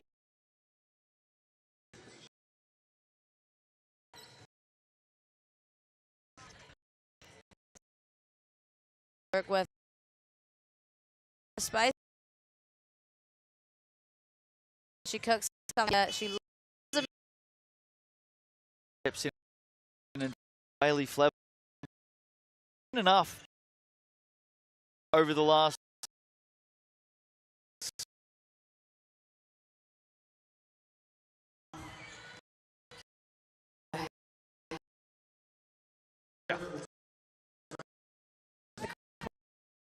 an easy answer, right?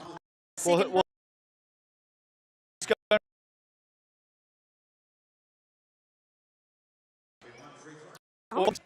back and Pouakai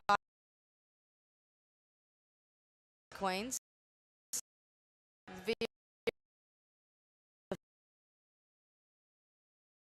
Obviously,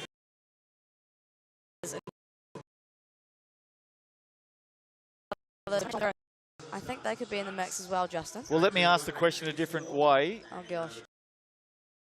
Will it the 3x3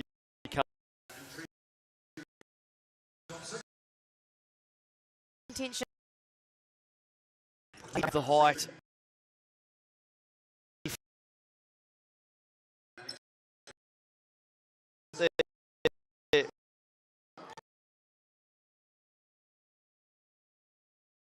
Say this and that. It's put out 50 to play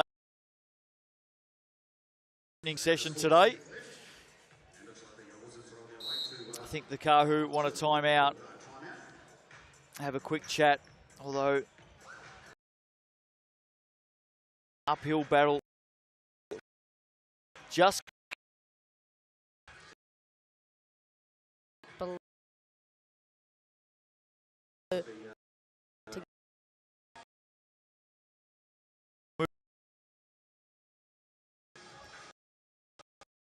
there.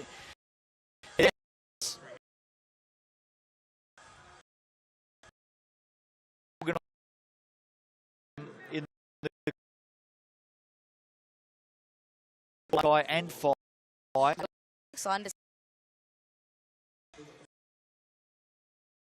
What it takes to bring it against those To'ihi players. Do they have the experience and the height? I guess we'll just have to find out. Dying stages of this one. Maybe some late points here.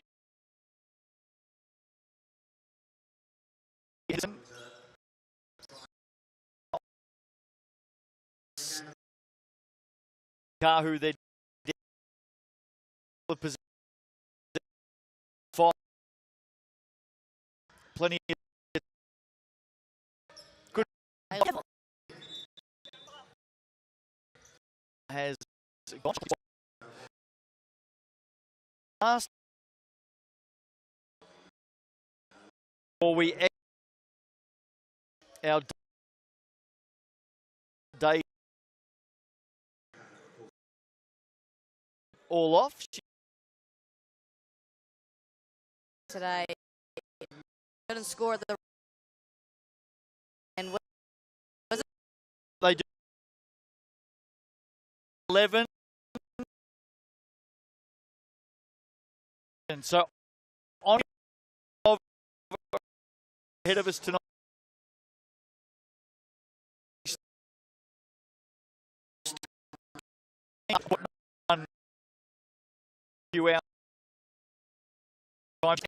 The rate on in both